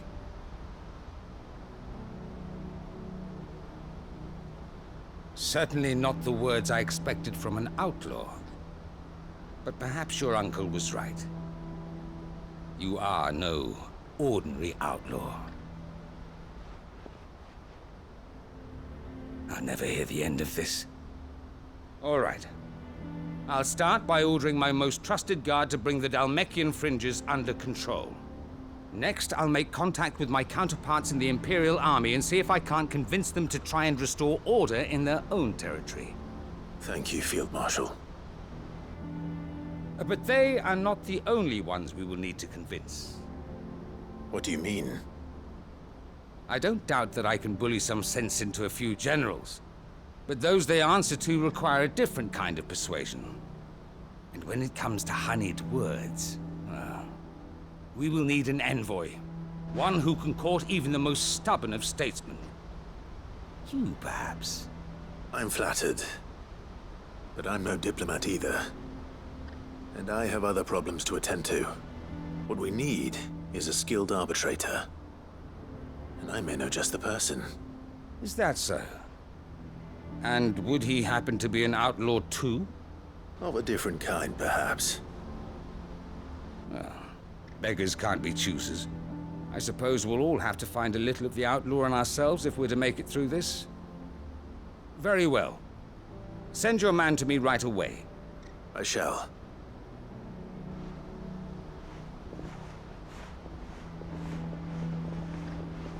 My Lord Marquis. Your Lord Uncle bade me escort the Field Marshal to his manor in Port Isolde. And I will see that my associate joins you there. Very good, my lord.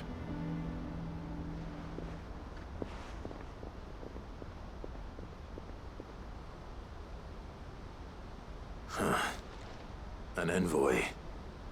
I'm not sure I'm the man to talk anyone round. I can barely convince my brother to take his medicine. No. This is a job for someone with experience. Someone like Quentin. I hope I can convince him at least.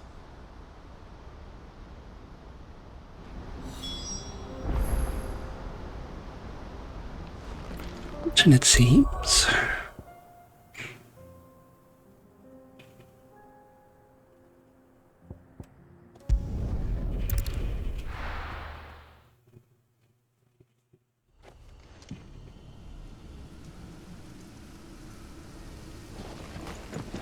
Is this way?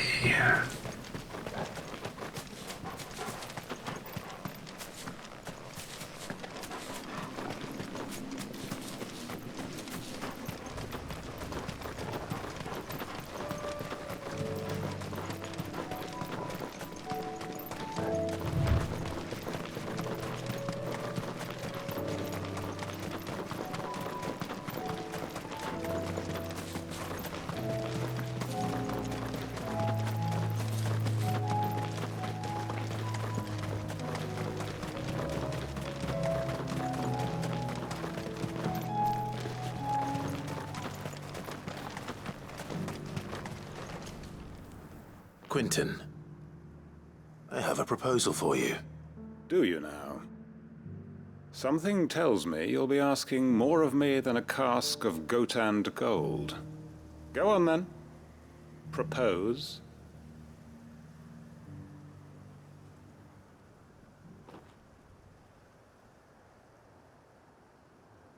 You'd have me convince the chiefs and chamberlains of the realm that they should simply swallow their pride and do the one thing that has proved impossible for thousands of years. Was there anything else? Perhaps I can fetch you a meat pie as well.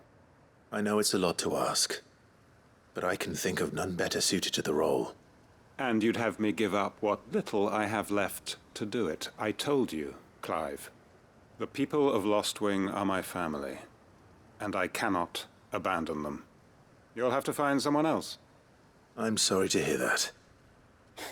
So am I. And why might that be? What he's asking. How's it any different to what you've done so far? They want you to speak for those who can't speak for themselves. That's what you do best. If it's the vineyard you're worried about, we'll see that the grapes are picked and the tons filled. You know we will. It's not that. Then what is it? You said yourself we're family. Don't you trust us? You know that's not what I'm... Then what are you saying? That only we are worth saving? Why turn your back on everyone else? You convinced us. We could build new lives for ourselves, and if you can do that, who's to say you couldn't convince the entire realm? A stirring argument. I fear that any rejoinder I make might fall somewhat flat by comparison. So you'll join us? Where do you need me? Field Marshal Havel will want to speak with you in person. He's currently in Port Isolde. I can arrange for a party of Cursebreakers to accompany you there. That would be very much appreciated. I hear the roads are far from safe these days. Hopefully not for long. My uncle will want to know that his plan is taking shape. Indeed.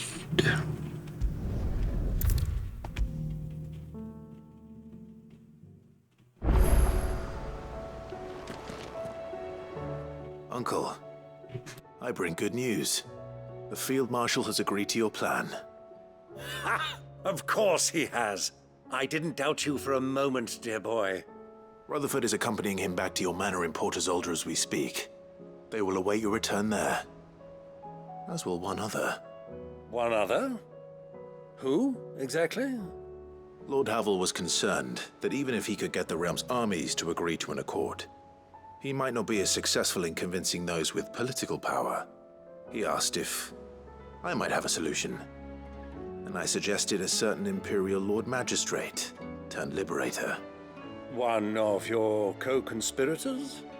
Master Quinton would probably call me one of his, but yes.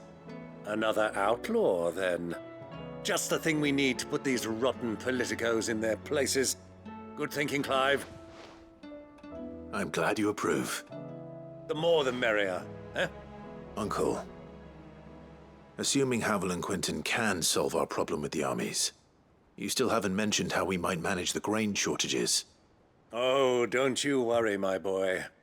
The 7 high houses will be seeing to that.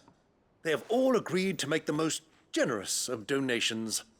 Oh, of course, it did take a little persuasion, but luckily I had some unexpected help. From who? Why, you, my boy. Rumor has it that you rescued the Lady Ariane's head steward Rockford from a horde of bloodthirsty bandits. It was more of a handful. Well, the old battle axe was so pleased. She had a shipload of talents delivered to my private docks by the next new moon. And when the other houses saw the parsimonious old crone's purse strings finally loosen, they as good as tripped over themselves in the rush to follow suit. I'm happy to hear it. Now, I must be getting back to the manor. Join us there at your earliest convenience, would you? Of course, Uncle.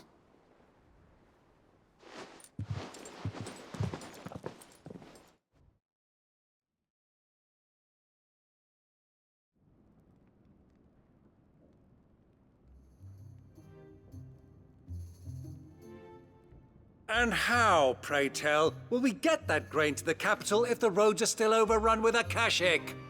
You find another bloody road. I only have so many men, and I'm not about to send them headlong into an ether flood. That is, unless you'd have them turn as well. Well, I'd certainly eat less. Says the man with a belly bigger than a band of curls. My soldiers actually need their rations. Without any food to keep them going, they'll be dead even before you've sent them on your fool's errand. If I may, gentlemen, perhaps I might suggest an alternative approach. Though supply routes are indeed disrupted, there is no shortage of ships. Indeed, they bob away in every bay from here to Randalar, awaiting a safe haven. Allow them to make port and fill their bellies full of grain. And once those who crowd the cities are fed, ferry the displaced back to the countryside to work the fallow fields. But I'm sure that you wish to continue your discussion. Forgive the interruption. 2 such firm friends as yourselves need no help from the likes of me. Rutherford spoke fondly of the great bond between you. Us? Friends? I can't stand the man! Clive, I'm beginning to question the quality of the company you keep. And what kind of company were you expecting him to keep? The man's a criminal! Criminal? How dare you? You are not fit to breathe the same air as this fine, upstanding young gentleman.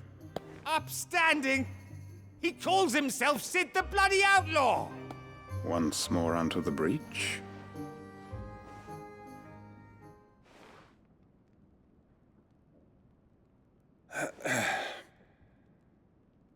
Shall we begin again? What we seek here is not to create a new nation, nor to claim the thrones of those that already exist. We wish simply to bring stability to the realm that mankind might weather the current storm. And to do that, we must convince those in power, the generals, the statesmen, the nobles, that our cause is just. There will be disagreements, yes. And I imagine some resistance, much resistance. But we cannot let that deter us. If we show them the path, show them that we walk it ourselves, then I am confident they will follow. The fate of the world lies in my nephew's hands, but the well-being of her people lies in ours. And we must not squander the chance that Clive has given us. Uncle Byron, Now, with that settled, let's move on to the signing of the Accord. For what great moment in history hasn't been accompanied by a little ceremony?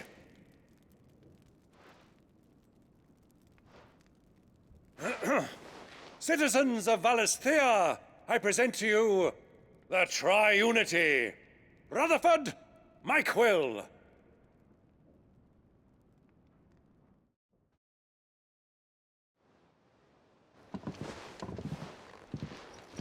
Well, my boy, the stage is set. That it is. This is the role you were born for. Now I ask only that you trust in the talents of your supporting cast. We shall play our parts to the best of our abilities, that you might have the opportunity to shine. The realm needs its Sir Crandall. And there is no better Crandall than you, Clive.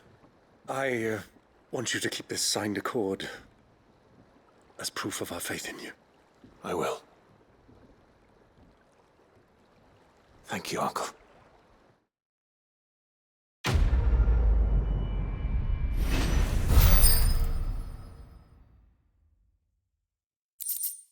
Thus do we receive the Triunity Accord, a purple curiosity. Signed by representatives from Rosaria, Dalek and San Briquet, this mutual accord sets the stage for a new age in Storm, if not officially, then at least in spirit. For what great moment in history hasn't been accompanied by a little ceremony? A quote of Lord Byron Rosfield is displayed in Byron's chambers. We also receive a green accessory, the Breath of Darkness, Heaven's Cloud. Residual dark ether that, having failed to dissipate on the battlefield, has instead manifested into a solid form, and not unlike crystal, but with an elemental purity that renders it far more potent, if not highly specialized in its applications. It reduces Heaven's Cloud cooldown time by 2.1 seconds.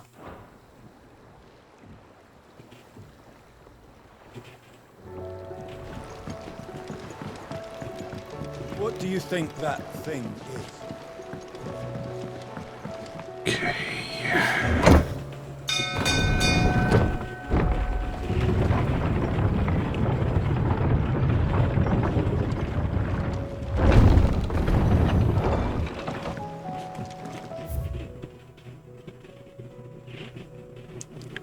Phew. Right. Mickelberg.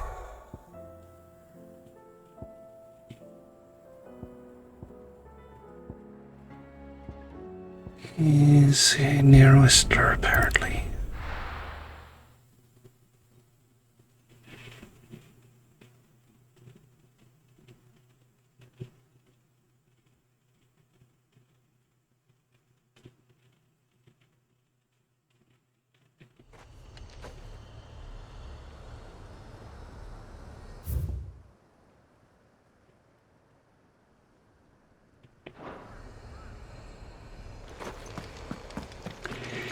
And away we go again.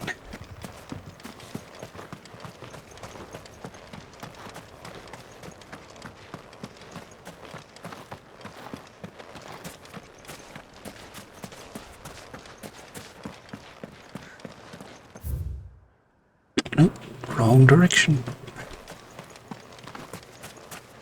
My famed lack of sense of direction is playing again.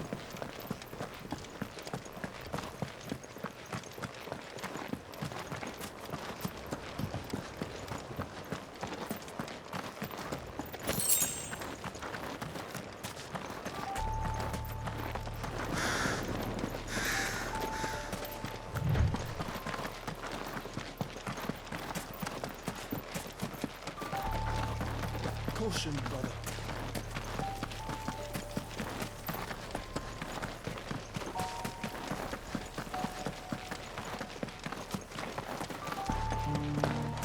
Avoid these ones, apparently.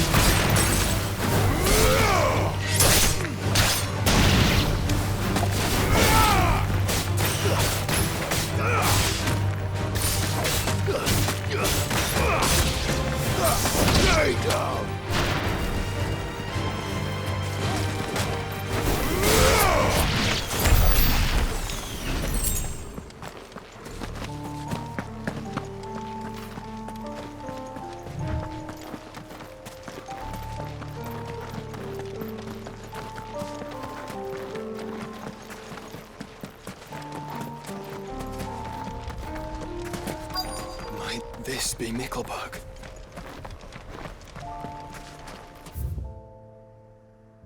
It might just be. Oh, hello.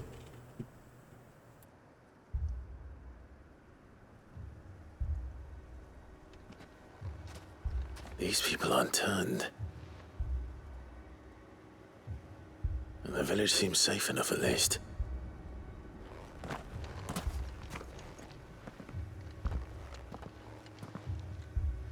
What is going on here? Ah, did you too heed the call? Heed the call? No, I came here looking for someone. To be honest, I wasn't sure I'd find him here. Let alone all of you. Is that so? What are you doing here? Is this where you live? It is my home. The others, they heeded the call. You keep saying that.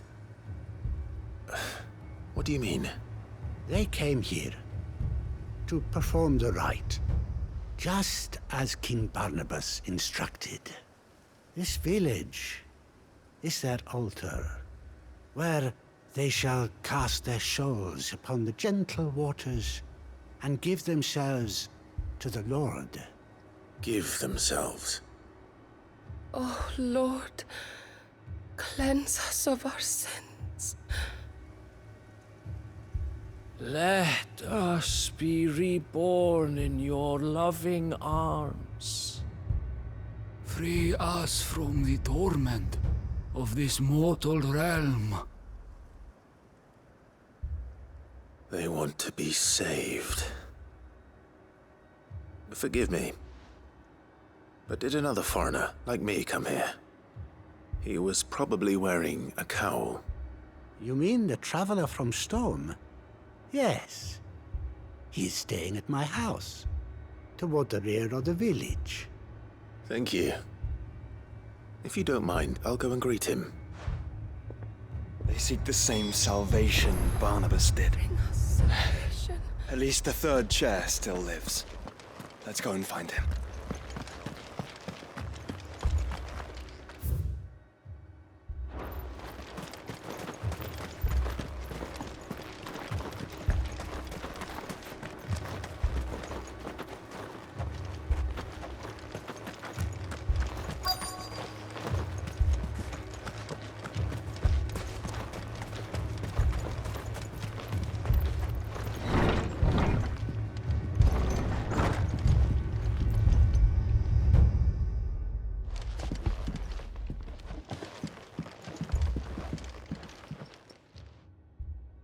Excuse me. Are you with the Undying? I am. And so it would appear, are you? Lord Rosfield, if I am not mistaken. That's right. And you must be the third chair. I am. Cyril was worried for your safety. He sent me to find you. Then I must apologize. I did not mean to trouble the bearer of the burning quill, much less you, my Lord Marquis. He said that you had failed to report. Is there a reason for that? I came here to study the followers of this new faith. But the more I learned of them, the more my own faith began to falter. You have seen them at their prayers, have you not? They devote themselves to the veneration of their Lord with a fervor I have never seen before. Praying night and day that they might be rid of their wicked wills and reborn in their Saviour's light. Not that they might be granted respite from their worldly woes, but so that they might continue to serve him. Serve him with all of their beings. I, too, swore to devote my life to the service of my Lord and Master, but this... 'tis different. It is more. And so I would see it through to the end. See these people safe, that they might achieve their dream. That they might do their duty to their Lord. Even if it should keep me from doing my duty to mine. You do understand what their dream is, don't you? I do, my lord. They would cast aside their wills and become a Kashik. I know that it may be hard to believe, but to these people, that is the very essence of salvation. Forgive me, my lord, but I must remain here. If you are to return to Master Cyril, I would consider it a great... Did you hear that, my lord? Something is happening. I'll go and find out what. Stay here.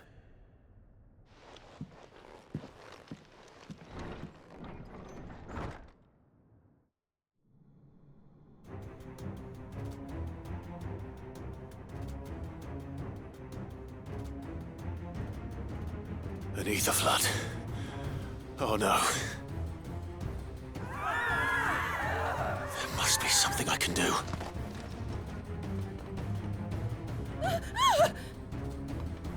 Echoes as well.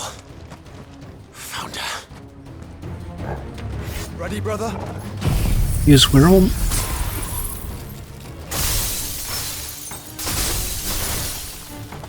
Ready. It's over.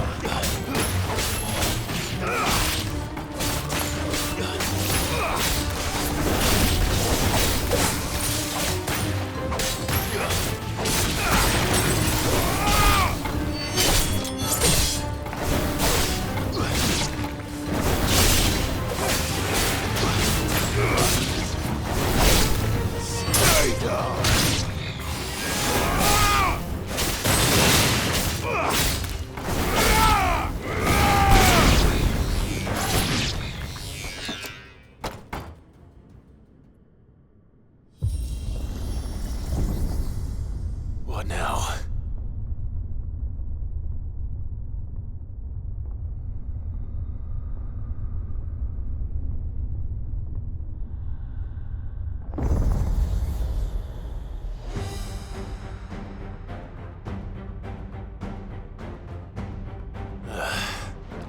We meet again. Titus, Your kind before.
starting to wonder if the Iron Giants, how they chose to keep Britterton alive, so to speak.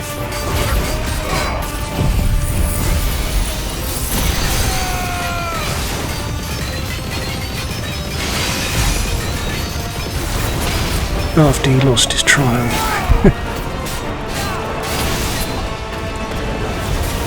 Scathe the fella.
We receive 149.50 weirite, 48 magic dash, and a meteorite.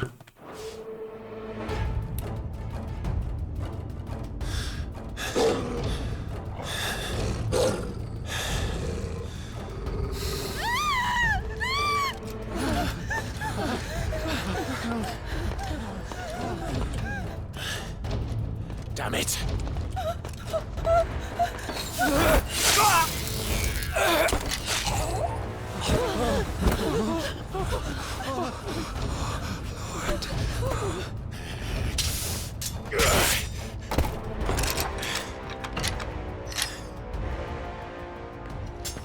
Don't you die. Come on, speak to me. I had to save them, that they might have a chance to find true salvation. By devoting themselves to the service of their Lord. Just as I did when the Undying plucked me from the gutter and gave me a cause to believe in. A duty to serve was everything to me, and I would not deny them that fulfillment, even if they must become a Kashik in order to achieve it. Forgive me, my Lord Marquis. I did not mean to trouble you with this. My findings. Could you deliver them to Master Cyril for me? Of course. Your duty will be done.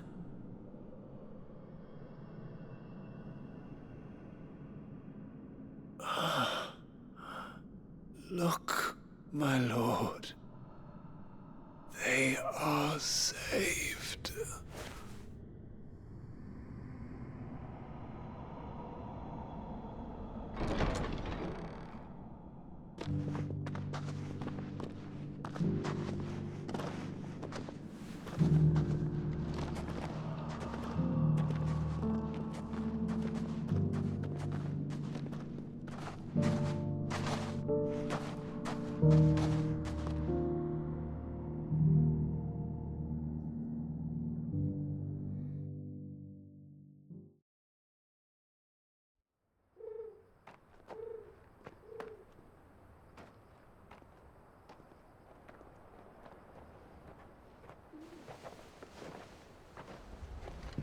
last saved.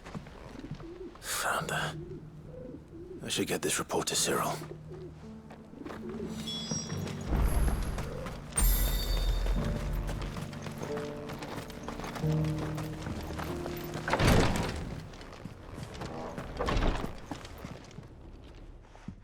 My Lord Marquis, welcome back.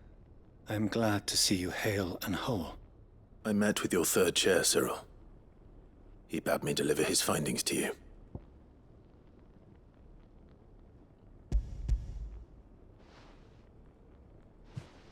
Thank you, my lord. He remained in Ash? He died protecting the villagers from an echo. I buried him in Mickelberg. I'm sorry that I couldn't save him. If you could not save him, no one could.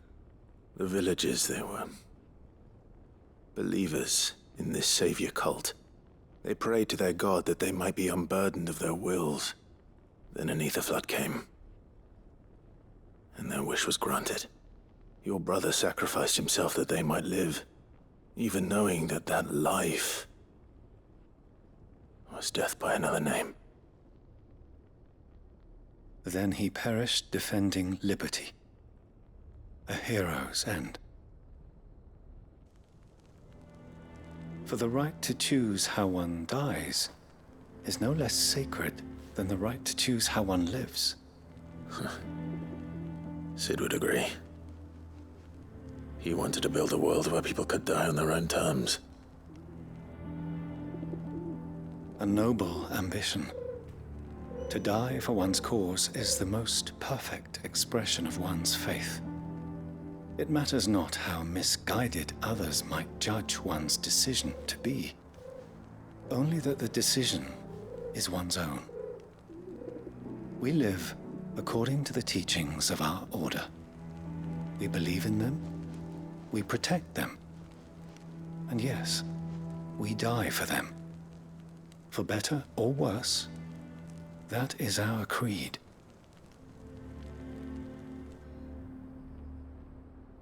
But he didn't die for your creed. He died to save them, and you still believe that what he did was right. I believe that he believed it was. We of the Undying are not slaves, but willing servants.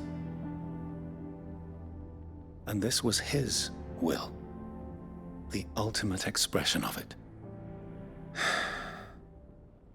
All right. I'd like to know this man's name, Cyril. To know the names of all the Undying who've fallen in the line of duty. They died serving my house.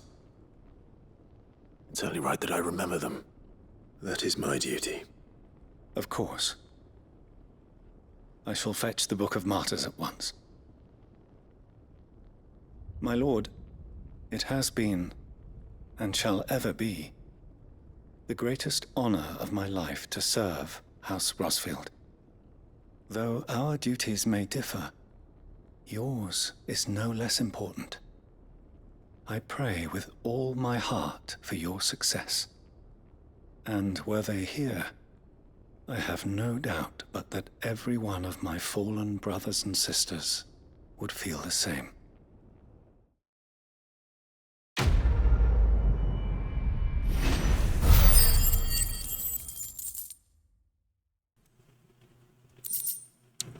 Thus do we receive the Clayhearth signboard, a legendary curiosity, the emblem of the Undying's headquarters in Tabor.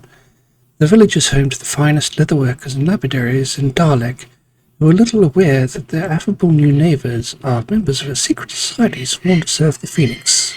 It is displayed in Clive's shawl and a piece of orichalcum.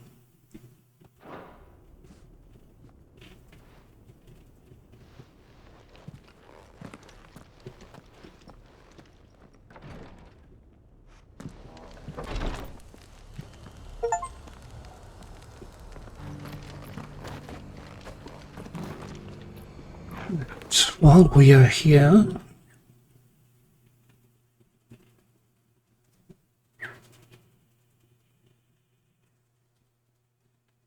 we shall call an end to the episode because it has just crashed. If you've made it this far, thank you very much for watching, and we shall see you in the next episode.